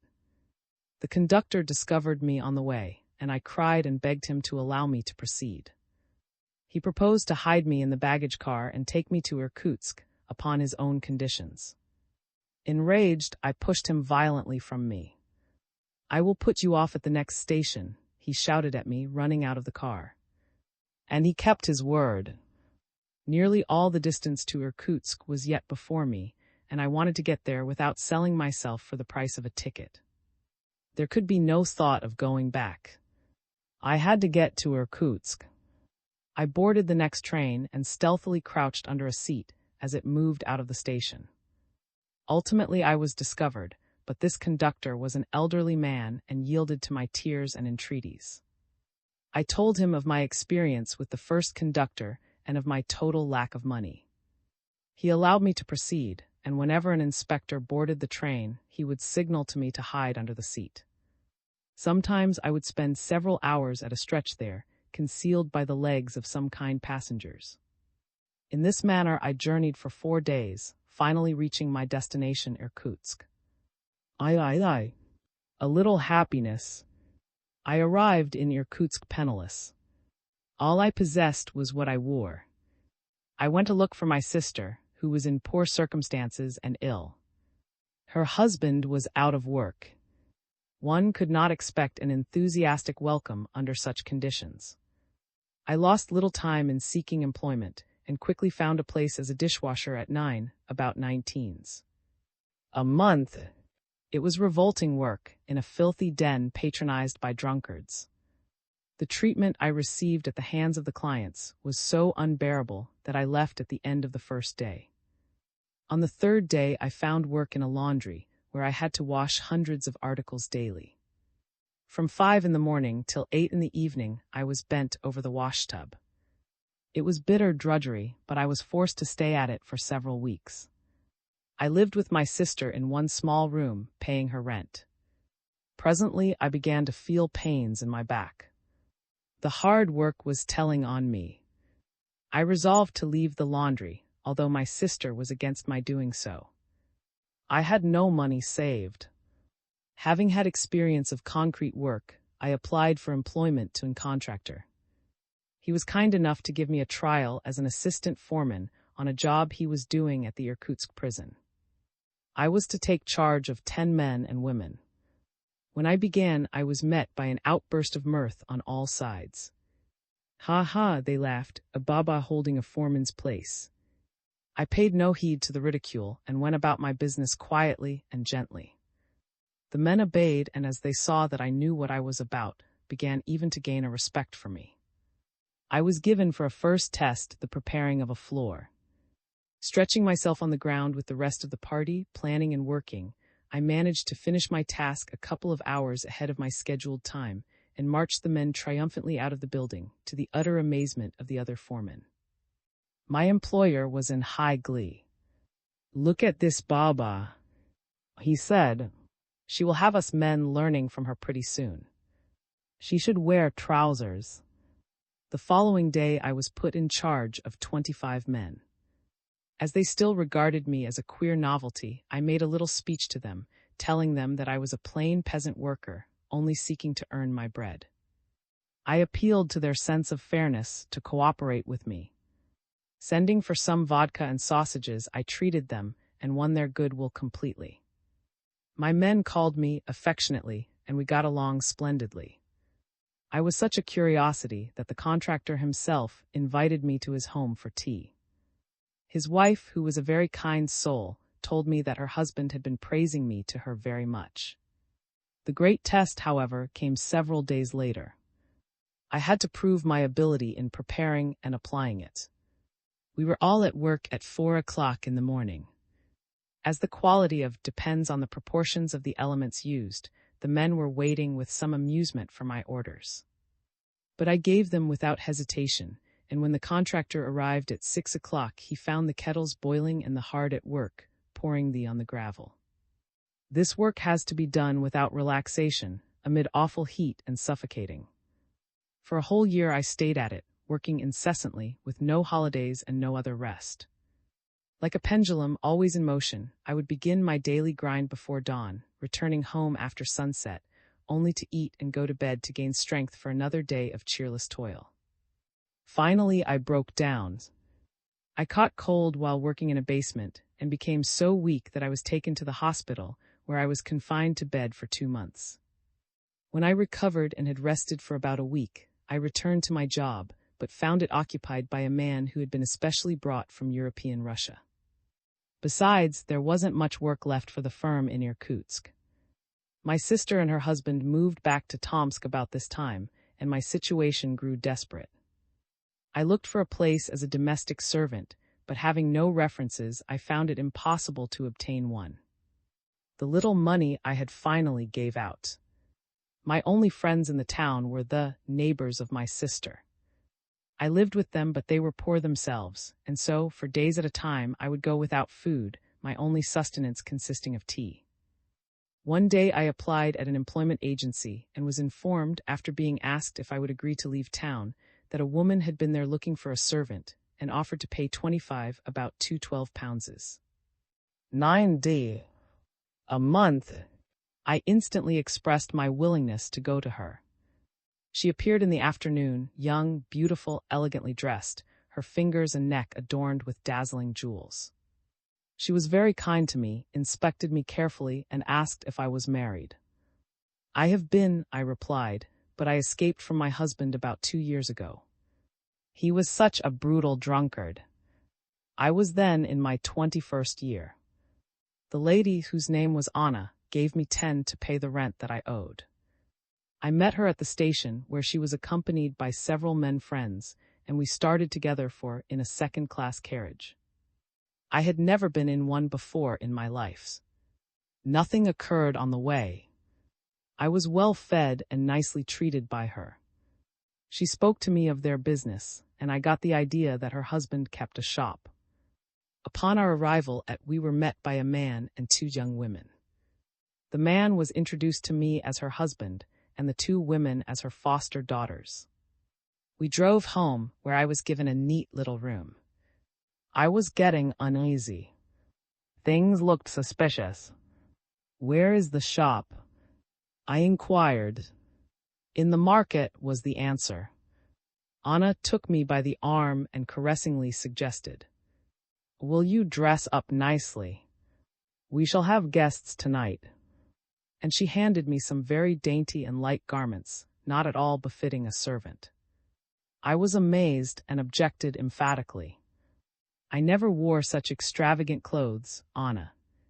I am a plain working girl," and I blushed deeply. I was both ashamed and afraid. I had a premonition of evil. And when she handed me a very low-necked gown, I became thoroughly frightened. But Anna was persuasive and persistent, and I was finally persuaded to put it on. It was so transparent that my cheeks burnt with shame. I refused to leave my room, but was coaxed by Anna into following her. As I crossed the threshold, I saw several girls sitting in company with men, drinking beer. A young man was standing apart, evidently anticipating our appearance. He moved toward us. Anna had apparently promised me to him. Stars were shooting before my eyes. A house of shame. The thought pierced my mind and made me furious. I lost all my submissiveness and meekness. Seizing my clothes, I tore them madly into shreds, stamping with my feet, cursing, shrieking, and breaking everything that I could get hold of. I caught up several bottles of beer and shattered them into fragments on the floor. This outbreak lasted but a moment. Everybody in the room was too stupefied to move before I ran out of the house, wrapped only in a shawl. I hastened to the police station at a pace that made people in the streets think that I must be mad. Arriving there, I made my complaint to the officer in charge. To all appearance, he was little touched by my story. While I prayed for mercy and relief on my knees before him, he was regarding me with amusement. He drew me to him and proposed that I should go to live with him. I was shocked and overwhelmed. He, whose duty it was to protect me, was clearly in alliance with white slave traders. "You are all scoundrels and murderers," I cried out in anguish. "You ought to be ashamed to take advantage of a defenseless girl." He grew angry and ordered me to be locked up for the night. The policeman who took me away also made advances to me, and I had to slap him to keep him away. The cell was cold, dark, and dirty. I had left my shawl upstairs. Enraged against the authorities, I broke all the windows and hammered continuously at the doors and walls, till I was set free in the morning. But my troubles had only begun. I had no place to go. For 2 days I wandered about the town day and night. I was starved and worn out. Then I knelt on the bank of the river and prayed for half an hour. I prayed devoutly, pouring out my whole soul. It seemed to me that the Lord had heard my plea, and I felt relieved. I resolved to return to Anna after my prayer. I thought she had been so kind at first that if I begged her to let me work for her as a servant, she would agree. Before entering her house, I went into the little grocer's shop nearby, and posing as the new servant of Anna, who was a customer of the place, got a small bottle of essence of vinegar. I then entered the house and was well received. However, the solicitude for my safety angered me, and I resented Anna's caresses. I locked myself up in my room, getting ready to poison myself with the essence. As I was saying my last prayers, there was a knock at the door. "Who is it?" I asked sharply. The reply was, "I am that young man whom you saw 2 days ago in the parlor. I want to help you. I realize that you are not a girl of that sort. Pray, open the door and let me talk to you." I naturally thought that this was another trap and answered wrathfully, "You are a villain." "You are all villains. What do you want with me? What have I done to deserve torture and starvation? If I fall into your hands, it will be only when I am dead. I am going to drink this poison and let you gloat over my corpse." The man got excited. He ran out into the yard, raised an alarm, and dragging several people with him, shouted that I had threatened to take poison. A large crowd collected round the house, and he forced the window of my room from the outside and jumped in. Seizing the glass of essence, he threw it out of the window, cursing Anna and her house. He made every effort to calm me, expressing his admiration for my courage and virtue. His professions of sincerity and friendship were so convincing that I yielded to his invitation to go with him to the home of his parents. Who was a handsome young man of about 24, was. He was a man of education, having studied at a high school for some time. His father was a butcher. I was well received by his family, fed, dressed, and allowed to rest. They were kind and hospitable people. Or, as he was called by his intimates, took a special care of me. He loved me, and it was not long before he declared that he could not live without me. I was also attracted towards him.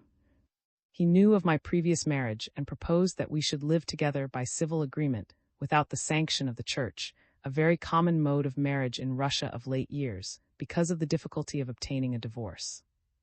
I consented to his proposal, on condition that he told me the reason for his living in a small barn in the backyard, apart from the family. He agreed. When I was 20, he began, my father was engaged in the business of supplying meat to several army regiments.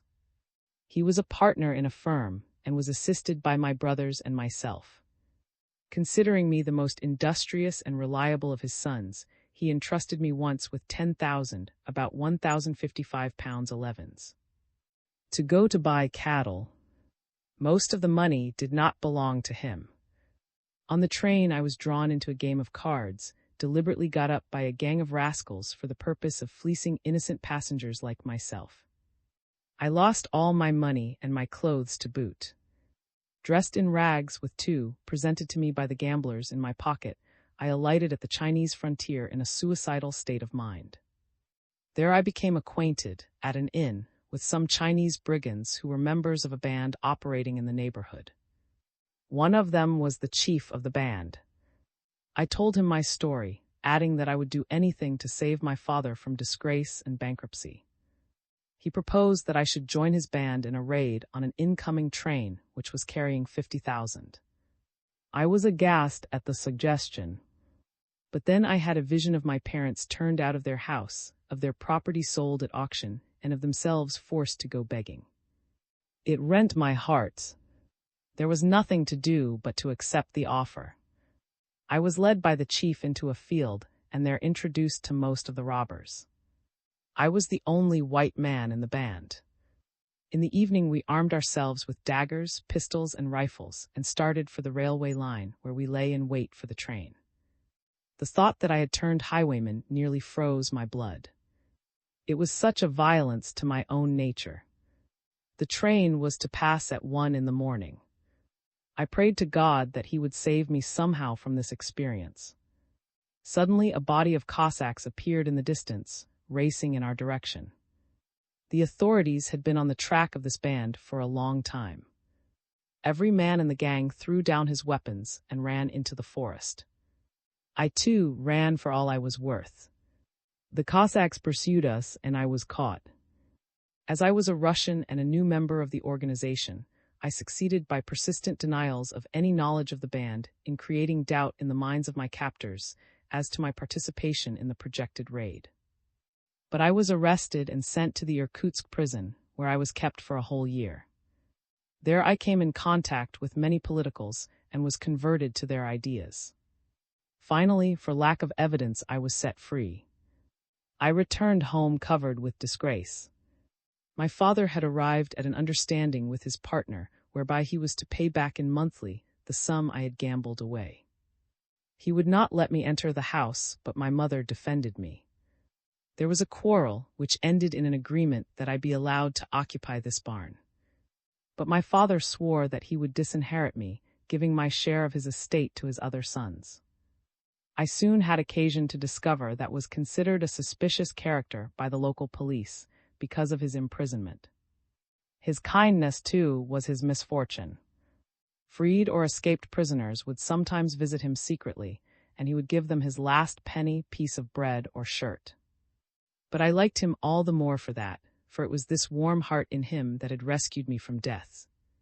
We vowed to be faithful to each other forever, and I entered upon my duties as a housewife.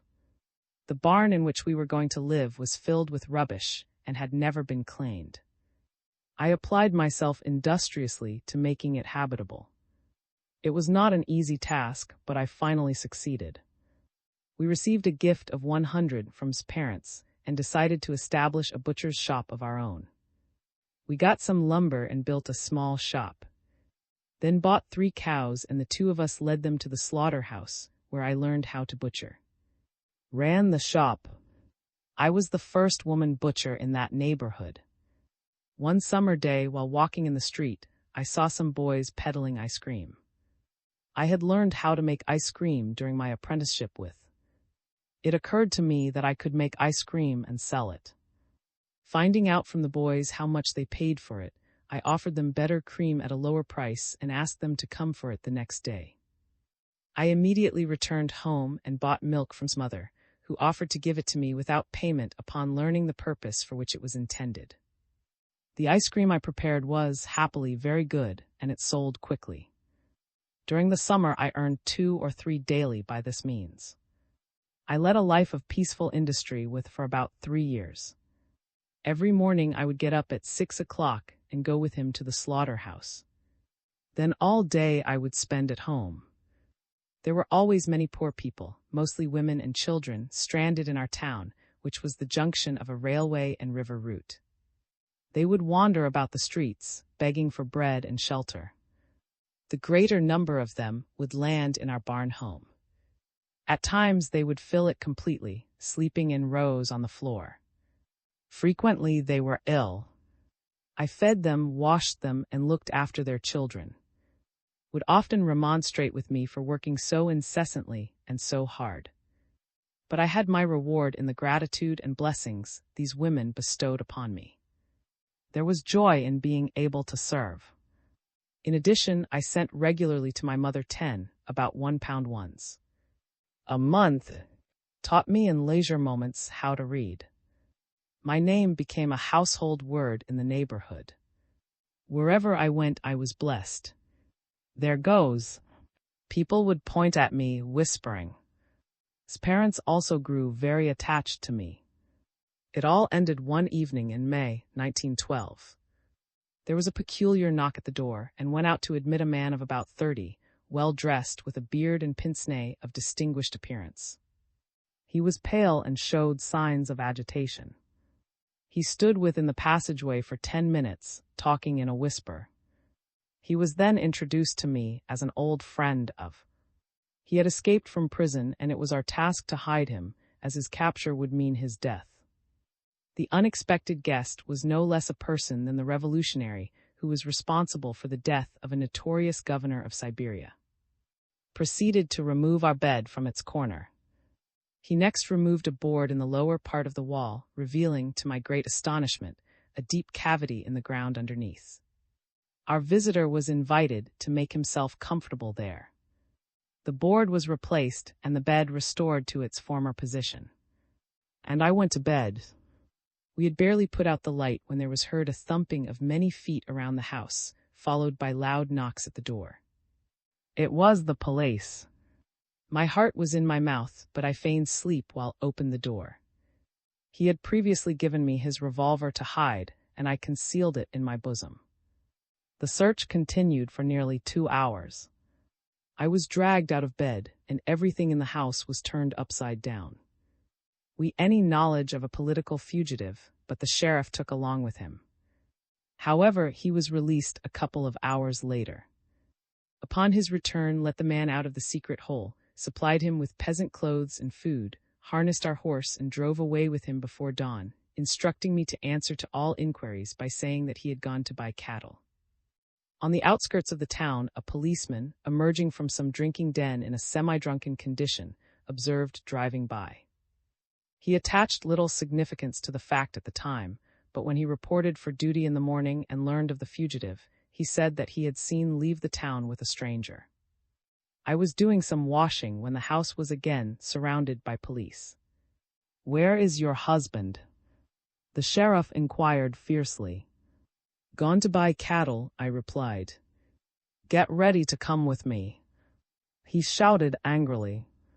I pleaded innocence, but in a terrible voice he informed me that I was under arrest. I was taken to the detective bureau, where a middle-aged man who talked very gently and seemed very mindful of my comfort entered into a conversation with me and even invited me to tea, which invitation I refused. He went about his work very craftily, and I was nearly caught when he asked me if I had also met the young man who had arrived at our house at 9 o'clock the night before. His information was quite correct, but I obstinately refused to admit the truth. I declared that I knew nothing of the young man he spoke of, but my examiner was patient. He was generous in his praise of my help and devotion to the poor. Promising me immunity, he urged me to tell the truth. I would not yield, and his patience finally wore out, and he struck me furiously with a rubber whip a couple of times. I was enraged and bestowed on him some epithets that led to my being locked up in a cell where 2 drunken street women were confined. They were of the lowest class and were venting curses on everybody. They persecuted me unceasingly. It was a horrible night that I passed there. The stench alone was sufficient to drive one mad. I was greatly relieved when morning arrived, and I was taken to the office for another examination. I repeated my denials. There followed threats of long imprisonment, coaxings, rebukes, and attempts to extort a confession from me, and I learned that had been arrested on his way back before reaching home, so that he did not know of my own arrest. I was detained for 7 days, at the end of which the authorities, having been unable to obtain anything from me, set me free. Was still in jail, and I started out to visit various officials and bureaus in his behalf. The chief of police of the province was then in town, stopping in the house of a friend of ours. I invoked the aid of the latter for the purpose of obtaining an interview with him, and finally I was admitted to the presence of a largely built man wearing the uniform of a colonel. I fell on my knees before him and protested my husband's innocence, praying for mercy. I was so unnerved that he helped me to rise and ordered some water for me, promising to investigate the case and to secure that justice was done. I went next to the jail, hoping to see. But there I was informed that he had been sent to, about 5 miles from. I was not long in making an effort to catch up with him. Taking with me 100, I caught the next train to, just as I was, and immediately upon my arrival there sought an audience with the governor, and was told to await my turn in the line. When my turn came, the governor, reading my name from the list, asked, "Well, what is your case?" "My husband, Your Excellency," I replied. "Your husband, eh? How is he your husband if your name is?" "By civil agreement, Your Excellency." "We know these civil marriages," he remarked scoffingly. "There are many like you in the streets," and he dismissed my case. He said it in the hearing of a room full of people. My blood rushed to my face, and I was bitterly hurt. It was with difficulty that I got a card of admission to the prison, but how profound was my grief upon being informed that had spent there only 1 night and had been sent on to Irkutsk. I had barely enough money with me to buy a 4th-class ticket to Irkutsk and hardly any of the necessaries for a journey, but I did not hesitate to take the next train westward. It took 3 days to reach the Siberian capital. I stopped again with the who were glad to welcome me. I made my way to the Irkutsk prison, only to discover that had been taken to the central distribution prison at 2 miles from the railway station of. There was little time to lose. I left the same day for whence I had to walk to. It was late in the autumn of 1912. I started out with little food and was soon exhausted. It was not an easy task to get to. The road lay across a river and through an island, connected by ferries. On the way I made the acquaintance of a woman, who was also bound for the prison. Her husband was there too, and she told me why. He was drunk when the dog catcher came to take away his dog, and he shot the dog catcher. Now he was sentenced to exile, and she had decided to go along with him, with her 2 children who were in Irkutsk. At the central prison, I received another shock. I could not be admitted without a pass. I did not know that it was necessary to have a pass, I declared. But the warden in charge, a wizened old man with a flowing white beard, shouted angrily at me, "No. No, get out of here. It's against the law, you can't be admitted. Go to Irkutsk and come back with a pass, and we will let you in. But I have journeyed nearly 70 miles to see him, I pleaded in tears. I am worn out and hungry. Allow me to see him just for 5 minutes, only 5 short minutes. Is there no mercy in your heart for a weak woman? With this, I broke down and became hysterical. The harsh little warden and his assistants in the office became frightened. Was brought in for a brief interview. The few minutes that we were allowed to pass in each other's presence gave us new strength. He told me of his experiences, and I told him of mine, and we decided that I should go to the Governor General to entreat his mercy. It was not till late evening that I started back to the railway station. I reached the river at dusk and managed to catch a ferry to the island. But it was dark when I landed there, and I lost my way trying to cross the island to the other ferry. I was cold, hungry, exhausted. My feet were swollen from wandering for several hours in a frantic effort to find the right path. When at last I got to the other side, it must have been about midnight. I saw the lights across the water and called with all my remaining strength for the ferry. But there was no response. Only the wind, shrieking through the woods behind me, echoed my cries. I kept calling all night, but in vain. When it dawned, I gathered my last energies, stood up, and called out again. This time I was observed, and a canoe was sent after me. Unfortunately, it was in charge of a boy. I was too ill to move, and he could not carry me to it. I had to creep on all fours to the boat. With the boy's aid, I finally found myself in the canoe. It took him a long time to ferry me across, and I was in a state of collapse by the time we reached the other side. I was taken to the hospital in Irkutsk again, where I lay dangerously ill for nearly 2 months. During this time, I lost all my hair and half my weight.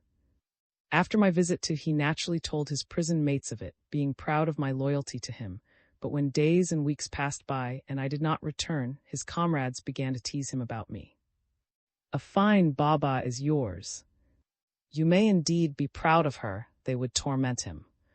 She has found some other husband. A lot of use she has for you, a prisoner. They are all alike, yours and ours. Took such jesting very much to heart. He was in complete ignorance of my whereabouts, and finally made up his mind that I had betrayed him. As soon as I was released from the hospital, I went to the Governor General, in whose office I was told that had been sentenced to 4 years' exile. Obtaining a pass, I went to see him, but would not see me. Believing his comrades' taunts confirmed by my 2 months' absence, he resolved that he had done with me. I was naturally at a loss to account for this abrupt change, and wept bitterly. Some of his acquaintances, who had been brought downstairs, saw me crying and described to him my wasted appearance. Then he came down. Visitors were not allowed to come in contact with the prisoners There were 2 steel gratings in the office, separated by a distance of a couple of feet. The prisoner was kept behind one grating, while the persons who came to see him were placed behind the other. They could not touch each other. This was the manner in which I was permitted to meet. We both cried like children, he, at the sight of my thinness, realizing that he had wronged me in suspecting me of faithlessness. It was a pathetic scene, this meeting behind bars. Told me that he would not be exiled before May. As I offered to accompany him into exile, it was necessary for me to spend the several intervening months at some work. I also had to get permission to join in exile. I found work with the same firm, but now as a common, earning only 50 kopecks, about ones a day.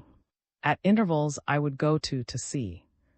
It happened once that I was working at a job in the Irkutsk prison, and it was not long before the prisoners knew that I had a husband for there was a complete secret system of communication between the 2 prisons.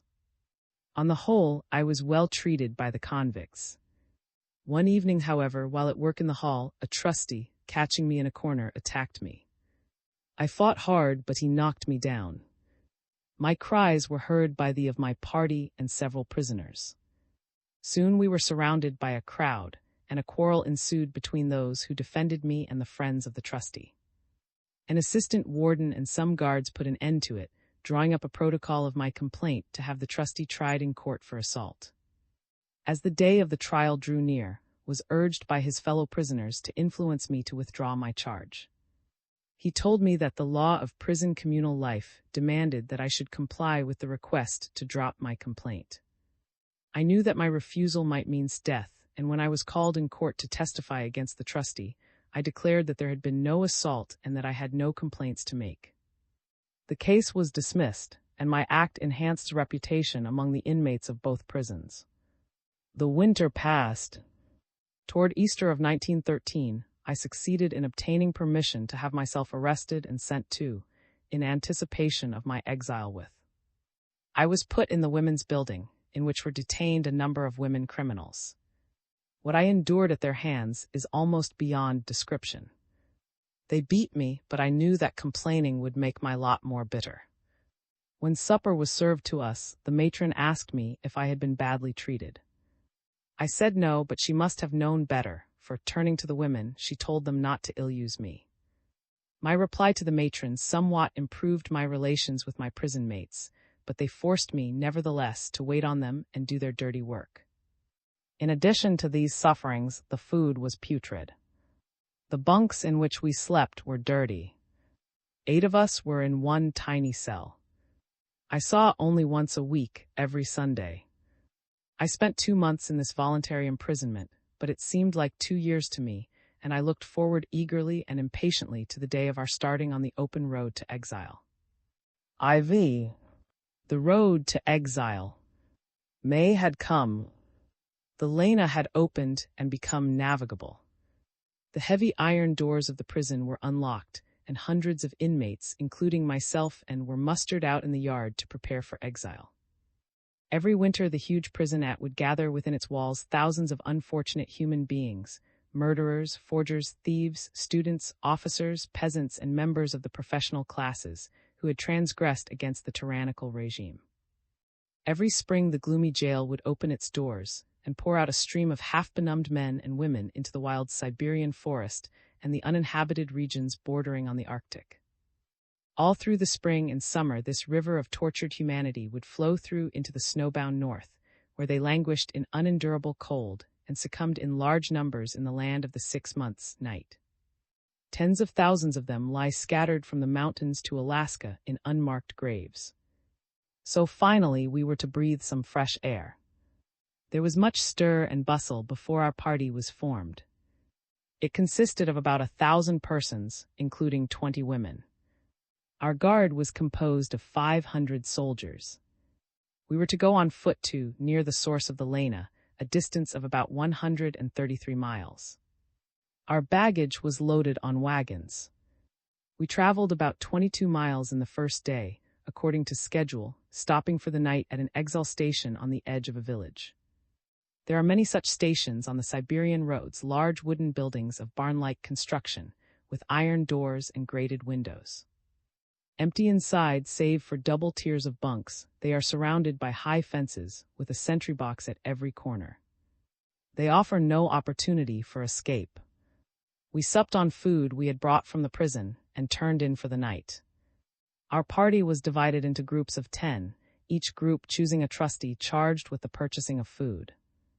Beginning with the second day, each of us received an allowance of 20 kopecks, about 5d. There were about 100 politicals in the party, the remainder being a mixed assemblage of criminals. These 2 classes of prisoners did not get on well together, and there was a continuous feud. Men and women were packed together, and some of the latter behaved outrageously. The filth, the vermin-infested bunks, the unimaginable stench, the frequent brawls, made our journey insufferably hideous. Further, there was a privileged group among us consisting of the long-sentence convicts, who wore chains and were always given priority by the unwritten law of the criminal world. They always had the first use of the kettles to prepare their food. Until they had finished, none of us dared approach the fire. Their word was law. They were always given the precedence. Even the soldiers and officers respected their privileges. One of them was chief of the party, and if he pledged himself in return for more freedom for all of us that there would be no escapes, his word would be taken without question by the commander of the guard, and it was never broken. The weather was fine the first 3 days. We traveled 20 miles the second day and the same distance the third day, but then it began to pour, and the roads became almost impassable. The mud was frightful, but we had to walk our scheduled 20 miles. Many in our party fell ill. We looked forward to the next exile station with eager expectation, so soaked were we and so tired. We longed for a roof and a dry floor and nothing else. We forgot our hunger. We did not feel the vermin that night, for as soon as we reached the station we dropped into a leaden sleep. We had a 2 days rest upon our arrival at, and were allowed to bathe in the Lena, our chief making himself responsible for our conduct. We found a small party waiting to join us at. A member of this new group was recognized by some of the exiles as one who was said to have betrayed his comrade in a raid, and was dragged for trial before the entire body. Here I witnessed a remarkable scene, the trial of a criminal by criminals. There was as rigid a code of morals in the underworld as in any legitimate government, and just as relentless a prosecution. It was announced that there would be a trial, and the privileged criminals in chains were chosen as judges. The accusers were called upon to state their charges in the hearing of the whole party. They related how the accused man had betrayed a comrade in a robbery some time ago. There were cries of "Kill him! Kill him! The traitor! Kill him!" This was the usual punishment for anyone found guilty. It was the custom of the authorities to watch the proceedings and never interfere with the carrying out of a sentence. As the mob was closing in on the accused and my heart was sinking within me, the judges called for order and demanded that the man be given a hearing too. White and trembling, he got up to tell his story in detail. "There were 2 of us," he began, "in the scheme to rob a banker. It was decided that I should force my way into the house through a window, hide there, and signal to my confederate at the opportune moment. I found that the banker had gone for the evening to a club, and concealed myself in a closet, waiting for his return. My comrade kept guard, without receiving any sign from me, for a couple of hours. When the banker returned, he sent his valet to fetch something from the closet in which I was hidden. The valet discovered me and raised an alarm, and some servants ran out to call for help just at the moment when my comrade was about to enter the house. He was caught. I managed to escape through the window and the garden. I am innocent, comrades. I have been a criminal for many years, and I have a clean record." He then proceeded to enumerate the most striking accomplishments of his career, the chiefs under whom he had worked, and the robbers with whom he had been associated in the past. He must have mentioned some very important personages, as immediately a number of voices were raised in his. Some got up and spoke in high terms of the connections of the accused, while others scoffed at him.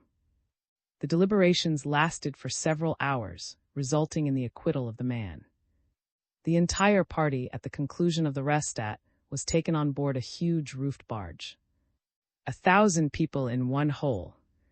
The prison at the exile stations were paradise in comparison with this unimaginable den. There was no air and no light. Instead of windows, there were some small openings in the roof. Many fell ill and were left lying there uncared for, some of them dying. We were so crowded that we slept almost on top of one another, inhaling the foulest of. Every morning we were allowed to come out on the deck of the barge, which was towed by a tug. In our group was the woman with her husband and 2 children. We cooked and ate our food together, suffering much at the hands of the criminals. There were some quiet people among the latter, and they suffered from the whims of the leaders and their lackeys. There was one such case of a man who happened to cross the path of an old criminal. The latter did not like the way he looked at him, and the poor man was beat and without any ceremony thrown overboard and drowned. We were all locked up for it inside the barge and were the privilege of going out on the deck. It was the most cruel of punishments, worse than a long term in prison. We changed barges on the way, spending about 2 months on the water, having journeyed about 2,000 miles upon arriving at Yakutsk at the end of July. We were beached at night, but it was almost as light as day, though much colder. Our joy at landing was indescribable. The local politicals all came out to welcome us. We were marched to the Yakutsk prison, where our roll was called. Here the women were separated from the men, and those who voluntarily accompanied their husbands were set free. I then went to the office to inquire about the fate of, and was told that it was probable that he would be sent farther north. I was cared for by the local politicals, who sheltered me and gave me new clothing and money with which to purchase food and cook dinners for. Yakutsk is such a distant place that the prisoners there are allowed considerable freedom. I was kindly treated by the officials when I took the dinner pail too, and was permitted to remain with him as long as I desired, even in privacy. Shortly afterwards was informed that he had been assigned to within 7 miles of the Arctic Ocean, where the snow never melts and the winter never relaxes its grip. The news was a terrible shock to us. To be buried alive in some snowbound hut. What for? To live like beasts in that uninhabitable region from which only few ever emerge alive. There was still one ray of hope. Governor Kraft of Yakutsk had the reputation of being a very kind man, and he might reassign if I begged him to do so. Had been advised to appeal to the governor, and he sent me on this mission. The governor's office was in his home. He received me very kindly, even shook my hand, and invited me to be seated. He was a tall, erect, black-bearded man of middle age, and he showed every consideration for me as I told my story. I proposed to him to open a sanitary butcher's shop in Yakutsk if he allowed to remain there, as the local butchers' shops were inconceivably filthy. He at first refused to consider my suggestion, but then, apparently on second thoughts, bade me follow him into his private room, where he seated me at a table, and filling 2 glasses with wine, invited me to drink with him. I refused, wondering what could be the reason for this extreme friendliness. He drew nearer to me, laid his hands on my coat, and removed it. Before I recovered from my astonishment, he seized my hand and kissed it. No man had ever before kissed my hand, and I had an idea that it was an action that could only imply immoral intentions. Startled and indignant, I jumped to my feet. I will give you 1,000 room for a butcher's shop in the market, and keep your husband in Yakutsk if you will agree to belong to me, the governor declared, trying to calm me. I lost my self-control. Scoundrels! Beast! You men are all alike. I shouted. All.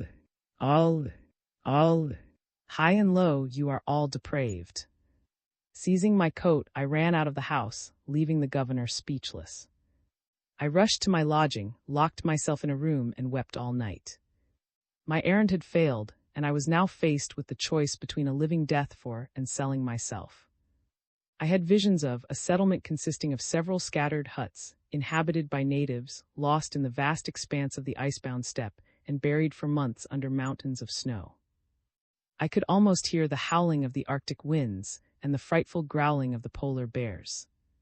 I pictured in the midst of it, cut off from human companionship, slowly languishing in the monotony of inactivity. Then my thoughts would revert to the other alternative. To live and work in outward happiness, and stealthily in the night to go to this degenerate governor. And what if learned of my secret visits? How should I explain? And of what avail would any explanations be to him? No, it was impossible. Ah, what a terrible night it was. From visions of the frozen banks of the Arctic waters, my imagination would carry me to the revolting embraces of Governor Kraft in a fruitless search for a way out. Morning finally came and found me completely worn out. When my friends questioned me as to the result of my call on the governor, I replied that he had refused my appeal. In low spirits, I went to see. He quickly noticed my downcast appearance and inquired into the cause. I saw the governor, and he would not change your place of exile, I informed him dejectedly. Flared up. You appealed to the governor, eh? The governor never yet refused an appeal of this sort from a woman, I am told. He is the kindest of men. The warden here just told me that the governor has long felt the need of a first-class butcher's shop in the town, and would never let us go if properly appealed to. I hear that you did not plead with sufficient warmth. You want to get rid of me, eh? You want to have me sent to die, so that you can remain here alone and carry on with some other man. His words pained me deeply. He had always been very jealous, but the strain of the imprisonment and the journey had made him more irritable. Besides, it was evident that someone from the governor's office had informed him that I had not sufficiently exerted myself in his behalf. I did not dare to tell him the truth, for that would have meant certain exile too, and I still hoped against hope. I implied, "How can you say such things of me? You know how I love you, and if you go too, I shall go with you. I have been to the governor and entreated him. Then go again. Fall on your knees before him and beg harder. He is said to be such a kind man that he will surely have mercy. Otherwise we are lost. Think of our destination, a land without sun, a colony of 3 or 4 huts, spread over a space of about 10 miles, that is. No horses, no business, no trades. It is not a land for the living. Go and implore the governor, and he may take pity." I looked at, and my heart was filled with anguish. He was only 27, but his hair was already turning. He looked pale and exhausted. I could not keep myself from breaking into sobs.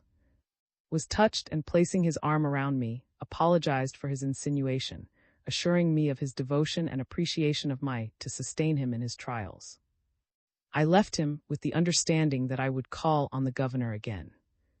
To go or not to go was the thought that tormented me on the way from. I learned that the governor was notorious as a libertine.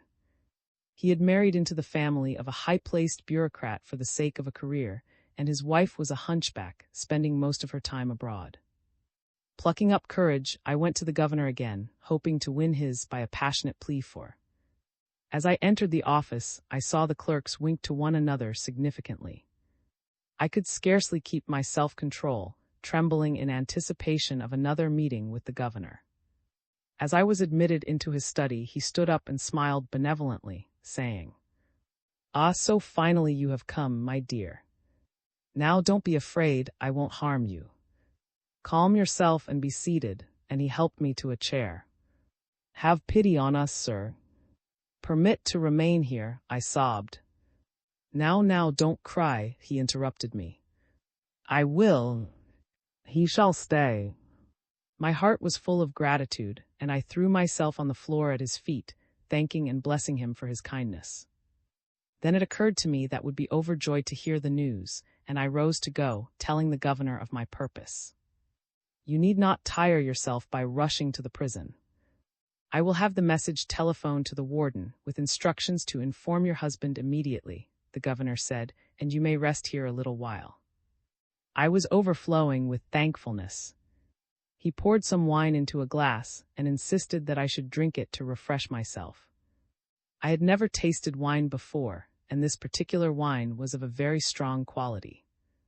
I felt a wave of warmth creep over me. It was so sweet and languorous. The governor then filled my glass again and also one for himself, invited me to drink with him. I made an effort to resist, but was too weak to withstand his persuasion. After the second glass, it was much easier for the governor to make me empty the third. I became drowsy and dull, unable to move. I had a sense of the governor removing my clothes, but was too helpless to protest, let alone to offer physical resistance. He embraced me, kissed me, but I remained inert. I then had a sensation of being picked up by him and carried to a couch. Very dimly I seemed to realize it all, and collecting my last strength, I attempted to struggle, but felt as if I had been drugged. I awoke about 4 in the morning, and found myself in unfamiliar, luxurious surroundings. For a few moments I could not understand where I was, and thought that I was dreaming. There was a strange man near me. He turned his face, and I recognized him as the governor. I suddenly remembered everything. He made a motion to embrace me, but I cried out, jumped up, dressed myself hastily, and ran from the house as if pursued. Day was just breaking. The town was still wrapped in sleep, and a low mist merged the city with the river. It was early autumn. There was peace everywhere but in my heart. There the elements were raging, and life grappled with death for supremacy. What shall I say, too? What will our friends think of me?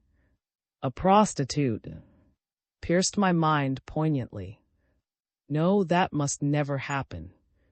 Death is my only escape. I wandered about the streets for a while until I found a grocer's shop open, and I purchased their 30 kopecks worth of essence of vinegar. Entering my lodging, I was met by the question, "Where have you been? Maria, where did you sleep last night?" My appearance in itself was enough to arouse suspicion. Without answering, I rushed into my room and locked the door. After offering my last prayers, I resolutely drank up all the poison and was soon writhing in agony. At the same time, about 10 in the morning, was released from prison and given 500 for the establishment of a butcher's shop. In high spirits, he made his way to my lodging, completely unaware of what had befallen me. It was only when he arrived at the house that he observed an unusual commotion. The door of my room had been broken in when my moans were heard. The poison had scorched my mouth and throat as if with a flame, and I was found unconscious on the floor, and only recovering my senses after I had been removed to the hospital. Around me stood some nurses and a physician who was pouring something down my throat. I could not speak, although I understood all that was going on in the room. I had lost so much blood, the doctor explained in reply to his anxious questions, that my recovery was very doubtful. Only a person of unusually powerful constitution could emerge alive from such an ordeal, he added. For 2 weeks I hovered between life and death, suffering agonizing pains, writhing in breathless convulsions that choked my breathing. I was fed only on milk, introduced into my throat through a tube. For a month I was incapable of speech, at the end of which time I was out of danger, but I had to spend another month in the hospital before I regained my normal health. Could not at first understand the reason for my act. The governor was so kind, so generous. He had not only commuted his sentence, but had given us 500 for a shop. Could there be anything more noble? He finally arrived at the conclusion that the trials of the last year had resulted in a temporary mental derangement, which was responsible for my attempt at suicide. I did not disillusion him, although I was tempted to do so whenever he praised the governor. Upon leaving the hospital, we opened the butcher's shop and immediately began to do good business. For several months, we led a peaceful life.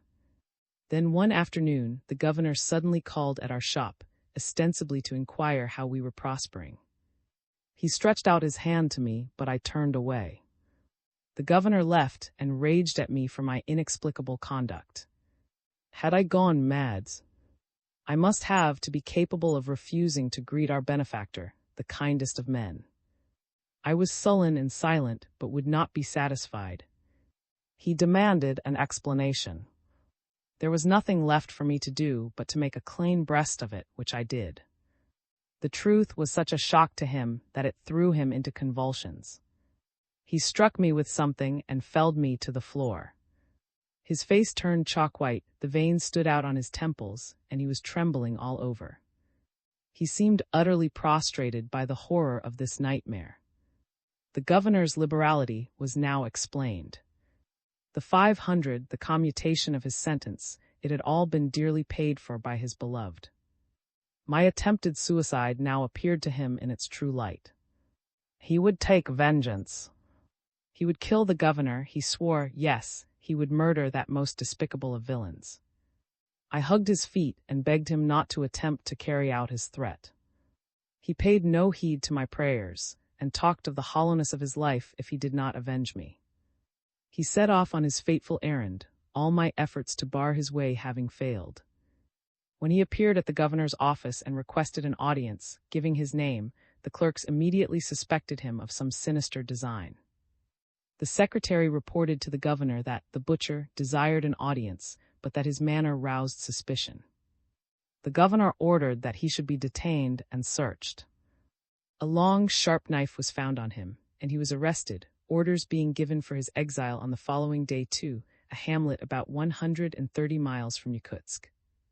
I had only 24 hours to dispose of the shop and was compelled to hand it over to a local political, with the understanding that he would pay us for it a few months later. It was Easter Eve, 1914, when we started out in a cart, driven by a Yakut for. The mud was the worst I have ever come across. The horses sank so deep, and the wheels of the vehicle stuck so often, that frequently we had to alight and help in extricating them. We spent Easter Day in a native's hut on the road, in which children, women, and animals lived together. There is always a fire in the center of these huts, the smoke being allowed to escape through a hole in the roof. The cows were milked in the hut, and the filth was beyond words. After supping on some bread and a sort of tea, which was unfit for human consumption, we went to sleep. The following day we resumed our journey to V. Escape from exile. We spent about 6 days on the road to. It was a town with a mixed population. Half of its homes were tiny cabins, built by Russian exiles, many of whom had married Yakut women, as the latter were physically attractive and were proud to be the wives of white men. The natives ill-treated their wives and were lazy, so that the women usually to support their families. Some of the Yakuts were very wealthy, owning as many as 1,000 head of deer and cattle. Men, women, and children alike dressed only in fur. They made their bread of a coarse flour, ground by hand. There were about 15 political exiles in. 5 of these were university graduates, and one of them was Prince Alexander, who had been arrested 8 years before and had turned in exile. I was the first Russian woman to come to, and the joy of the small colony of politicals knew no bounds. As the Yakut women never washed clothes, the filth in which the white men lived was unspeakable, and their unkempt appearance eloquently to the conditions in which they lived. They were at the mercy of vermin, and offered little resistance to epidemics. Clean food, drinkable milk, could not be had at any price. Money was cheap at. The prince, for instance, received a monthly allowance of 100, about 10 guineas, but he could not get a bath for 1,000. I immediately took charge of the situation, and the small cabin which I rented at 2 a month soon became the social center of the colony. I had benches made as well as a table and a bed. I obtained flour at the general shop owned by, who had been exiled there for a murder in 1904, and now did a very flourishing trade. I baked real Russian bread, cooked a regular Russian meal, and made Russian tea, inviting all the politicals to dinner. It was a feast fit for the gods to them, and those of them who were single asked me to board them regularly. I not only boarded them, but I washed and repaired their clothes as well. I had a hut turned into a bathhouse, and it was not long before the politicals looked human again. My duties in the house demanded all my time and energy, but I was happy in being able to give help. The men regarded me as their mother, and never tired of praising me. I planted a garden and sowed some grain, as land was given by the community for the asking, there being few settlers in spite of the natural riches of the district. The rivers in northern Siberia are full of fish, and there is no end to the wealth of timber. Less than 150 miles from us, gold mines were being worked. On the strength of our having owned the butcher's shop in Yakutsk, we were able to buy a horse on credit and also to borrow some money. My popularity with the politicals irritated. He grew jealous of their kindness, now suspecting one man of courting me and now another. As he had nothing to do, he nursed his jealousies till they grew in his imagination. He took to playing cards, which is very popular with the Yakuts, who like to gamble. This led gradually to his becoming a confirmed gambler. He would leave home for some neighboring Yakut settlement and frequently stay away for several days, spending all his time in gambling. Finally, it became a habit with him. He would disappear and reappear suddenly, only in different moods. When he had won, he would return all smiles, with money jingling in his pockets, bringing me some presents and displaying great generosity to all. But that was not the usual case. Most frequently he lost, and then he would come back home gloomy and dejected, nervous and irritable, ready to pick quarrels and give provocation. His temper was especially roused whenever he found some political in the house. Consumed by jealousy, he would taunt me, and not infrequently resort to blows. Have you lost your senses? I would say, do you need some money? You know I am always glad to help you out, and I would have resort to my small savings, knowing that he had lost his last penny. But that would not alleviate my suffering. It was with relief that I looked forward to his departures, and with apprehension that I saw him return. At the end of about 3 months, we obtained permission to visit Yakutsk for the purpose of collecting the money due to us for the butcher's shop, but the man to whom we had made over the business now that he owed us any money, claiming to have paid fully at the time of our exile too. There was a violent quarrel, but no money. As I had surrendered the shop to him on trust, we could not substantiate our claims and oust him from his possession of the premises. There was nothing to be done but to return with empty hands, with the burden of the debts we had incurred at weighing heavily on our shoulders. I was faced with the dreary prospect of hard and continuous toil in order to pay what we owed. One summer day, a new party of exiles arrived at. One of them was a young man of about 20. Took a fancy to him and proposed that he should remain in our house as my assistant. Knowing's jealousy, I objected. I argued, what are you doing? You know how jealous you become when you find one of the colony in the house, and now you want me to keep this young man here, while you will be away most of the time. You are only making trouble for me. I don't want him. I need no help. Please don't burden me with him. Replied tenderly, I swear that I won't be jealous any more. I won't, dear. Forgive me for all the pain I have caused you. His words did not entirely pacify me, but he overruled my objections, promising to be reasonable in the future. The same afternoon, a Yakut called for him, and they left together to go to a gambling place. The young man remained with me. Nothing occurred the first day or two. Then one night, I was awakened by the young man bending over me. I repelled him, appealing to his sense of shame, but as he persisted in his advances, I struck him violently, jumped out of bed, and seizing a chair and shouting at the top of my voice, drove him out of the house. It was about 1 o'clock in the morning. Prince was returning home from an evening with a friend, and saw me drive the young man out into the night. The latter, however, harbored a deep feeling of vengeance against me. He resolved to await's return on the road outside the village, and tell him a false version of the story. A fine wife you have, he addressed derisively as soon as the latter appeared. What do you mean? Questioned excitedly. The young man replied that the night before I had come to him, but being a loyal friend too, he drove me away and left the house with the purpose of meeting him and informing him of the incident. Only had sufficient self-control to thunder out, Swear, are you telling the truth? The young rascal answered, Certainly it's the truth. When appeared on the threshold, I observed immediately with horror that he was in a ferocious mood, but was suppressing his fury. That made him the more dangerous. He spoke slowly, picking his words deliberately, words which struck terror to my soul. You are a faithless woman. You always have been faithless, deceiving me continually, but you are caught now, and you won't escape. It's fortunate that is a decent young fellow, and repelled your advances. You can say your last prayers, you base creature. While speaking thus, proceeded in a cold, businesslike, purposeful manner to make a noose to hang me. It was this calm about his actions, expressive of his terrible earnestness, that made me tremble all over. I am innocent, I sobbed, throwing myself at his feet and kissing them. I swear that I am innocent, I cried. Have mercy. Think what you are doing. I tell you I am innocent.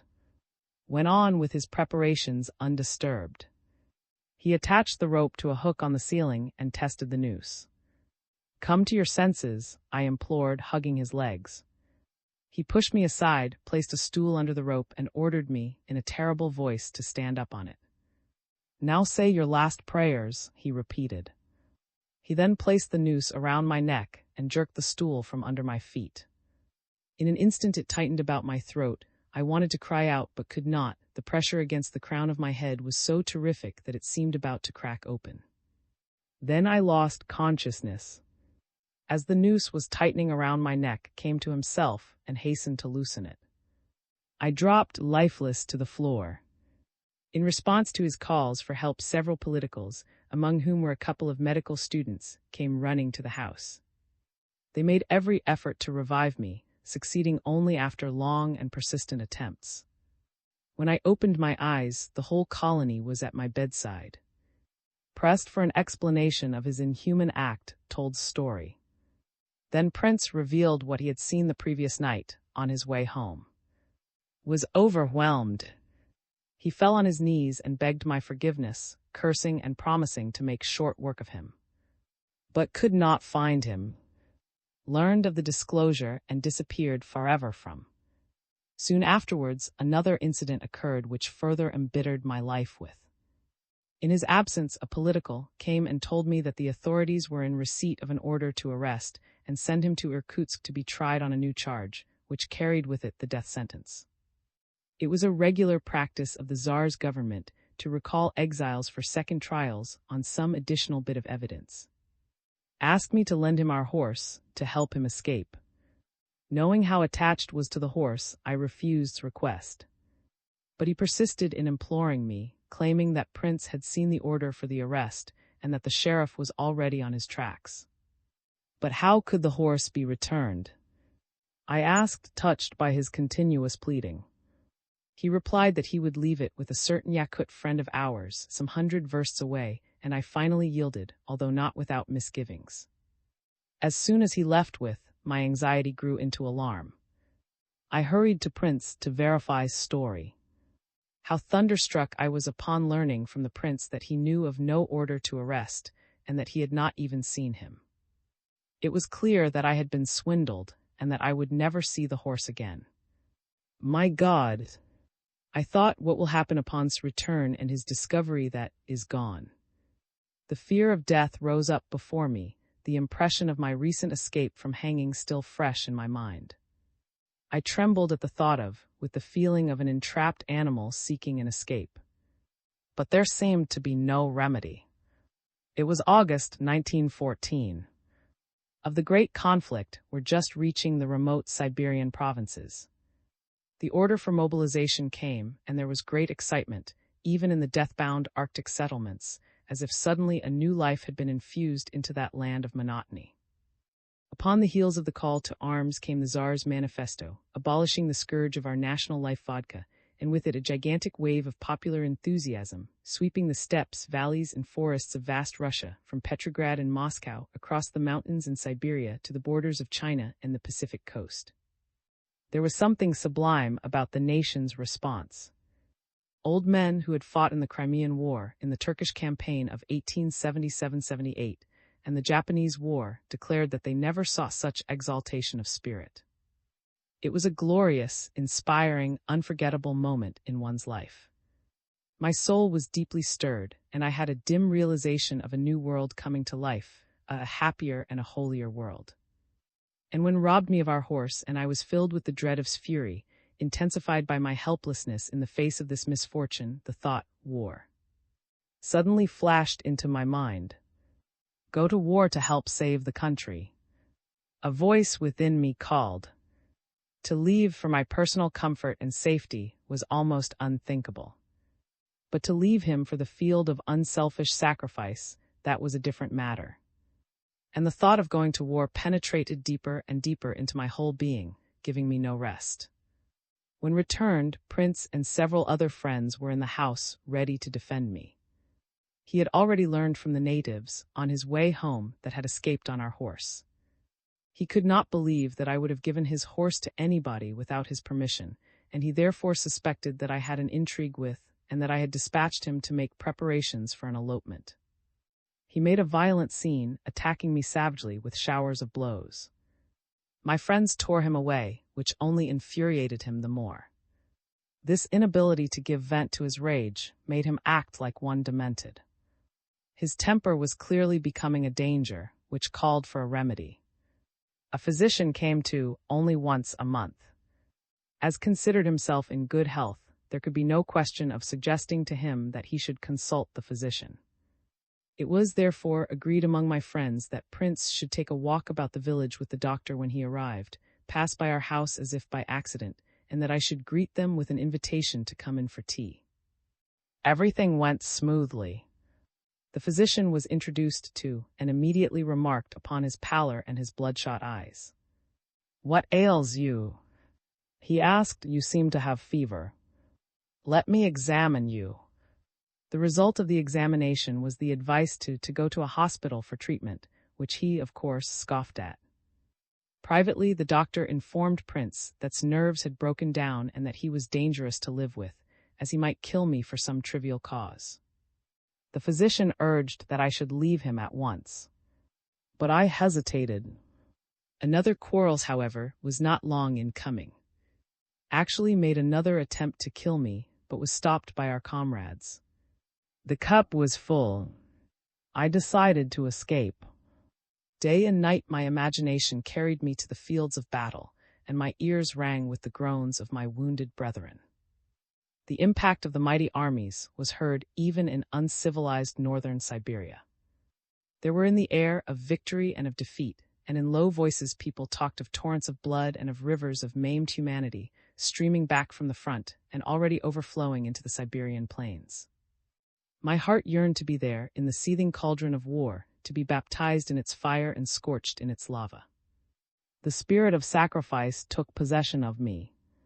My country called me, and an irresistible force from within impelled me. I only waited the opportunity when should be away for several days. It arrived one September day. Some Yakuts called for. As soon as he left, I cut off my hair, dressed in men's clothes, and provided myself with 2 loaves of bread. I had no money to speak of, as I took none of the colony into my confidence. It was evening when I stealthily hurried out of and took the road to Yakutsk. I had before me a journey of over 130 miles. I ran at such a pace that night, since I could not expect to travel in the daytime without being recognized, that I covered 33 miles before dawn. Several times I met Yakuts and answered their greetings in their native dialect with which I had grown familiar. In the dark, they must have taken me for a Yakut. Otherwise, the journey was uneventful. The road was dry, the weather calm, and only the stars lit my way, while the loud throbbing of my heart echoed my footsteps. When day broke, I stopped beside a stream and breakfasted on bread and cold water. I then made a bed of twigs in a hole by the road, lay down, covered myself with branches, and went to sleep for the day. I awoke when evening came, offered my prayers to God, dined on some more bread and water, and resumed my journey. It took me 6 nights of walking to arrive at Yakutsk, living only on bread and water, and sleeping in hidden nooks by the road during the day. There was a new governor in Yakutsk. Baron Kraft had gone to Western Europe to join his wife at some health resort, was stranded there after the outbreak of the war, and later died a prisoner in the hands of the enemy. The new governor received me well and granted my request to be sent home to Tomsk at the expense of the government. He even offered me a convoy for protection. My escape was a success, but my heart would not rejoice. The image of, stricken with grief, frantically searching for me, calling to me, rose before my eyes and demanded an account from my conscience. Was it right, was it just, to leave poor all alone and forlorn? Had I not vowed to remain eternally faithful to him? Was it not my bounden duty to stand by him to the end? Should I not return to him, then, and give up this wild fancy of going to war? I hesitated. Was it not true, on the other hand, that had become a professional gambler? Was not life with him a perilous adventure? Devotion to, a voice within me argued, did not mean perishing with him, but an effort to save him. Indeed, to get out of that wilderness was an idea which suddenly gripped my imagination. And how could I ever expect to find a better opportunity to do so than by distinguishing myself in war and then petitioning the Tsar in his behalf? So there I was again in the magic circle of war. I asked an acquaintance to write a letter for me too. Apologizing for my strange departure, I informed him that I was going to Tomsk to enlist as a soldier, leave for the front and win distinction for bravery, then petition the Tsar to pardon him, so as to enable us to resume our peaceful life in. It was a plan with which destiny, which held no more peace for me, played havoc. The war was to continue as many years as I had expected it to last months, shrouding Russia in darkness, sowing revolution, bearing thunder and lightning in its wings, spreading famine and chaos and seeds of a new world order. In those stormy years was to retreat to the far background of my life, then vanish altogether. But all my heart was with him that autumn day of 1914, when I turned my eyes toward the bleak north for the last time, as I boarded the barge that was to carry me to Irkutsk, thence to Tomsk, and thence to war. I enlist by the grace of the Tsar. I spent nearly 2 months traveling homeward from Yakutsk, by water, rail, and foot. The war was everywhere. The barge on the Lena was filled with recruits. In Irkutsk the uniform was much in evidence, and every now and then a regiment of soldiers would march through the streets on the way to the station, arousing one's martial spirit. My convoy left me upon my arrival there, and I had to appeal to the authorities for funds to continue my journey. My heart was beating furiously when I reached Tomsk, after an absence of about 6 years. Tears dimmed my eyes as I walked the familiar streets. Here, in this 2-storied house, I had first learned the fickleness of man's love. That was 10 years ago, during the Japanese War, when I was only 15 years old. There in that dilapidated little shop where I can see the figure of bent over the counter, I spent 5 years of my early youth, waiting on customers, scrubbing floors, cooking, washing, and sewing.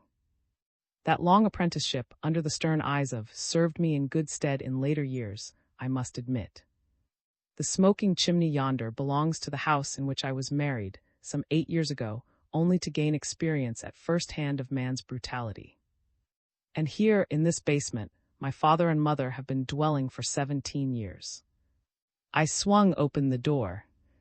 My mother was baking bread and did not turn immediately. How old she had grown!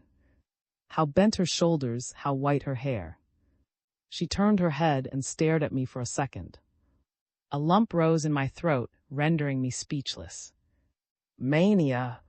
she exclaimed, rushing toward me and locking me in her arms. We wept, kissed each other, and wept again. My mother offered prayers to the Holy Mother and swore that she would never let me leave her side again. The bread was almost burned to charcoal, having been forgotten in the oven in the excitement of my return. My father came in, and he also was greatly aged. He greeted me tenderly, the years having softened the harshness of his nature.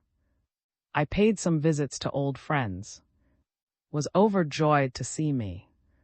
The sister of my first husband also welcomed me cordially, in spite of the fact that I had escaped from her brother. She realized well enough how brutal and rough he was. She told me that had been called in the first draft, and that it was reported that he was among the first prisoners taken by the Germans. I have never heard of him again. I rested for about 3 days. The news from the front was exciting. Great battles were raging. Our soldiers were retreating in some places and advancing in others. I longed for wings to fly to their help. My heart yearned and ached. Do you know what war is? I asked myself. It is no work for a woman. You must make sure before starting out that you won't disgrace yourself. Are you strong enough in spirit to face all the trials and dangers of this colossal war? Are you strong enough in body to shed blood and endure the privations of war? Are you firm enough at heart to withstand the temptations that will come to you, living among men? Search your soul for a brave and truthful answer. And I found strength enough in me to answer yes to all these questions. I suppressed the hidden longing for in the depths of my being and made the fateful decision. I would go to war and fight till death, or if God preserved me till the coming of peace. I would defend my country and help those unfortunate ones on the field of slaughter who had already made their sacrifices for their country. It was November 1914. With my heart steeled in the decision I had made, I resolutely approached the headquarters of the 25th Reserve Battalion stationed in Tomsk. Upon entering, a clerk asked me what I wanted. To see the commander, I replied. What for? He inquired. I want to enlist, I said. The man looked at me for a moment and burst out laughing. He called to the other clerks. "Here is a Baba who wants to enlist," he announced jokingly, pointing at me. There followed a general uproar. "Hold, hold, hold," they chorused, forgetting their work for the moment. When the merriment subsided a little, I repeated my request to see the commander, and his adjutant came out. He must have been told that a woman had come to enlist, for he addressed me gaily. "What is your wish?" "I want to enlist in the army, Your Excellency," I answered. "To enlist, eh? But you are a Baba," he laughed. "The regulations do not permit us to enlist women. It is against the law." I insisted that I wanted to fight and begged to see the commander. The adjutant reported me to the commander, who ordered that I should be shown in. With the adjutant laughing behind me, I blushed and became confused when brought before the commander. He rebuked the adjutant and inquired what he could do for me. I repeated that I wanted to enlist and fight for the country. "It is very noble of you to have such a desire. But women are not allowed in the army," he said. "They are too weak. What could you, for instance, do in the front line? Women are not made for war." "Your Excellency," I insisted, "God has given me strength, and I can defend my country as well as a man. I have asked myself before coming here whether I could endure the life of a soldier, and found that I could." "Cannot you place me in your regiment?" "My dear," the commander declared gently, "how can I help you? It is against the law. I have no authority to enlist a woman even if I wanted to. You can go to the rear, enlist as a Red Cross nurse or in some other auxiliary service." I rejected his proposal. I had heard so many about the women in the rear that I had come to despise them. I therefore insisted on my determination to go to the front as a regular soldier. The commander was deeply impressed by my obstinacy and wanted to help me. He suggested that I should send a telegram to the Tsar, telling him of my desire to defend the country, of my moral purpose, and beg him to grant me special permission to enlist. The commander promised to draw up the telegram himself, with a recommendation of his own, and to have it sent from his office. He warned me, however, to consider the matter again, to think of the hardships I should have to bear, of the soldiers' attitude toward me, and the universal ridicule that I should provoke. But I did not change my mind. The telegram was sent at my expense, costing 8, which I obtained from my mother. When I disclosed to my family the nature of my visit to the commander of the 25th Battalion, they burst into tears. My poor mother cried that her mania must have gone out of her senses, that it was an unheard of, impossible thing. Who ever heard of a Baba going to war? She would allow herself to be buried alive before letting me enlist. My father supported her. I was their only hope now, they said. They would be forced to starve and go begging without my help. And the house was filled with sobs and lamentation, the 2 younger sisters and some neighbors joining in. My heart was rent in twain. It was a cruel, painful choice that I was called upon to make, a choice between my mother and my country. It had cost me so much to steel myself to that new life, and now, when I was seemingly near the goal, my long-suffering mother called upon me to give up this ideal that possessed me for her sake. I was tormented and agonized by doubt. I realized that I must make a decision quickly, and with a supreme effort and the help of God, I resolved that the call of my country came before the call of my mother. After some time had passed, a soldier came to the house. "Is Maria here?" he questioned. He came from headquarters with the news that a telegram had arrived from the Tsar, authorizing the commander to enlist me as a soldier, and that the commander wanted to see me. My mother did not expect such an answer. She grew frantic. She cursed the Tsar with all her might, although she had always revered him as the little father. "What kind of a Tsar is he?" she cried. "If he takes women to war, he must have lost his senses. Who ever heard of a Tsar calling women to arms? Hasn't he enough men? Goodness knows there are myriads of them in Mother Russia." She seized the Tsar's portrait on the wall, before which she had crossed herself every morning, and tore it to bits, stamping them on the floor with imprecations and anathema on her lips. Never again would she pray for him, she declared. No, never. The soldier's message had an opposite effect on me, and I was in high spirits. Dressing in my best clothes, I went to see the commander. Everybody at headquarters seemed to know of the Tsar's telegram, smiles greeting me everywhere.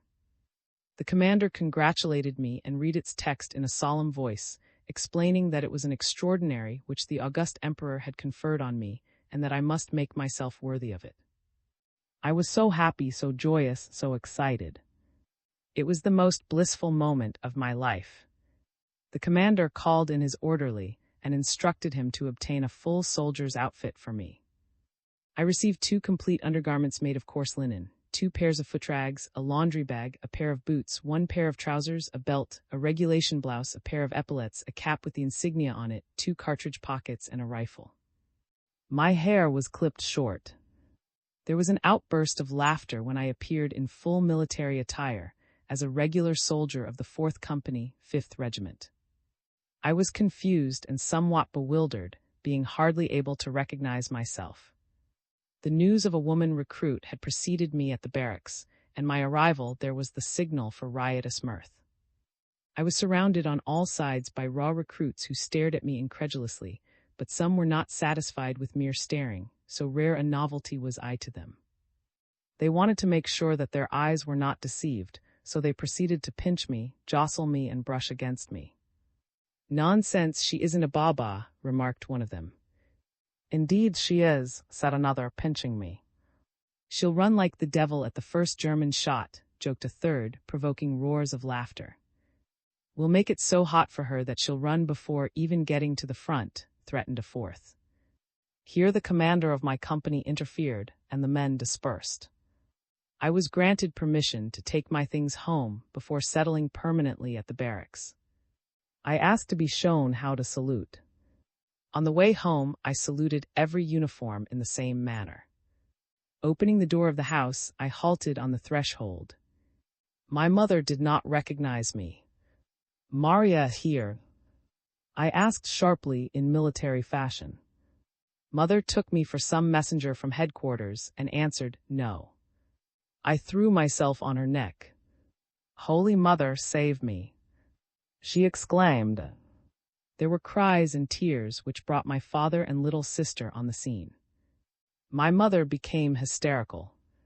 For the first time I saw my father weep, and again I was urged to come back to my senses and give up this crazy notion of serving in the army.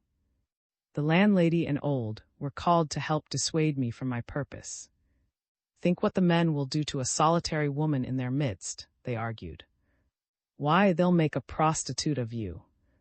They will kill you secretly, and nobody will ever find a trace of you." Only the other day they found the body of a woman along the railroad track, thrown out of a troop train. "You have always been such a sensible girl. What has come over you? And what will become of your parents? They are old and weak, and you are their only hope. They always said that when came back they would end their lives in peace. Now you are shortening their days, driving them to their graves in sorrow." For a little while I hesitated again. The fierce struggle in my bosom between the 2 conflicting calls was renewed. But I held by my decision, remaining deaf to all entreaty. Then my mother grew angry, and crying out at the top of her voice, she shouted, "You are no longer my daughter. You have forfeited your mother's love." With a heavy heart, I left the house for the barracks. The commander of the company did not expect me, and I had to explain to him why I could not pass that night at home. He assigned to me a place in the general sleeping room, ordering the men not to molest me. On my right and on my left were soldiers, and that first night in the company of men will ever stand out in my memory. I did not close my eyes once during the night. The men were, naturally, unaccustomed to such a strange creature as myself, and took me for a woman of loose morals who had made her way into the ranks for the sake of carrying on her illicit trade. I was, therefore, compelled constantly to fight off intrusions from all sides. As soon as I made an effort to shut my eyes, I would discover the arm of my left-hand neighbor round my neck and would restore it to its owner with a push. While keeping an eye on his movements, however, I offered an opportunity for my neighbor on the right to get too near to me, and I would savagely kick him in the side. All night long my nerves were taut and my fists busy. Toward dawn I was so exhausted that I nearly fell asleep when I discovered a hand on my chest, and before the man realized my intention, I struck him in the face. I continued to rain blows till the bell rang at 5 o'clock, the hour for rising. 10 minutes were given us to dress and wash, tardiness being punished by a rebuke. At the end of 10 minutes the ranks formed and every soldier's hands, ears and footrags were inspected. I was in such haste to be in time that I put my trousers on inside out, provoking roars of laughter. The day began with a prayer for the Tsar and country, following which every one of us received the daily allowance of 2.5 pounds of bread and a few cubes of sugar from our respective squad commanders. There were 4 squads to accompany. Our breakfast consisted of bread and tea and lasted half an hour. At the mess I had an opportunity to get acquainted with some of the more sympathetic soldiers. There were 10 volunteers in my company, and they were all students. After eating, there was roll call. When the officer reached my name he read, to which I answered, "Aye." We were then taken out for instruction, since the entire regiment had been formed only 3 days before. The first rule that the training officer tried to impress upon us was to pay attention and to watch his movements and actions. Not all the recruits could do it easily. I prayed to God to enlighten me in the study of a soldier's duties. It was slow work to establish proper relations with the men. The first few days I was such a nuisance to the company commander that he wished me to ask for dismissal. He hinted as much on a couple of occasions, but I continued to mind my own business and never reported the annoyances I endured from the men. Gradually I won their respect and confidence. The small group of volunteers always defended me. As the Russian soldiers call each other by nicknames, one of the first questions put to me by my friends was what I would like to be called. "Call me," I said, and that name stuck to me ever after, saving my life on more than one occasion. There is so much in a name, and was the sort of name that appealed to the soldiers and always worked in my. In time it became the nickname of the regiment, but not before I had been tested by many additional trials and found to be a comrade and not merely a woman by the men. I was an apt student and learned almost to anticipate the orders of the instructor. When the day's duties were completed and the soldiers gathered into groups to while away an hour or two in games or storytelling, I was always asked to take part. I came to like the soldiers, who were good-natured fellows, and to enjoy their sports. The group which joined would usually prove the most popular in the barracks, and it was sufficient to secure my cooperation in some scheme to make it a success. There was little time for relaxation, however, as we went through an intensive training course of only 3 months before we were sent to the front. Once a week, every Sunday, I would leave the barracks and spend the day at home, my mother having reconciled herself to my enlistment. On holidays, I would be visited by friends or relatives. On one such occasion, my sister and her husband called. I had been detailed for guard duty in the barracks that day. While on such duty, a soldier is forbidden to sit down or to engage in conversation. I was entertaining my visitors when the company commander passed. "Do you know the rules?" he asked. "Yes, Your Excellency," I answered. "What are they?"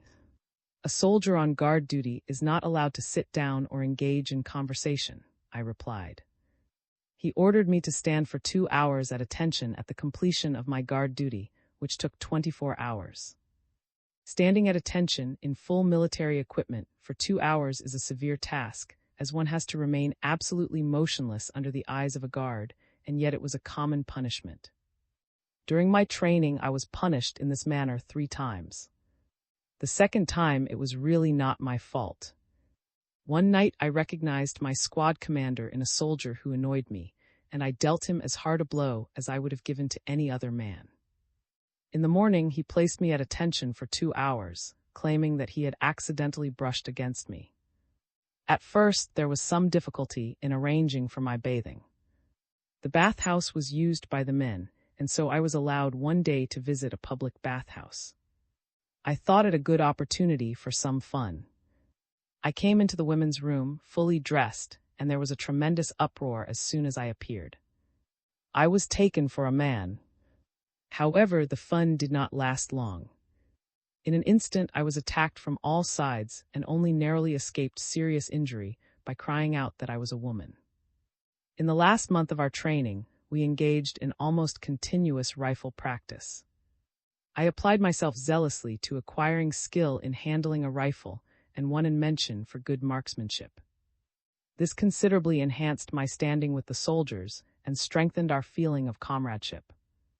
Early in 1915, our regiment received orders to prepare to proceed to the front. We received a week's leave. The soldiers passed these last days in drink and revelry and gay parties. One evening, a group of boys invited me to go along with them to a house of ill repute.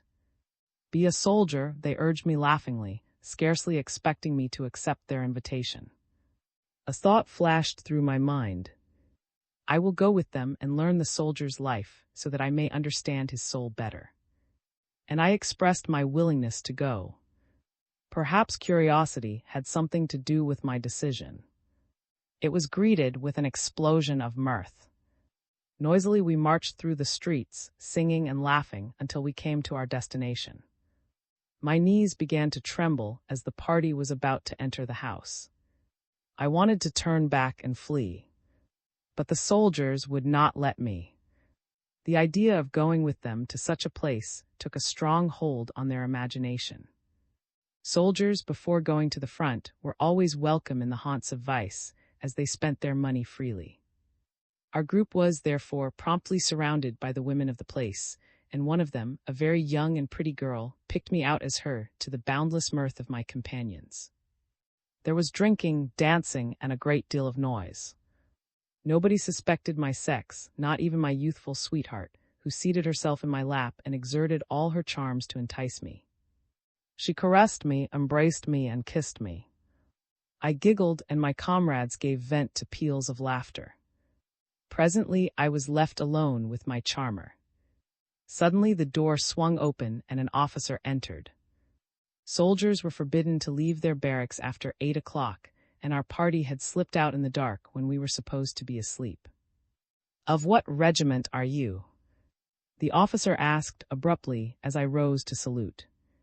"The 5th Reserve Regiment, Your Excellency," I replied ruefully. While this was going on, the boys in the other rooms were of the officer's presence and made their escape through windows and all available doors, leaving me to take care of myself. "How dare you leave your barracks?" he thundered at me, "and frequent such places so late at night. I shall order you to the military prison for the night." And he commanded me to report there immediately. It was my first acquaintance with the military. It is not a very comfortable place to spend a night in.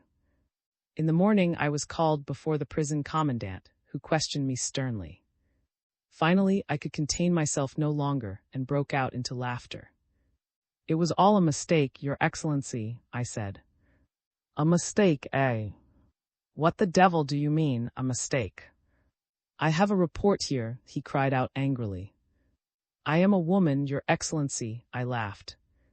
"A woman!" he roared, opening his eyes wide and surveying me. In an instant, he recognized the truth of my words. "What the devil?" he muttered. "A woman indeed, a woman in a soldier's uniform." "I am Maria of the 5th Regiment," I explained. He had heard of me. "But what were you, a woman, doing in that place?" he inquired.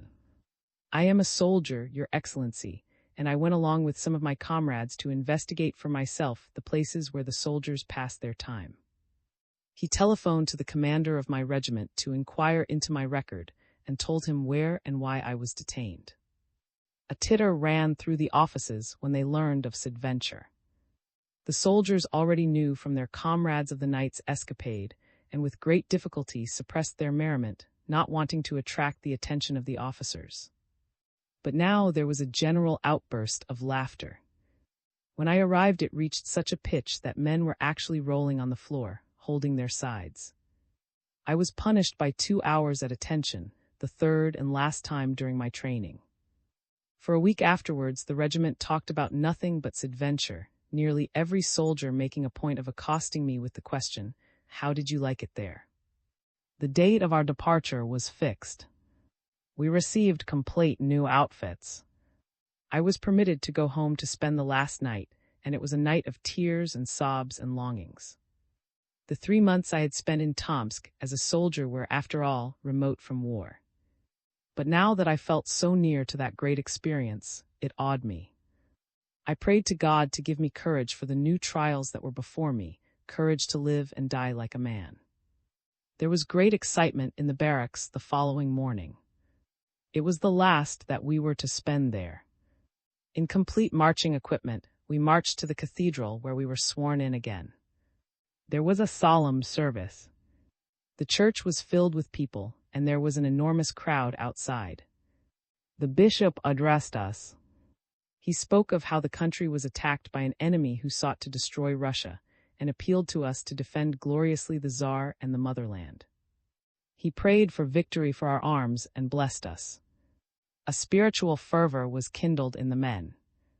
We were all so buoyant, so happy, so forgetful of our own lives and interests. The whole city poured out to accompany us to the station, and we were cheered and greeted all along the route. I had never yet seen a body of men in such high spirits as we were that February morning. Woe to the Germans that might have encountered us that day. Such was Russia going to war in those first months of the struggle. Hundreds of regiments like our own were streaming from east, north, and south to the battlefields. It was an inspiring, uplifting, unforgettable sight. My mother felt none of the exaltation with which I was filled. She walked along the street, beside my troop, weeping, appealing to the Holy Mother and all the saints of the church to save her daughter. "Wake up," she cried, "what are you doing?" But it was too late. The of war possessed me entirely. Somewhere deep in my heart, my beloved mother's wailings found an echo, but my eyes were dimmed with tears of joy. It was only when I bade my mother goodbye, hugging and kissing her for what she felt was the last time, and boarded the train, leaving her on the platform prostrate and frantic with grief, that my heart sank and I trembled from head to foot. My resolution was on the point of giving way when the train moved out of the station. I was going to war. VII. My first experience of no man's land. Our train was composed of a number of vans and one passenger car. These vans, in which the soldiers sleep, have 2 bunks on each side and are called.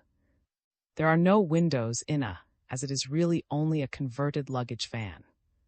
The passenger car was occupied by the 4 officers of our regiment, including our new company commander.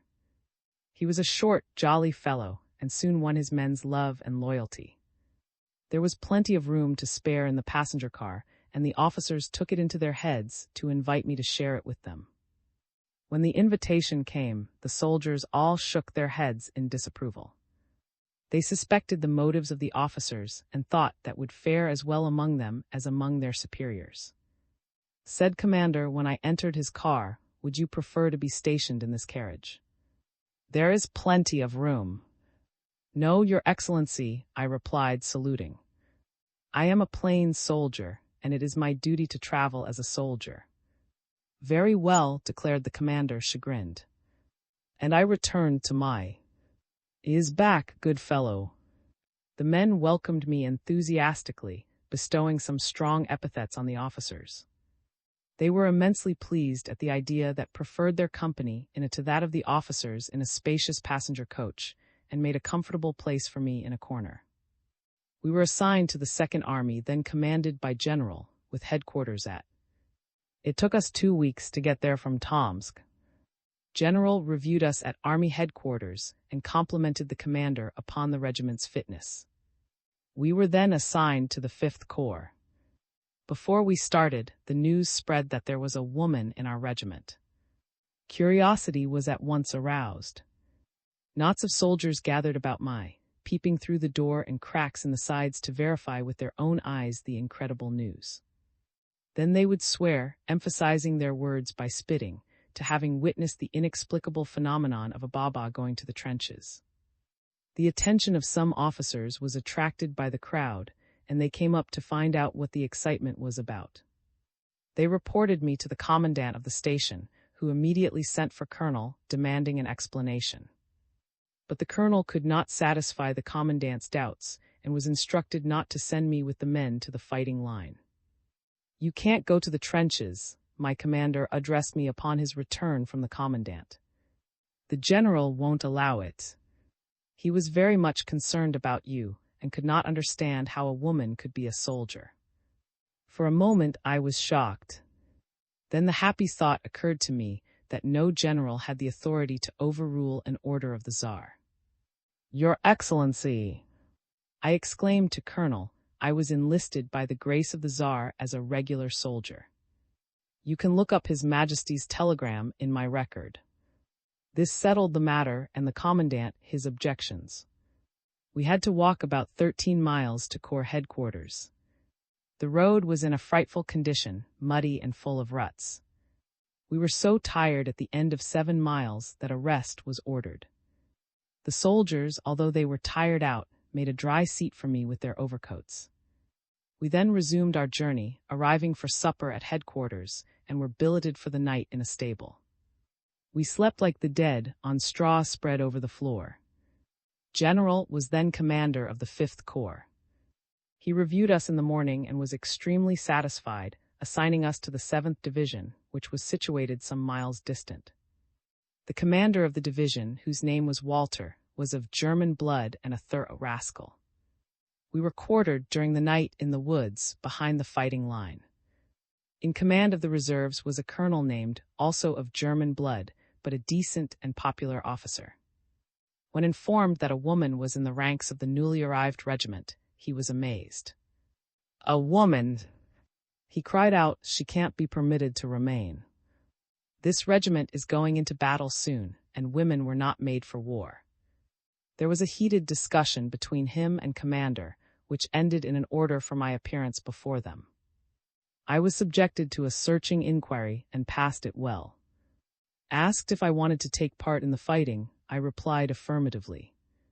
Muttering his astonishment, Colonel allowed me to remain till he had looked into the matter further.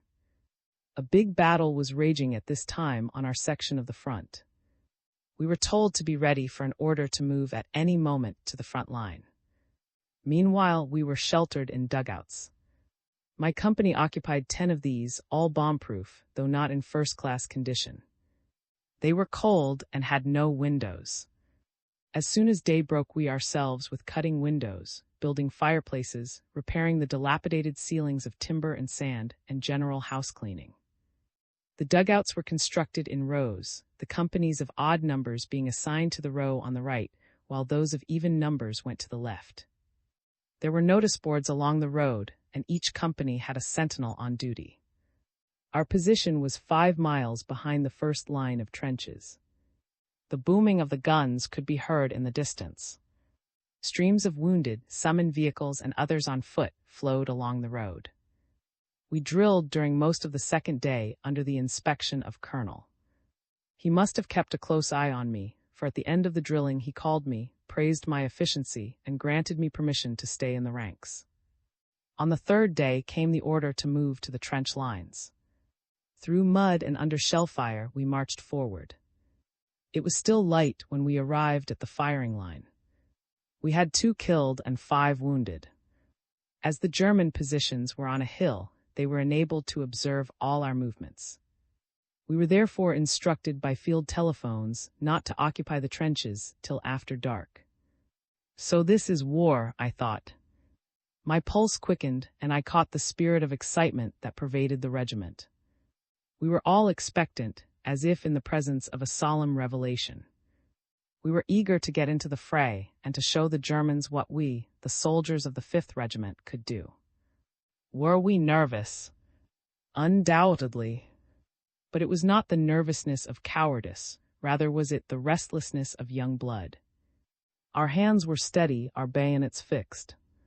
We exulted in our adventure. Night came. The Germans were discharging a volume of gas at us. Perhaps they noticed an unusual movement behind the lines and wished to annihilate us before we entered the battle. But they failed. Over the wire came the order to put on our masks. Thus were we baptized in this most inhuman of all German war inventions. Our masks were not perfect. The deadly gas penetrated some and made our eyes smart and water. But we were soldiers of Mother Russia, whose sons are not unaccustomed to half-suffocating air, and we so withstood the irritating fumes. Midnight passed. The commander went through our ranks to inform us that the hour had come to move into the trenches, and that before dawn we should take the offensive. He addressed us with words of encouragement and was heartily cheered. The artillery had been thundering all night, the fire growing more and more intense every hour. In single file, we moved along a communication trench to the front line. Some of us were wounded, but we remained dauntless. All our fatigue seemed to have vanished. The front trench was a mere ditch, and as we lined up along it, our shoulders touched. The positions of the enemy were less than 3/4 of a mile away, and the space between was filled with groans and swept by bullets. It was a scene full of horrors. Sometimes an enemy shell would land in the midst of our men, killing several and wounding more. We were sprinkled with the blood of our comrades and spattered by the mud. At 2 a.m, the commander appeared in our midst. He seemed nervous. The other officers came with him and took their positions at the head of the men. With drawn swords, they prepared to lead the charge. The commander had a rifle. "Climb out," he shouted. I crossed myself. My heart was filled with grief for the bleeding men around me and stirred by a fierce desire for revenge upon the Germans. My mind was a kaleidoscope of many thoughts and visions. My mother, death, mutilation, various petty incidents of my life filled it. But there was no time for thinking. I climbed out with the rest of the men, to be met by a volley of machine gun fire. For a moment there was confusion. So many of our number had fallen like ripe wheat cut down by a gigantic scythe wielded by the invisible arm of Satan himself. Fresh blood was dripping on the cold corpses that had lain there for hours or days, and the moans were heartrending. Amid the confusion, the voice of our company commander was raised. Forward! And forward we went. The enemy had seen us go over the top, and he let loose hell. As we ran forward, we kept firing. Then the order came to lie down. The bombardment grew even more concentrated. Alternately running for some distance and then lying down, we reached the enemy's barbed wire entanglements. We had expected to find them demolished by our artillery, but alas, they were untouched.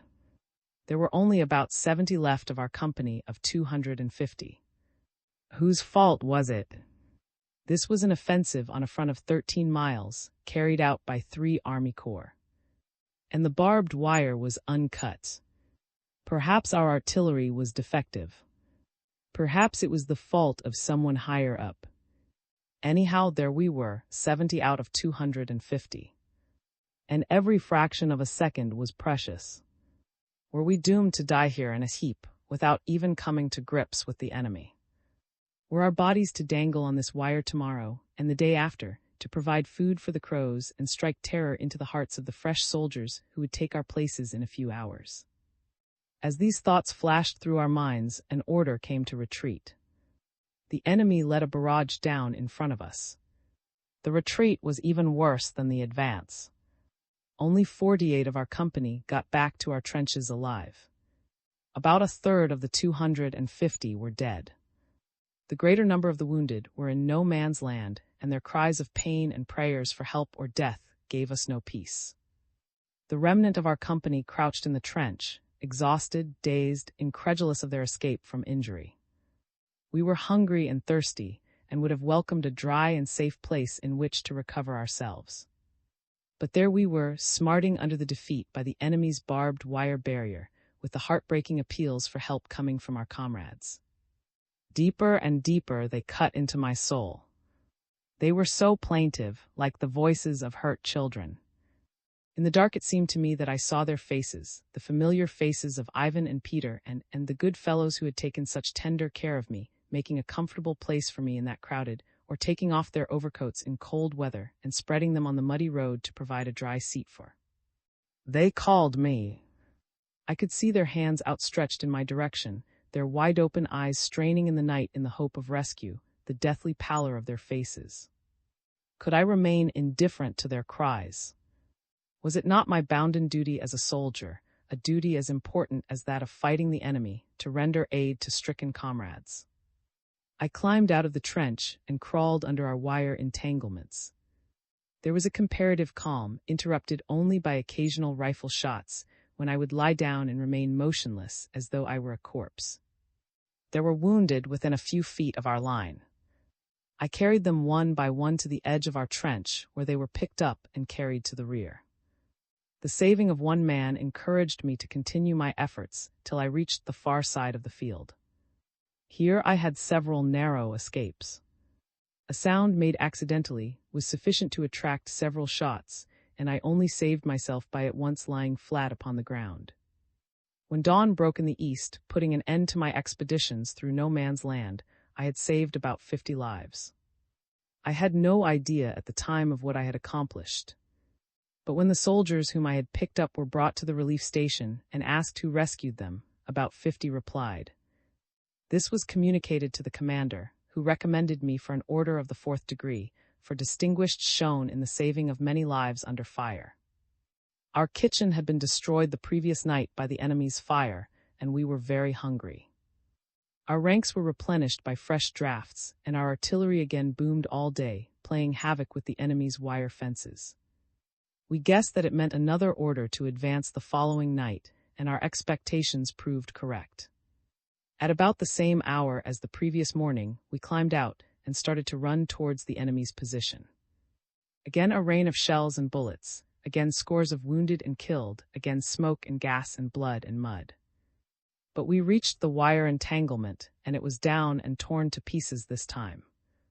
We halted for an instant, emitting an inhuman hurrah. Hurrah! That struck terror into those Germans that were still alive in their half-demolished trenches, and with fixed bayonets rushed forward and jumped into them. As I was about to descend into the ditch, I suddenly observed a huge German taking aim at me. Hardly did I have time to fire when something struck my right leg, and I had a sensation of a warm liquid trickling down my flesh. I fell. My comrades had put the enemy to flight and were pursuing him. There were many wounded, and cries of "Save me, Holy Jesus!" came from every direction. I suffered little pain and made several efforts to get up and reach our trenches. But every time I failed. I was too weak. There I lay in the darkness of the night, within 50 feet of what had been, 24 hours before, the enemy's position, waiting for dawn and relief. To be sure, I was not alone. Hundreds, thousands of gallant comrades were scattered on the field for miles. It was 4 hours after I was wounded before day arrived, and with it our stretcher-bearers. I was picked up and carried to a first-aid station 1.5 miles in the rear. My wound was bandaged, and I was sent on to the division hospital. There I was placed on a hospital train and taken to Kiev.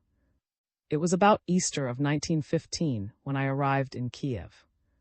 The station there was so crowded with wounded from the front that hundreds of stretchers could not be accommodated inside and were lined up in rows on the platform outside. I was picked up by an ambulance and taken to the Eugene, where I was kept in the same ward with the men. Of course, it was a military hospital, and there was no woman's ward. I was there all through the spring of 1915. The nurses and physicians took good care of all the patients in the hospital. My swollen leg was restored to its normal condition, and it was a restful 2 months that I passed in Kiev. At the end of that period, I was taken before a military medical commission, examined, pronounced in good health, provided with a ticket, money, and a certificate, and sent to the front again. My route now lay through an important railway terminus. When I arrived there in the early part of July, I was sent to the Corps headquarters by wagon, and thence I proceeded on foot to my regiment. My heart throbbed with joy as I drew nearer to the front. I had been eager to get back to my comrades. They had endeared themselves to me so much that I loved my company as much as my own mother.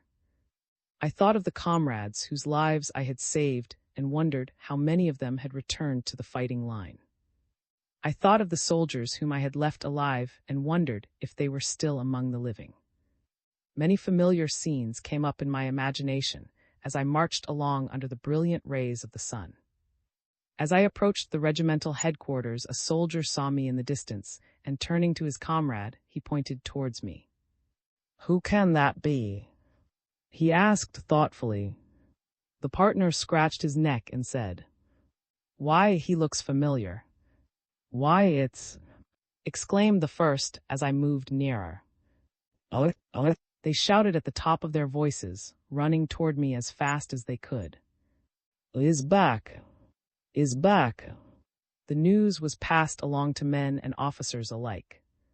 There was such spontaneous joy that I was overwhelmed.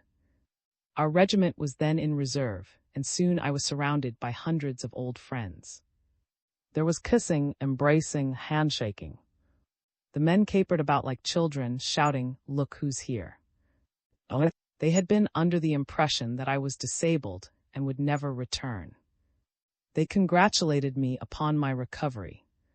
Even the officers came out to shake hands with me, some even kissing me, and all expressing their gratification at my recovery. I shall never forget the welcome I received from my comrades. They carried me on their shoulders, shouting, "Hurrah for!" "Three cheers for!" Many of them wanted me to visit their dugouts and share with them the food parcels they had received from home. The dugouts were really in a splendid state, clean, furnished, well protected. I was reassigned to my old company, the 13th, and was now considered a veteran. Our company was shortly detailed to act as the protecting force to a battery of artillery. Such duty was regarded by the men as a holiday, for it made possible a genuine rest in healthful surroundings. We spent between 2 and 3 weeks with the battery and were then moved to a town in the vicinity of Lake, about 27 miles from. Our positions were in a swampy region, full of mud holes and marshes. It was impossible to construct and maintain regular trenches there. We therefore built a barrier of sandbags, behind which we crouched knee-deep in water. It was impossible to endure such conditions for any length of time. We were compelled to snatch brief intervals of sleep standing, and even the strongest constitutions quickly broke down. We were relieved at the end of 6 days and sent to the rear to recuperate. Then we had to relieve the men who had taken our places. Thus we continued to hold the line. As the summer neared its end and the rains increased, the water would rise and at times reach our waists. It was important to maintain our front intact, although for several miles the ground was so boggy as to be practically impassable. The Germans, however, made an attempt in August to outflank the marshes, but they failed. Later we were shifted to another position, some distance away. There was comparative quiet on our front. Our main work consisted in sending out raiding parties and keeping a keen watch over the enemy's movements from our advanced listening posts. We slept in the morning and stayed wide awake all night. I was assigned to numerous observation parties. Usually 4 of us would be detailed to a listening post, located sometimes in a bush, another time in a hole in the ground, behind the stump of a tree or some similar obstacle. We crawled to our posts so noiselessly that not only the enemy but even our own men would not know our hiding places, which were on an average 50 feet apart. Once at the post, our safety and duty demanded absolute immobility and caution. We had to strain our ears to catch any unusual sound and communicate it from post to post. Besides, there was always a chance of an enemy patrol or post being in close proximity without our knowing it. Every 2 hours, the holders of the posts were relieved. One foggy night, while on guard at a listening post, I detected a dull noise. It sounded like a raiding party, and I took it at first for our own, but there was no answer to my sharp query for the password. It was impossible to see in the mist. We opened fire, and the Germans flattened themselves on the ground and waited. There they lay for almost 2 hours until we had forgotten the incident. Then they crawled toward our post and suddenly appeared in front of us. There were 8 of them. One threw a grenade but missed our hole, and it exploded behind us. We fired, killing 2 and wounding 4. The remaining 2 escaped. When the company commander received an order to send out a scouting party, he would call for volunteers. Armed with hand grenades, about 30 of the best soldiers would go out into no man's land to test the enemy's strength by drawing his fire, or to alarm him by heavy bombing and shooting. Not infrequently, scouting parties from both sides would meet. Then there would be a regular battle. It sometimes happened that one party would let an enemy party pass in front, and then attack it from the rear and capture it. The 15th of August, 1915, was a memorable day in our lives. The enemy opened a violent fire at us at 3 o'clock in the morning, demolishing our barbed wire defenses, destroying some of our trenches, and burying many soldiers alive. Many others were killed by enemy shells. Altogether, we lost 15 killed and 40 wounded out of 250. It was clear that the Germans contemplated an offensive. Our artillery replied vigorously, and the earth shook with the thunder of the guns. We sought every protection available, our nerves strained in momentary anticipation of an attack. We crossed ourselves, prayed to God, made ready our rifles, and awaited orders. At 6 o'clock, the Germans were observed climbing over the top and running in our direction. Closer and closer they came, and still we made no move, while our artillery rained shells on them. When they approached within 100 feet of our line, we received the order to open fire, and we greeted the enemy with such a concentrated hail of bullets that his ranks were decimated and plunged in confusion.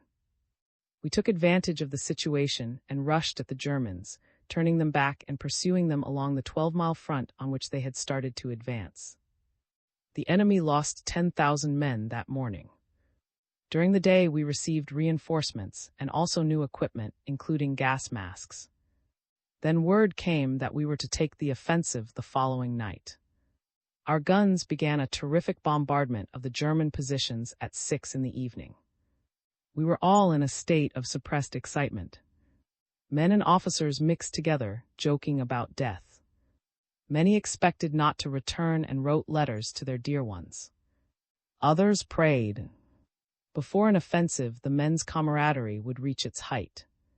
There would be affectionate partings, sincere professions by some of their premonitions of death, and the sending of messages to friends. Universal joy was displayed whenever a shell of ours tore a gap in the enemy's wire defenses or fell into the midst of his trenches. At 3 in the morning, the order, "Advance," rang out. In high spirits, we started for the enemy's positions. Our casualties on the way were enormous. Several times we were ordered to lie down. Our first line was almost completely wiped out, but its ranks were filled up by men from the second row. On we went till we reached the Germans and overwhelmed them. Our own regiment alone captured 2,000 prisoners, and our jubilation was boundless.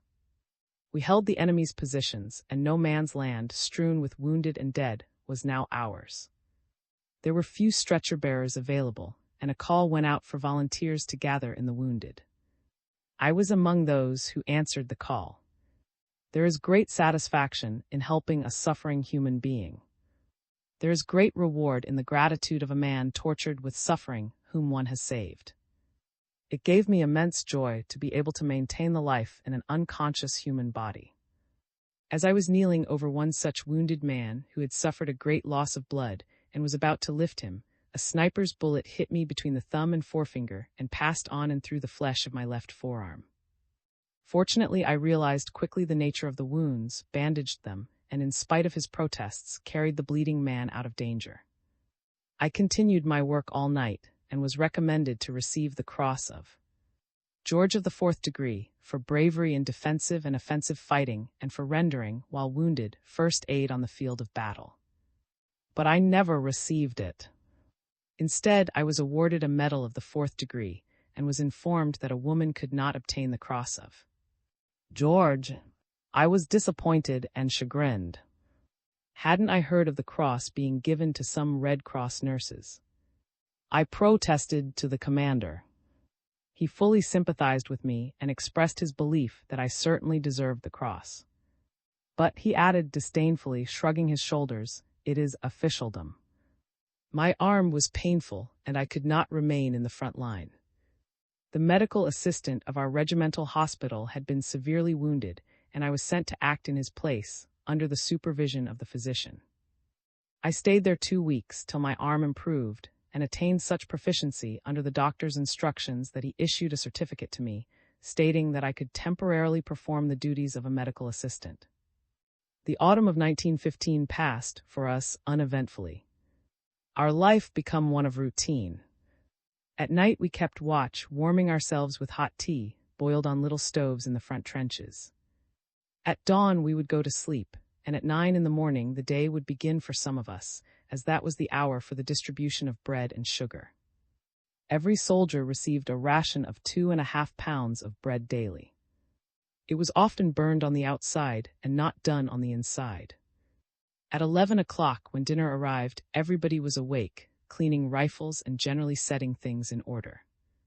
The kitchen was always some distance in the rear, and some of the men were sent to bring the dinner pails to the trenches. The dinner generally consisted of a hot cabbage soup, with some meat in it. The meat was often bad. The second dish was always kasha, Russia's popular gruel. Our daily ration of sugar was supposed to be 3/16 of a pound. By the time our dinner got to us it was cold, so that tea was resorted to again. After noon we received our orders, and at 6 in the evening supper arrived, this being the last meal, and consisting only of one course. It was either cabbage soup or kasha or half a herring, with bread. Many ate all their bread before the supper hour, or if they were very hungry, with the first meal, and were thus forced to beg for morsels from their comrades, or go hungry in the evening. Every 12 days we were relieved and sent to the rear for a 6 days' rest. There we found ready for us the baths established by the Union of Zemstvos, which in 1915 had extended its activities along the whole front. Every divisional bath was in charge of a physician and 100 voluntary workers.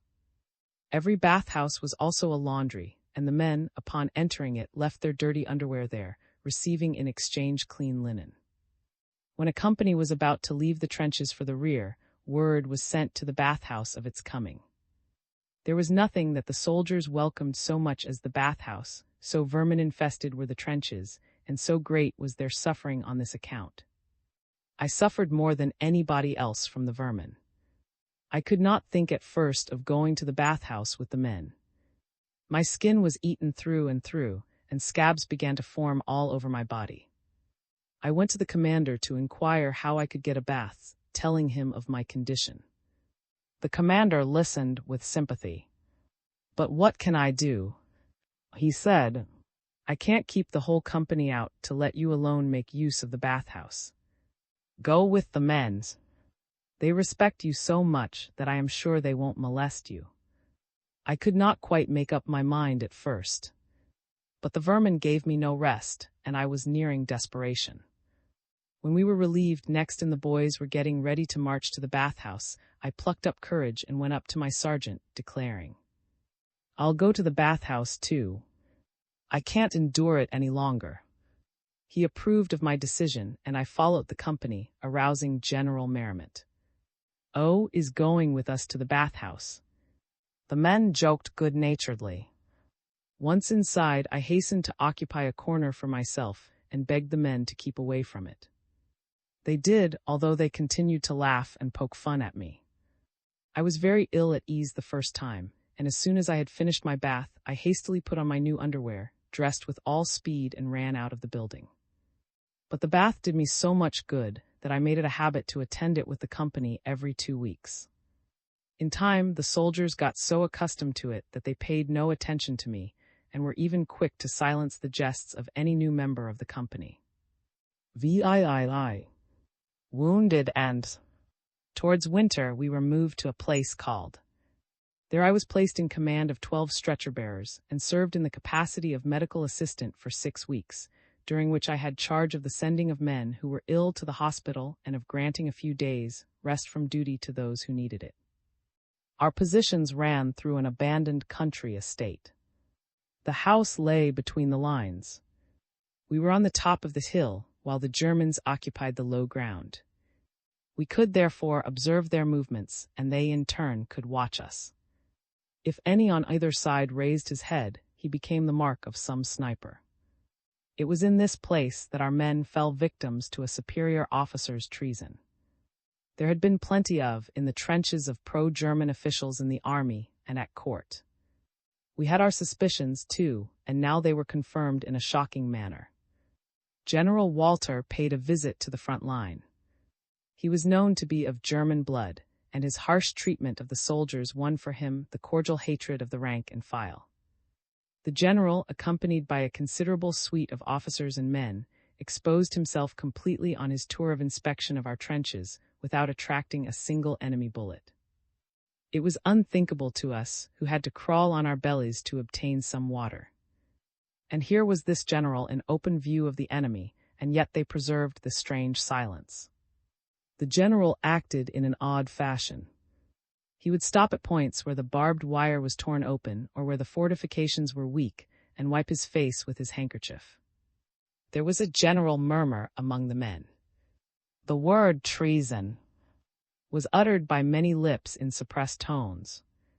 The officers were indignant and called the general's attention to the unnecessary danger to which he exposed himself.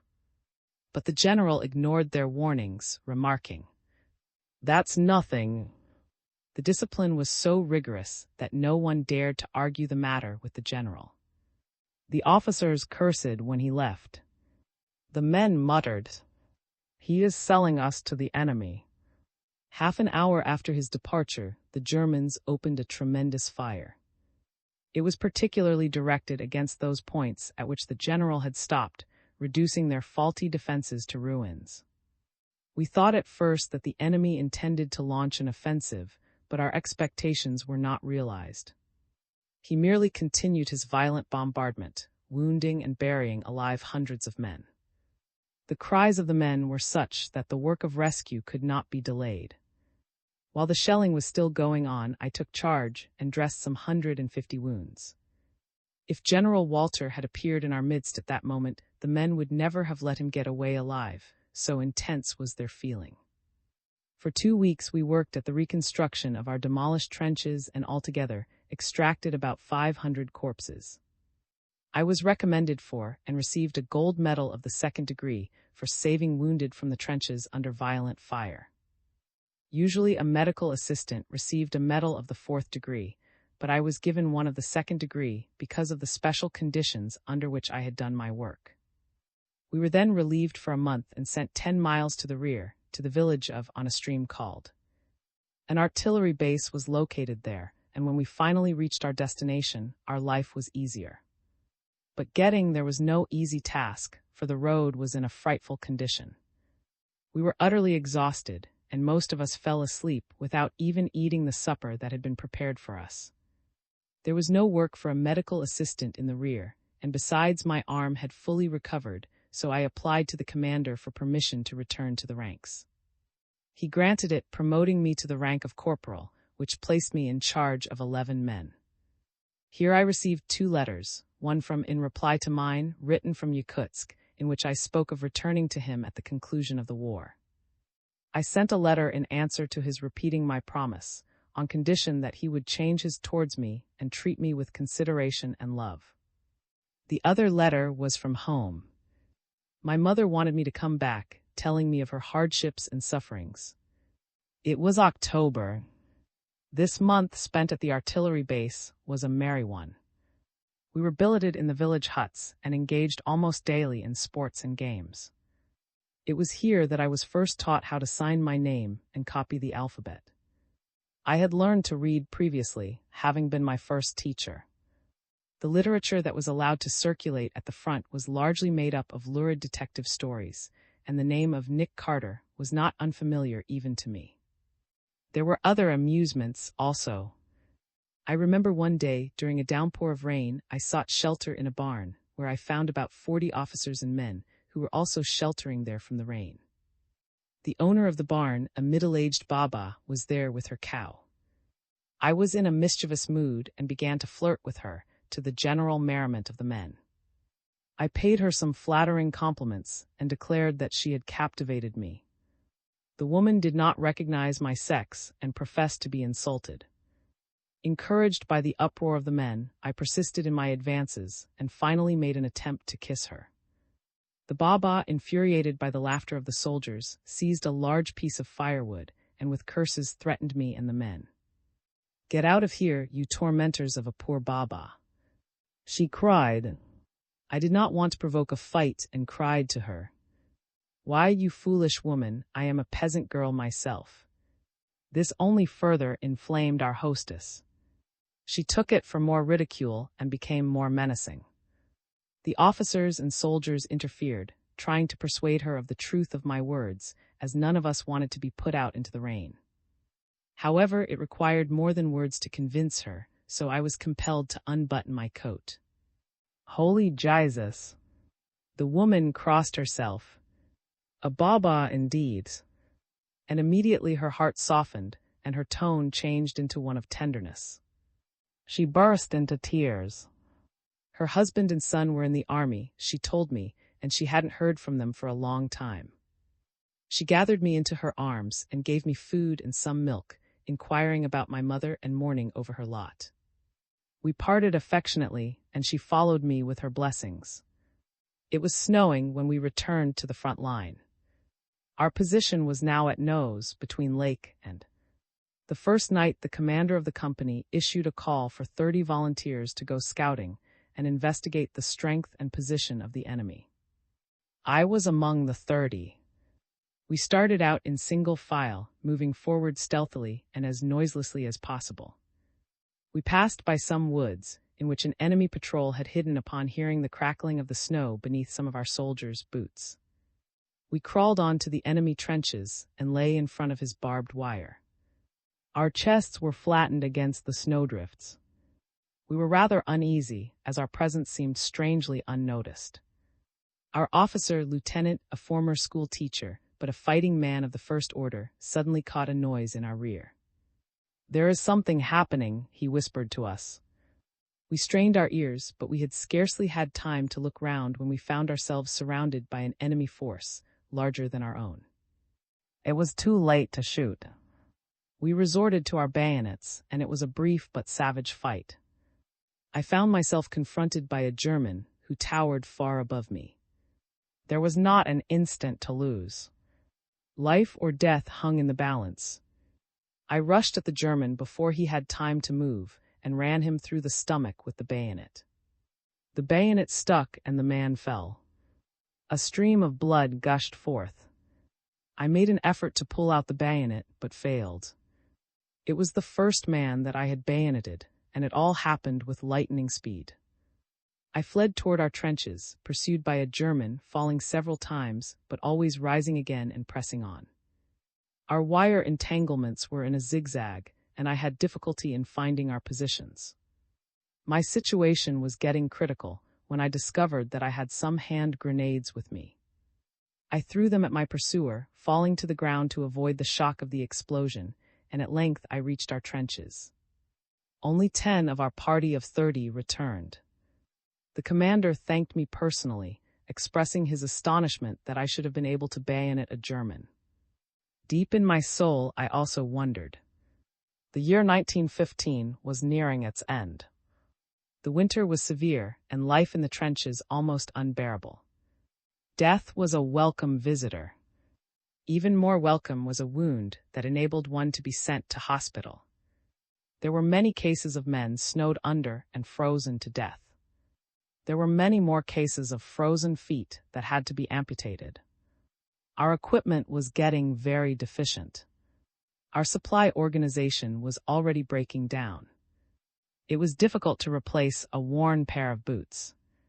Not infrequently something went wrong in the kitchen, and we were forced to suffer hunger as well as cold. But we were patient, like true children of Mother Russia. It was dreadfully monotonous, this inactivity, this mere holding of frozen ditches. We longed for battles, for one mighty battle, to win the victory and end the war. One bitter night I was detailed to a listening post with 3 men. My boots were worn out. One has to keep absolutely still while on such duty. A movement may mean deaths. So there we lay on the white ground, exposed to the attacks of King Frost. He went about his work without delay and thoroughly. My right foot was undergoing strange sensations. It began to freeze. I longed to sit up and rub it. But sitting up was not to be thought of. Was that a noise? I ceased to trouble about my foot. I had to strain all my nerves to catch that peculiar sound. Or was it a mere freak of the wind? My foot grew numb. It was going to sleep. Holy Mother, what's to be done?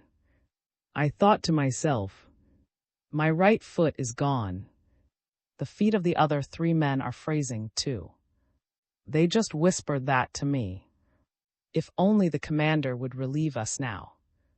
But the 2 hours are not yet up. Suddenly we perceived 2 figures in white crawling toward us, Germans provided with appropriate costumes for a deadly mission. We fired and they replied. A bullet pierced my coat, just scratching the skin. Then everything quieted down again, and we were soon relieved. I had barely strength to reach my trench. There I fell exhausted, crying, my foot. My foot! I was taken to the hospital, and there the horrible condition of my foot was revealed. It was as white as snow, covered with frost. The pains were agonizing, but nothing terrified me as much as the physicians' talk of the probable necessity of amputating it. But I made a stubborn fight, and I saved my right limb. The doctors soon put me on the road to recovery, and by persistent care succeeded in restoring my foot to its normal state. The opening of the year 1916 found me still in hospital. Almost immediately upon my discharge, our company was sent to the rear for a month's rest in a village some distance behind the fighting line. We were billeted with the peasants in their homes, and we enjoyed the use of a bathhouse and slept on the peasants' ovens in true homely fashion. We even had the opportunity of seeing moving pictures, the apparatus being carried from base to base on a motor belonging to the Union of Zemstvos. We also established our own and acted a play, written by one of our artillery officers. There were 2 women characters in the drama, and I was chosen for the leading role. The other feminine role was played by a young officer. It was with great reluctance that I consented to take the part, and only after the urgent appeals of the commander. I did not believe myself capable of acting, and even the thunderous applause that I won on that occasion has not changed my belief. At many of the soldiers and officers were visited by their wives. I made many acquaintances there and some fast friendships. One of the latter was with the wife of a stretcher-bearer with whom I had worked. She was a young, pretty, and very lovable woman, and her husband adored her. When our month's rest was drawing to an end, and the order came for the women to leave, the stretcher-bearer borrowed the commander's horses in order to drive his wife to the station. On his way back, he had an apoplectic stroke and died immediately. He received a military funeral, and I made a wreath and placed it on his coffin. As we lowered his coffin into the grave, the thought inevitably suggested itself to me whether I would be buried like this or my body lost and blown to the winds in no man's land. The same thought must have passed through several minds. Another friend made at the same time was the wife of Lieutenant, the former school teacher. Both of them helped me to learn to write and improve my reading. The peasant women of the locality were so poor and ignorant that I devoted part of my time to aiding them. Many of them were suffering from minor ailments that were in need of attention. One evening I was even called to attend a woman in childbirth, this being my first experience in midwifery. Another time I was asked to visit a very bad case of fever. Then came the trenches again. Again intense cold, again unceasing watchfulness and irritating inactivity. But the air was full of expectation. As the winter drew to its close, of a gigantic spring offensive grew more and more insistent. Surely the war cannot end without a general battle, the men argued. And when, towards the end of February, we were again taken for a 2 weeks' rest, it became clear that we were to be prepared for an offensive. We received new outfits and equipment. On March the 5th, the commander of the regiment addressed us. He spoke of the coming battle and appealed to us to be brave and win a great victory. He told us that the enemy's defenses were very strong and that it would require a mighty effort to overcome them. Then we started for the front. The slush and mud were unimaginable. We walked deep in water mixed with ice. On the road, we met many wounded being carried to the hospital. We also passed by a cemetery where the soldiers who had fallen in our lines were being buried in one huge grave. We were kept in the rear for the night as reserves and were told to await orders tomorrow to proceed to the trenches. March the 6th began with an unprecedented bombardment on our side. The Germans replied with equal violence, and the earth fairly shook.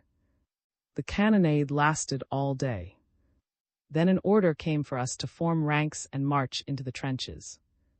We knew that it meant that we were to take part in the offensive. Lieutenant came up to me unexpectedly with these words: "Take this and deliver it to my wife after the attack. I have had a presentiment for 3 days that I shall not survive this battle." He handed me a letter and a ring. "But, Lieutenant," I objected, though I knew that protestations were of no avail at such a moment, "you are mistaken so. It will not happen. Presentiments are deceiving." He grimly shook his head and pressed my hand. "Not this one," he said. We were in the trenches already, under a veritable hail of shells. There were dead and dying in our midst. Waist-deep in water we crouched, praying to God. Suddenly, a gas wave came in our direction. It caught some without their masks, and for them there was no escape. I myself narrowly missed this horrible death. My lips contracted, and my eyes watered and burned for 3 weeks afterward. The signal to advance was given, and we started, knee-deep in mud, for the enemy. In places the pools reached above our waists. Shells and bullets played havoc among us. Of those who fell wounded, many sank in the mud and were drowned. The German fire was devastating. Our lines grew thinner and thinner, and progress became so slow that our doom was certain in the event of a further advance. The order to retreat rang out. How can one describe the march back through the inferno of no man's land on that night of March 7th, 1916? There were wounded men submerged all but their heads, calling piteously for help. "Save me for Christ's sake," came from every side. From the trenches there went up a chorus of the same heartrending appeals. So long as we were alive, we could not remain deaf to the pleadings of our comrades. 50 of us went out to do the work of rescue. Never before had I worked in such harrowing, blood-curdling circumstances. One man was wounded in the neck or face, and I had to grip him under the arms and drag his body through the mud. Another had his side torn by a shell, and it required many difficult before I could extricate him. Several sank so deep that my own strength was not sufficient to drag them out. Finally, I broke down, just as I reached my trench with a burden. I was so exhausted that all my bones were aching. The soldiers got some drinking water, a very hard thing to get, and made some tea for me. Somehow they obtained for me a dry overcoat and put me to sleep in a sheltered corner. I slept about 4 hours, and then resumed my search for wounded comrades. All day the artillery boomed again, as violently as on the previous day. At night, our ranks having been replenished with fresh drafts, we climbed out again and rushed for the enemy. Again we suffered heavily, but our operation this time was more successful. When the Germans saw us pressing forward determinedly in their direction, they came out for a counterattack. With bayonets fixed and a tremendous hurrah, we hurled ourselves at them. The Germans never did like the Russian bayonets. As a matter of fact, they dreaded them more than any other arm of warfare, and so they broke down and took to their heels. We pursued them into their trenches, and there followed a fierce scrimmage. Many of the Germans raised their hands in sign of surrender. They realized that we were in a fierce, exasperated mood. Others fought to the end, and all this time German machine guns swept their own trenches, where Teuton and Slav were mixed in combat. Then we flung ourselves upon the machine gun positions. Our regiment captured in that attack 2,500 Germans and 30 machine guns. I escaped with only a slight wound in the right leg and did not leave the ranks. Elated by our victory over the strong defenses of the first line, we swept on toward the enemy's second line. His fire slackened considerably. A great triumph was in prospect, as behind the weak second and third lines there was an open stretch of undefended territory for many miles. Our advance line was within 70 feet of the enemy's trenches when an order came from General Walter to halt and return to our positions. It was a terrible shock to men and officers alike. Our colonel talked to the general on the field telephone, explaining to him the situation. The general was obdurate. All of us were so incensed at this treacherous order that, had any one of us taken command at the moment, we should undoubtedly have won a great victory, as the breach in the German defenses was complete. The conversation between the colonel and the general ended in a quarrel. The general had not, apparently, expected us to break through the first German line. So many waves of Russian soldiers had beaten in vain against it, and with such terrific losses. It became evident to our men that it was the general's treacherous design to have as many of us slaughtered as possible. But discipline was severe, and orders were orders. We had to go back. We were so exhausted that our bodies welcomed a rest. In those 2 days, the 7th and 8th of August, our ranks were refilled 4 times with fresh drafts. Our casualties were enormous. The corpses lay thick everywhere, like mushrooms after rain, and there were innumerable wounded. One could not take a step in no man's land without coming into contact with the corpse of a Russian or a German. Bloody feet, hands, sometimes heads, lay scattered in the mud. That was the most terrible offensive in which I was engaged. It has come down into history as the Battle of. We spent the first night in the German trenches we had captured.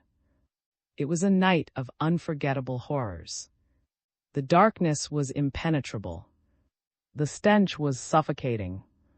The ground was full of mud holes. Some of us sat on corpses. Others rested their feet on dead men. One could not stretch a hand without touching a lifeless body. We were hungry. We were cold. Our flesh crept in the dreadful surroundings. I wanted to get up. My hands sought support. It fell on the face of a corpse, stuck against the wall. I screamed, slipped, and fell. My fingers buried themselves in the torn abdomen of a body. I was seized with horror such as I had never experienced, and shrieked hysterically. My cries were heard in the officers' dugout, and a man was sent with an electric torch to rescue whom they had supposed to be wounded. It was warm and comfortable in the dugout, as it had previously been used by the enemy's regimental staff. I was given some tea, and little by little I recovered my self-control. The entrance of the dugout was of course now facing the enemy. He knew its exact position and concentrated his fire on it. Although bomb-proof, it soon began to collapse under the rain of shells.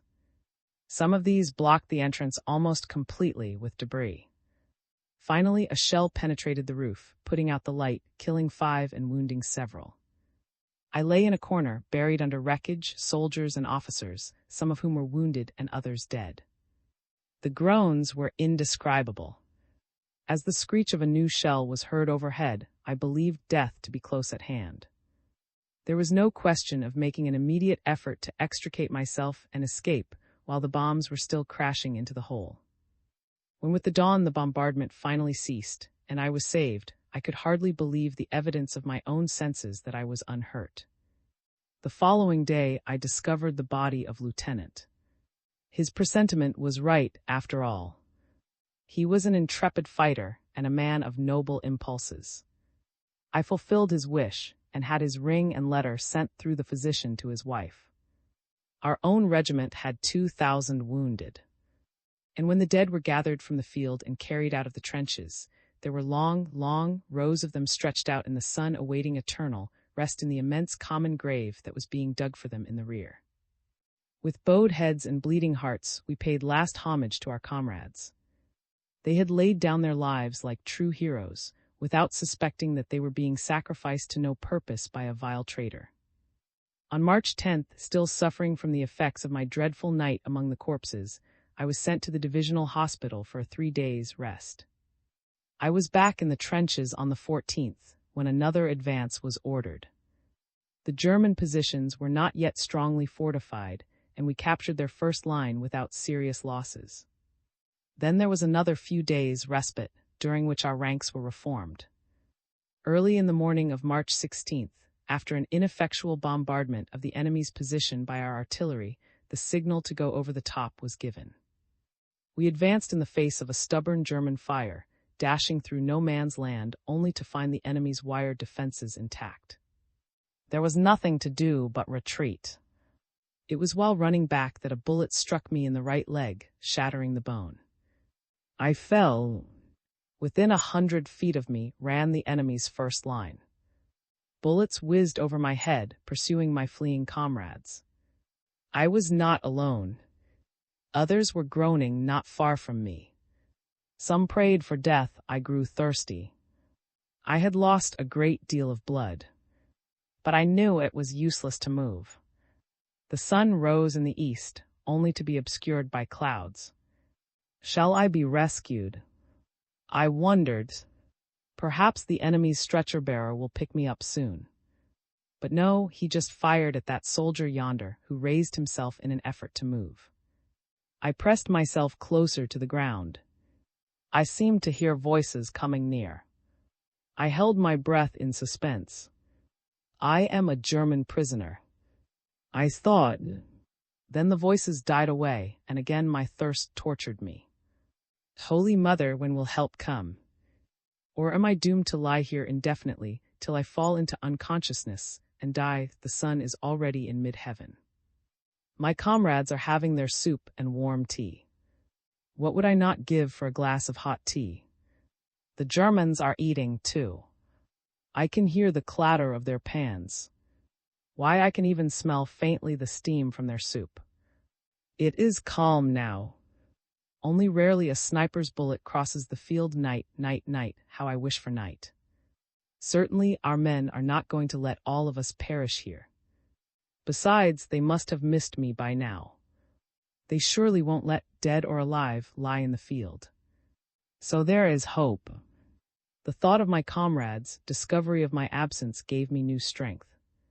The seconds seemed hours and the minutes days, but the shadows arrived at last, creeping toward the side where the sun had disappeared. Then came darkness, and rescue was not long in coming. Our brave stretcher-bearers, aided by some of the soldiers, were out on their pious mission. Cautiously they moved nearer and nearer to the German line, and finally picked me up. Yes, it was whom they carried into our trenches. My comrades were filled with rejoicing. Alive! God speed you to recovery. I could only reply in a whisper. They took me to the first aid station, cleansed my wound, and dressed it. I suffered much. Then I was sent on to Moscow, where I lay in the hospital, ward number 20. I was lonely in the hospital, where I spent nearly 3 months. The other patients would have their visitors or receive parcels from home, but nobody visited me, nobody sent anything to me. March, April, May came and went in the monotony of ward number 20. Finally, one day in the beginning of June, I was declared fit to return to the fighting line. My regiment was just then being transferred to front. On June 20th, I caught up with it. The welcome I received surpassed even that of the previous year. Fruit and sweets were showered upon me. The soldiers were in a happy mood. The Germans had just been driven back at this sector by General for a great many miles. The country was interspersed with their evacuated positions. Here and there enemy corpses were still unburied. Our men, though overjoyed, were worn out by forced marches and the long pursuit. It was midsummer and the heat was prostrating. We marched on June 21st a distance of 10 miles and stopped for rest.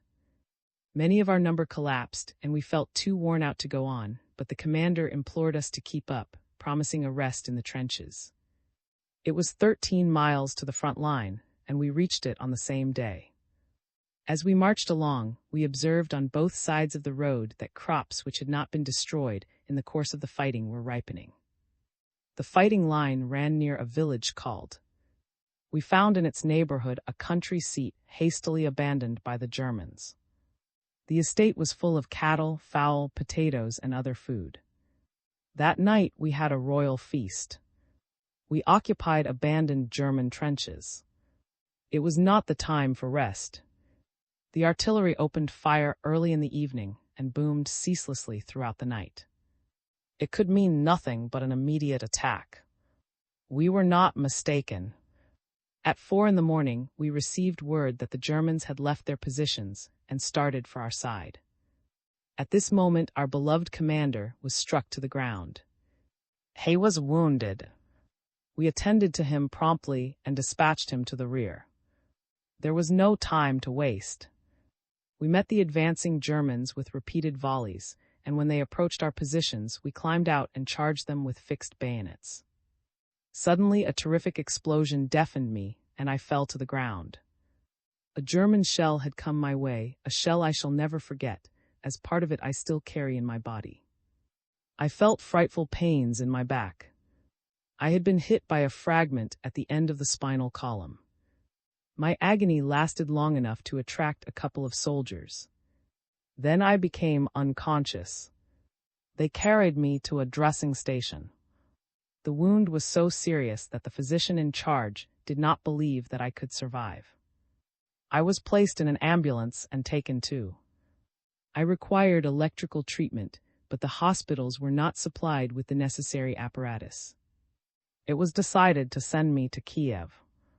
My condition, however, was so grave that for 3 days the doctors considered it dangerous to move me. In Kiev, the stream of wounded was so great that I was compelled to lie in the street on a stretcher for a couple of hours before I was taken to hospital. I was informed after an X-ray examination that a fragment of shell was embedded in my body and asked if I wished an operation to have it removed. I could not imagine living with a piece of shell in my flesh, and so requested its removal. Whether because of my condition or for some other reason, the surgeon finally decided not to operate and told me that I would have to be sent either to Petrograd or to Moscow for treatment. As I was given the choice, I decided on Moscow because I had spent the spring months of the year in the hospital there. The wound in the spine, me to such an extent that I could not move even a finger.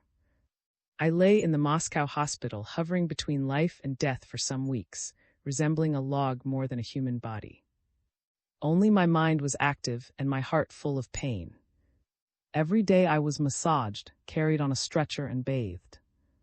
Then the physician would attend me, probing my wound with iodine and treating it with electricity, after which I was bathed again and my wound dressed. This daily procedure was inconceivable torture, in spite of the morphine injected into me. There was little peace in the ward in which I was placed. All the beds were occupied by serious cases, and the groans and moans must have reached to heaven. 4 months I lay, never expecting to recover. My diet consisted of milk and kasha, with which I was fed by an attendant. On many a dreary day death would have been a welcome visitor. It seemed so futile, so hopeless to remain alive in such a state, but the doctor, who was a Jew and very kind-hearted, would not give up hope.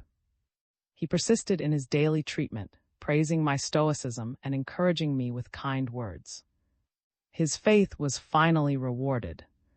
At the end of 4 months, I began to feel life stirring once again in my helpless body. My finger could move. What a joy that was! In a few days, I could turn my head a little and stretch my arm. It was a wonderful sensation, this gradual resurrection of my lifeless members. To be able to close my fingers after 4 months of paralysis. It thrilled me. To be able to bend a knee that had been torpid so long. It seemed like a miracle. and I offered thanks to God with all the fervor that I could command. One day a woman by the name of came to see me. I searched my mind in vain for an acquaintance of that name, as I asked that she should be brought to my bed. But as I was perhaps the only patient in the ward that had no visitors and received no parcels, it may be imagined how pleased I was. She introduced herself as the mother of my company. Of course, I knew well. He was a student before the war and volunteered as a junior officer. Has just written me, Madame said, begging me to come and see you. Go to the hospital and visit he writes. She is lonely there, and I want you to do for her as much as you would do for me, for she saved my life once, and has been like a mother to the boys here. She is a respectable, patriotic young woman, and my interest in her is simply that of a comrade, for she is a soldier, and a brave and gallant soldier. He praised you so much, my dear, that my heart went out to you. May God bless you. She brought me some delicacies, and we became friends immediately. I told her all about her son and our life in the trenches. She wept and wondered how I had borne it. Her affection for me grew so strong that she used to visit me several times a week, although she lived on the outskirts of the city. Her husband was assistant superintendent at a factory, and they occupied a small but comfortable dwelling in keeping with their means. Herself was a middle-aged woman, simply dressed and of distinguished appearance. She had a married daughter and another son, a youth of about 17, who was a student at the high school. My friend helped me to regain my spirits, and I made good progress towards recovery. As I gradually regained full control of my muscles and nerves, I used to tease the doctor sometimes. Well, doctor, I would say to him, I am going to war again. No, no, he would answer, there will be no more war for you, my dear. I wondered whether I really would be able to return to the front. There was that fragment of shell still in my body. The doctor would not extract it. He advised me to wait until I had completely recovered and have it removed at some future date by means of an abdominal operation, as the fragment is lodged in the omentum. I have not yet had the opportunity to undergo such an operation, and I still have that piece of shell in my body.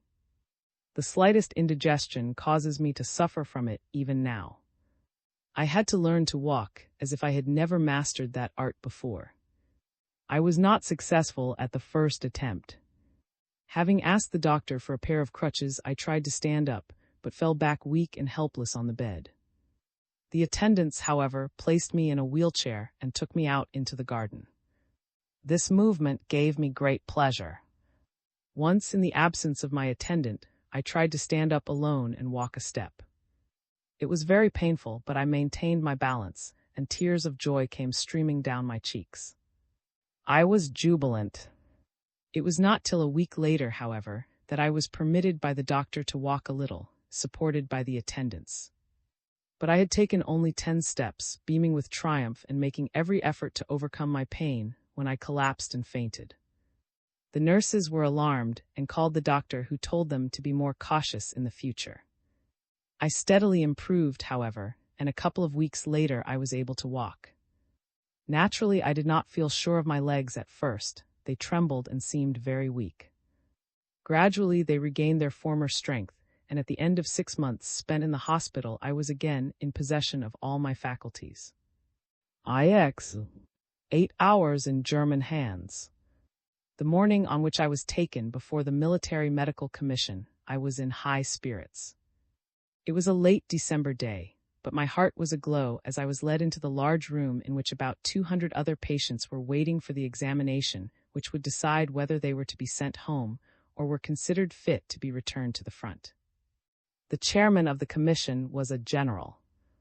As my turn came and he reached the name of Maria, he thought it a mistake and corrected it too. By that name I was called out of the crowd. The general shouted the order that was given to every soldier awaiting discharge. Take off your clothes.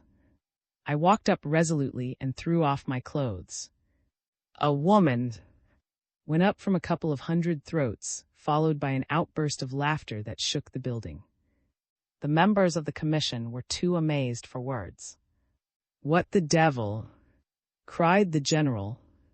Why did you undress? I am a soldier, Excellency, and I obey orders without question, I replied. Well's well.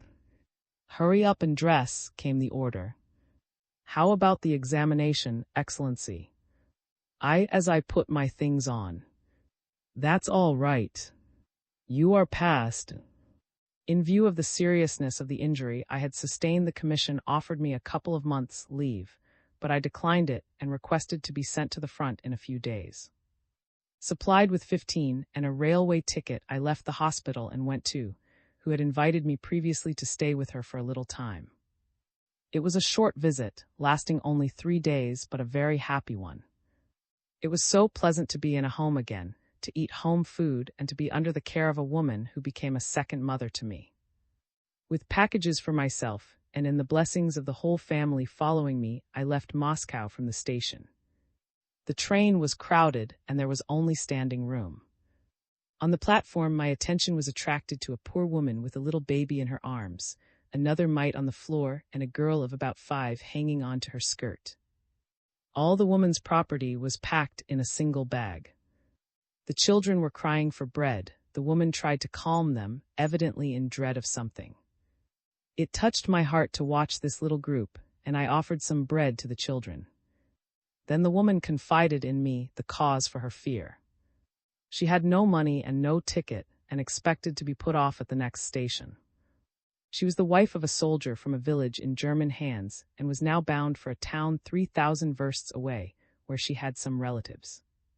I felt that something must be done for this woman, and I made an appeal to the soldiers who filled the car, but they did not respond at first.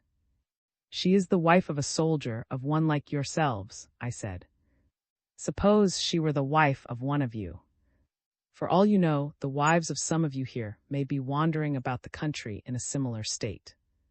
Come, let us get off at the next station, go to the station master, and ask that she may be allowed to go to her destination. The soldiers were moved, and they helped me to take the woman and her belongings off the train at the next stop. We went to the station master, who was very kind, but explained that he could do nothing in the matter. I have no right to give permission to travel without a ticket, and I can't distribute free tickets, he said, and he sent us to the military commandant. I went with the woman, having been deserted by the soldiers who had heard the train whistle and did not want to miss it. I waited for another train. The commandant repeated the words of the station master. He had no right to provide her with a military pass, he said. No right, I exclaimed beside myself. She's the wife of a soldier, and her husband is probably now, at this very moment, going into battle to defend the country, while you, safe and well-fed in the rear here, won't even take care of his wife and children. It is an outrage. Look at the woman. She needs medical attention, and her children are starved.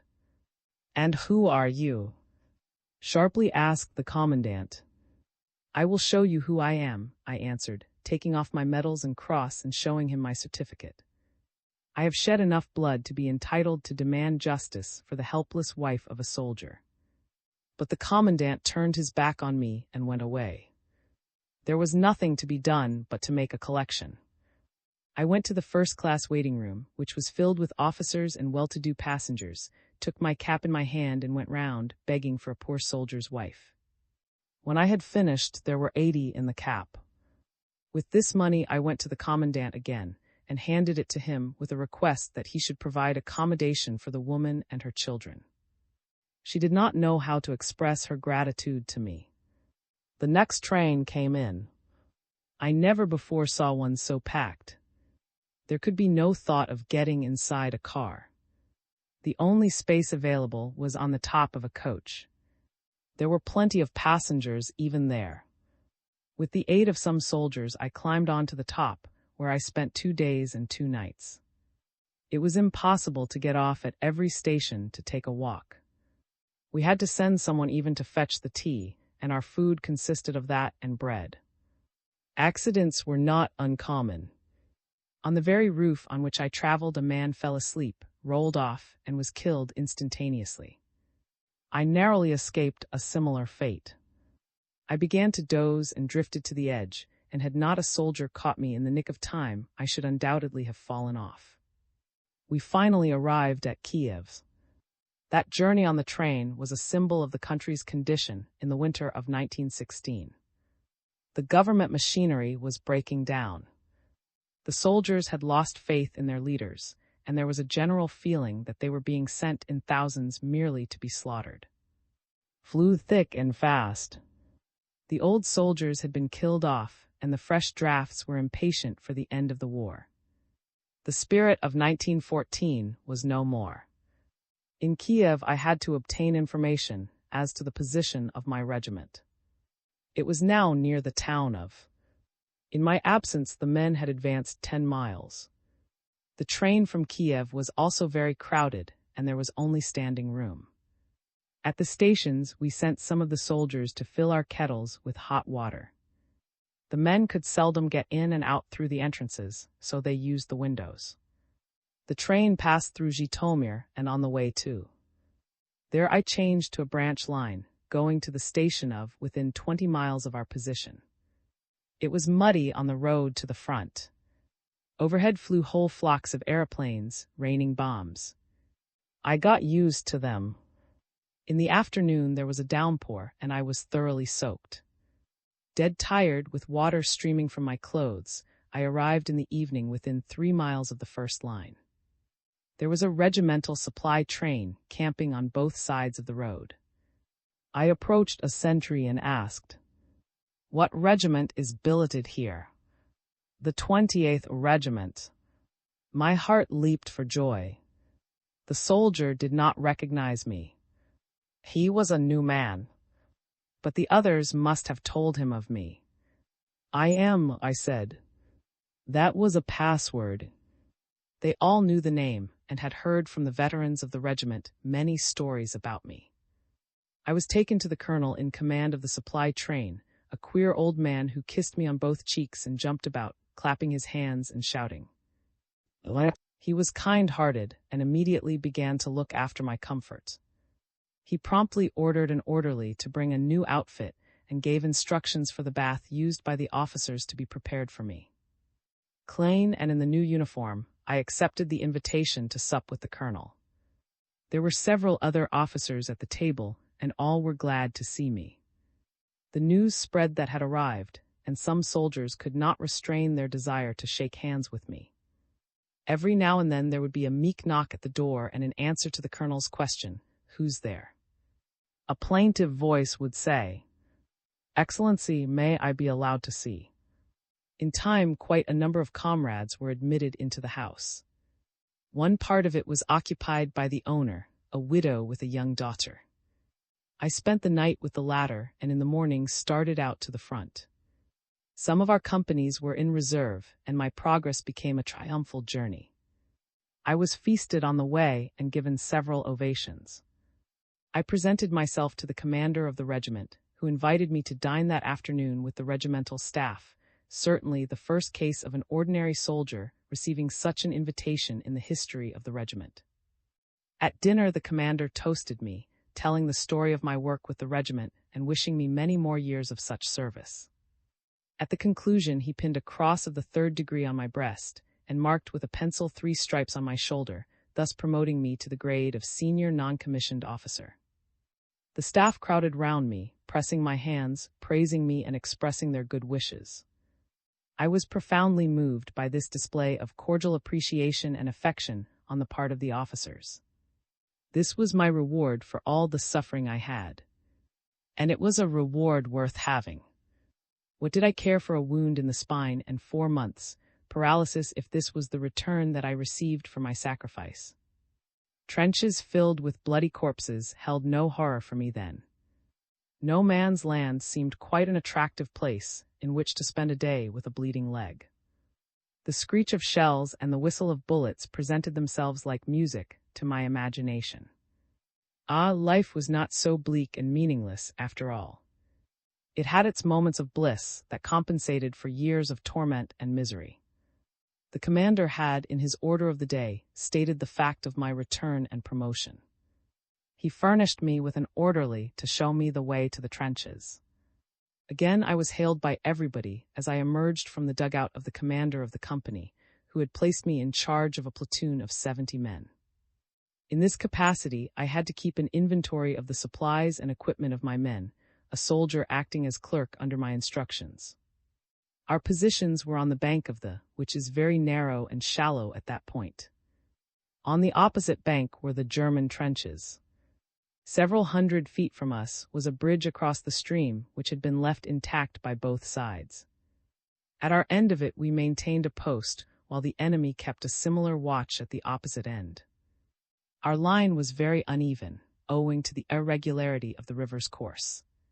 The Germans were very persistent in mine throwing.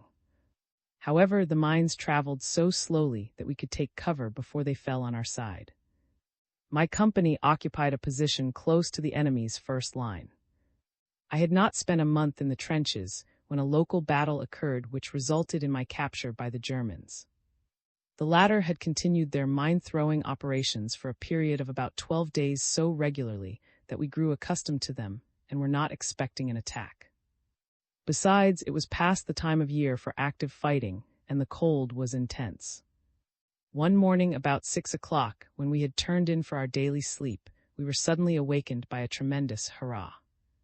We nervously seized our rifles and peeped through the loopholes. Great heavens!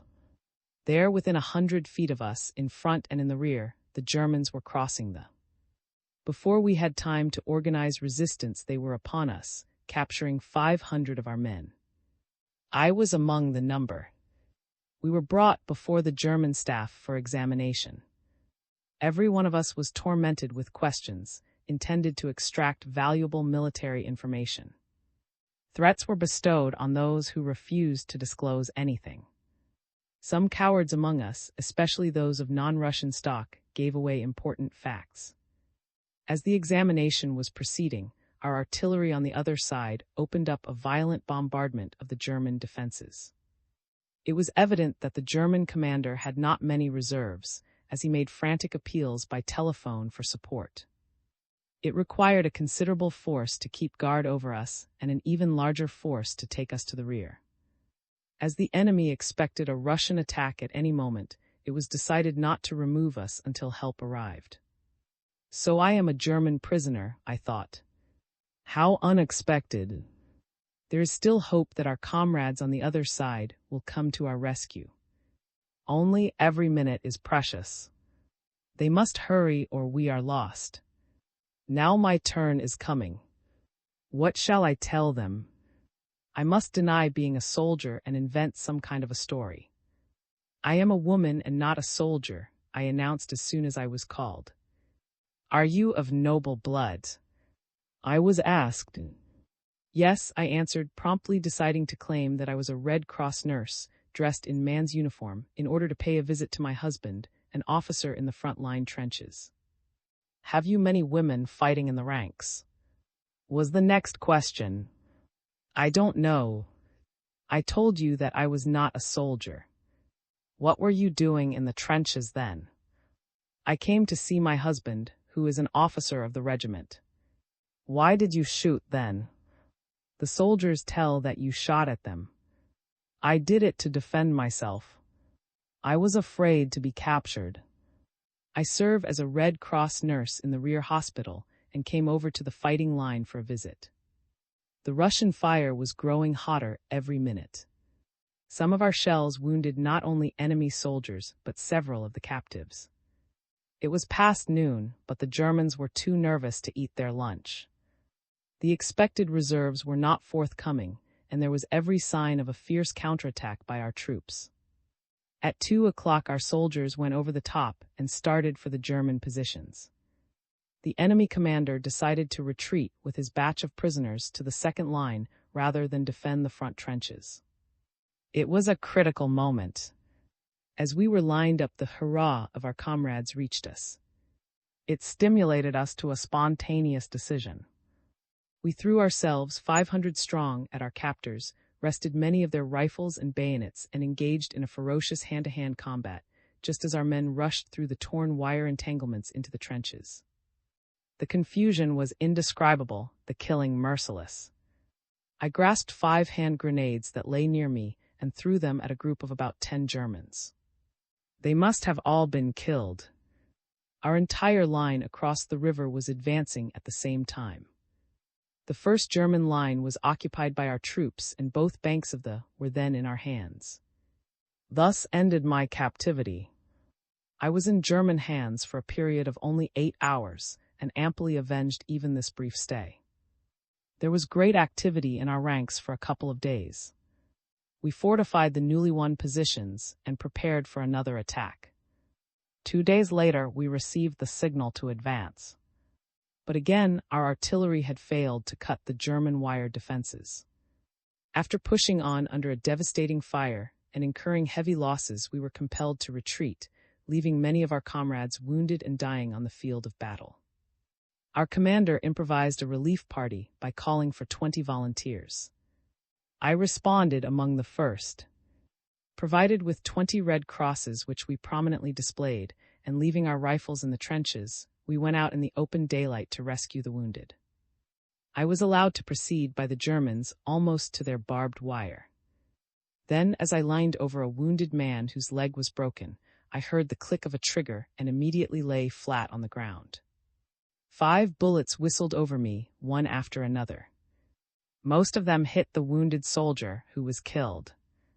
I continued to lie motionless, and the German sniper was evidently satisfied that he had killed me as well. I remained in this position till night, when I crawled back to our trenches.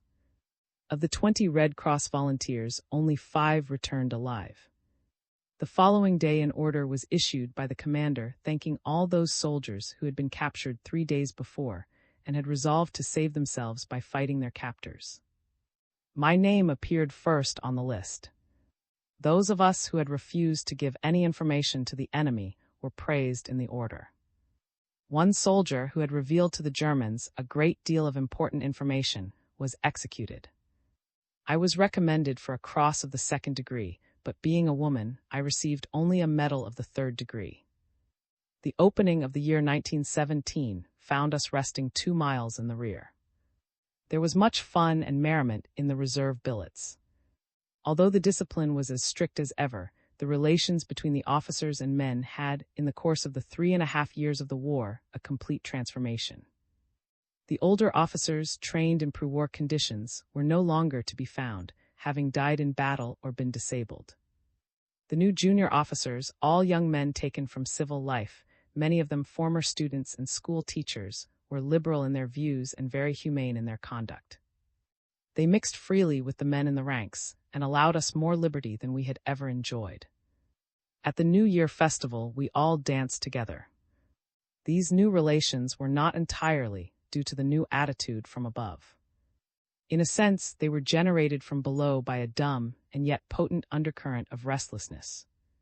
We were reviewed before returning to the front line by General, the commander of the 5th Corps. I was presented to him by the commander. The general shook my hand warmly, remarking that he had heard many praiseworthy things of me. Our positions were now on a hill in the vicinity of, while the enemy was at our feet in the valley. The trenches we occupied had been in German hands some time before. It was late in January when I made an expedition into no man's land at the head of a patrol of 15 men. We crawled along a ditch that had once been a German communication trench. It ran along a very exposed part of the field, and we exercised the utmost caution. As we came near to the enemy's trench line, I thought I heard German conversation. Leaving 10 men behind, with instructions to come to our aid in case of a fight, 5 of us crept forward at a snail's pace and with perfect noiselessness. The German voices grew clearer and clearer. Finally, we beheld a German listening post. There were 4 of them, all seated with their backs toward us. Their rifles were scattered on the ground while they warmed their hands over a fire. 2 of my men stretched their hands out, reached the rifles, and removed them. It was a slow and difficult operation. The Germans chattered on unconcernedly. As I was cautiously reaching for the 3rd rifle, 2 of the Germans, having apparently heard a noise, made as if they were about to turn.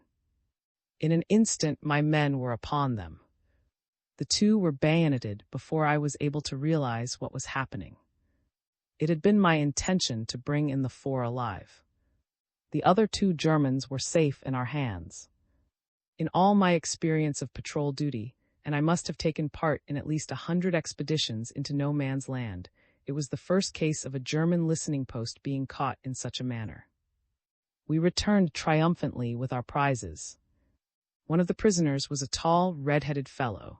The other, who wore pince-nez, was evidently an educated man. We took them to regimental headquarters, accompanied on the way by much cheering and congratulations.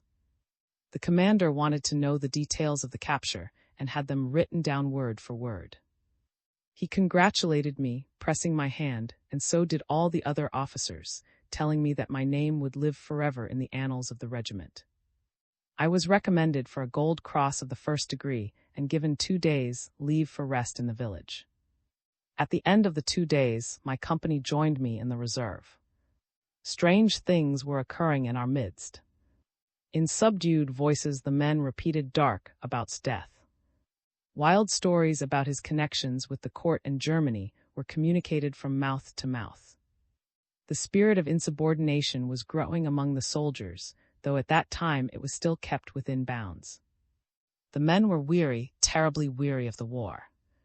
How long shall we continue this fighting? And what are we fighting for? Were on the lips of everybody. It was the 4th winter, and still there was no end in sight. Our men were genuinely anxious to solve the great puzzle that the war had become to them. Hadn't it been proved again and again that the officers at headquarters were selling them to the enemy? Hadn't a multitude of reports reached them that the court was pro-German? Hadn't they heard of the war minister placed under arrest and charged with being a traitor? Wasn't it clear, therefore, that the government, the official class, was in league with the enemy? Then why continue this carnage indefinitely? If the government was in alliance with Germany, what prevented it from concluding peace? Was it the desire to have millions more of them slaughtered? This was the riddle that forced itself upon the peasant mind. It was complicated by 100 other suggestions that were injected into his brain from various channels. Depressed in spirit, discouraged and sullen in appearance was the Russian soldier in February 1917. We returned to our positions and took up the heavy burden.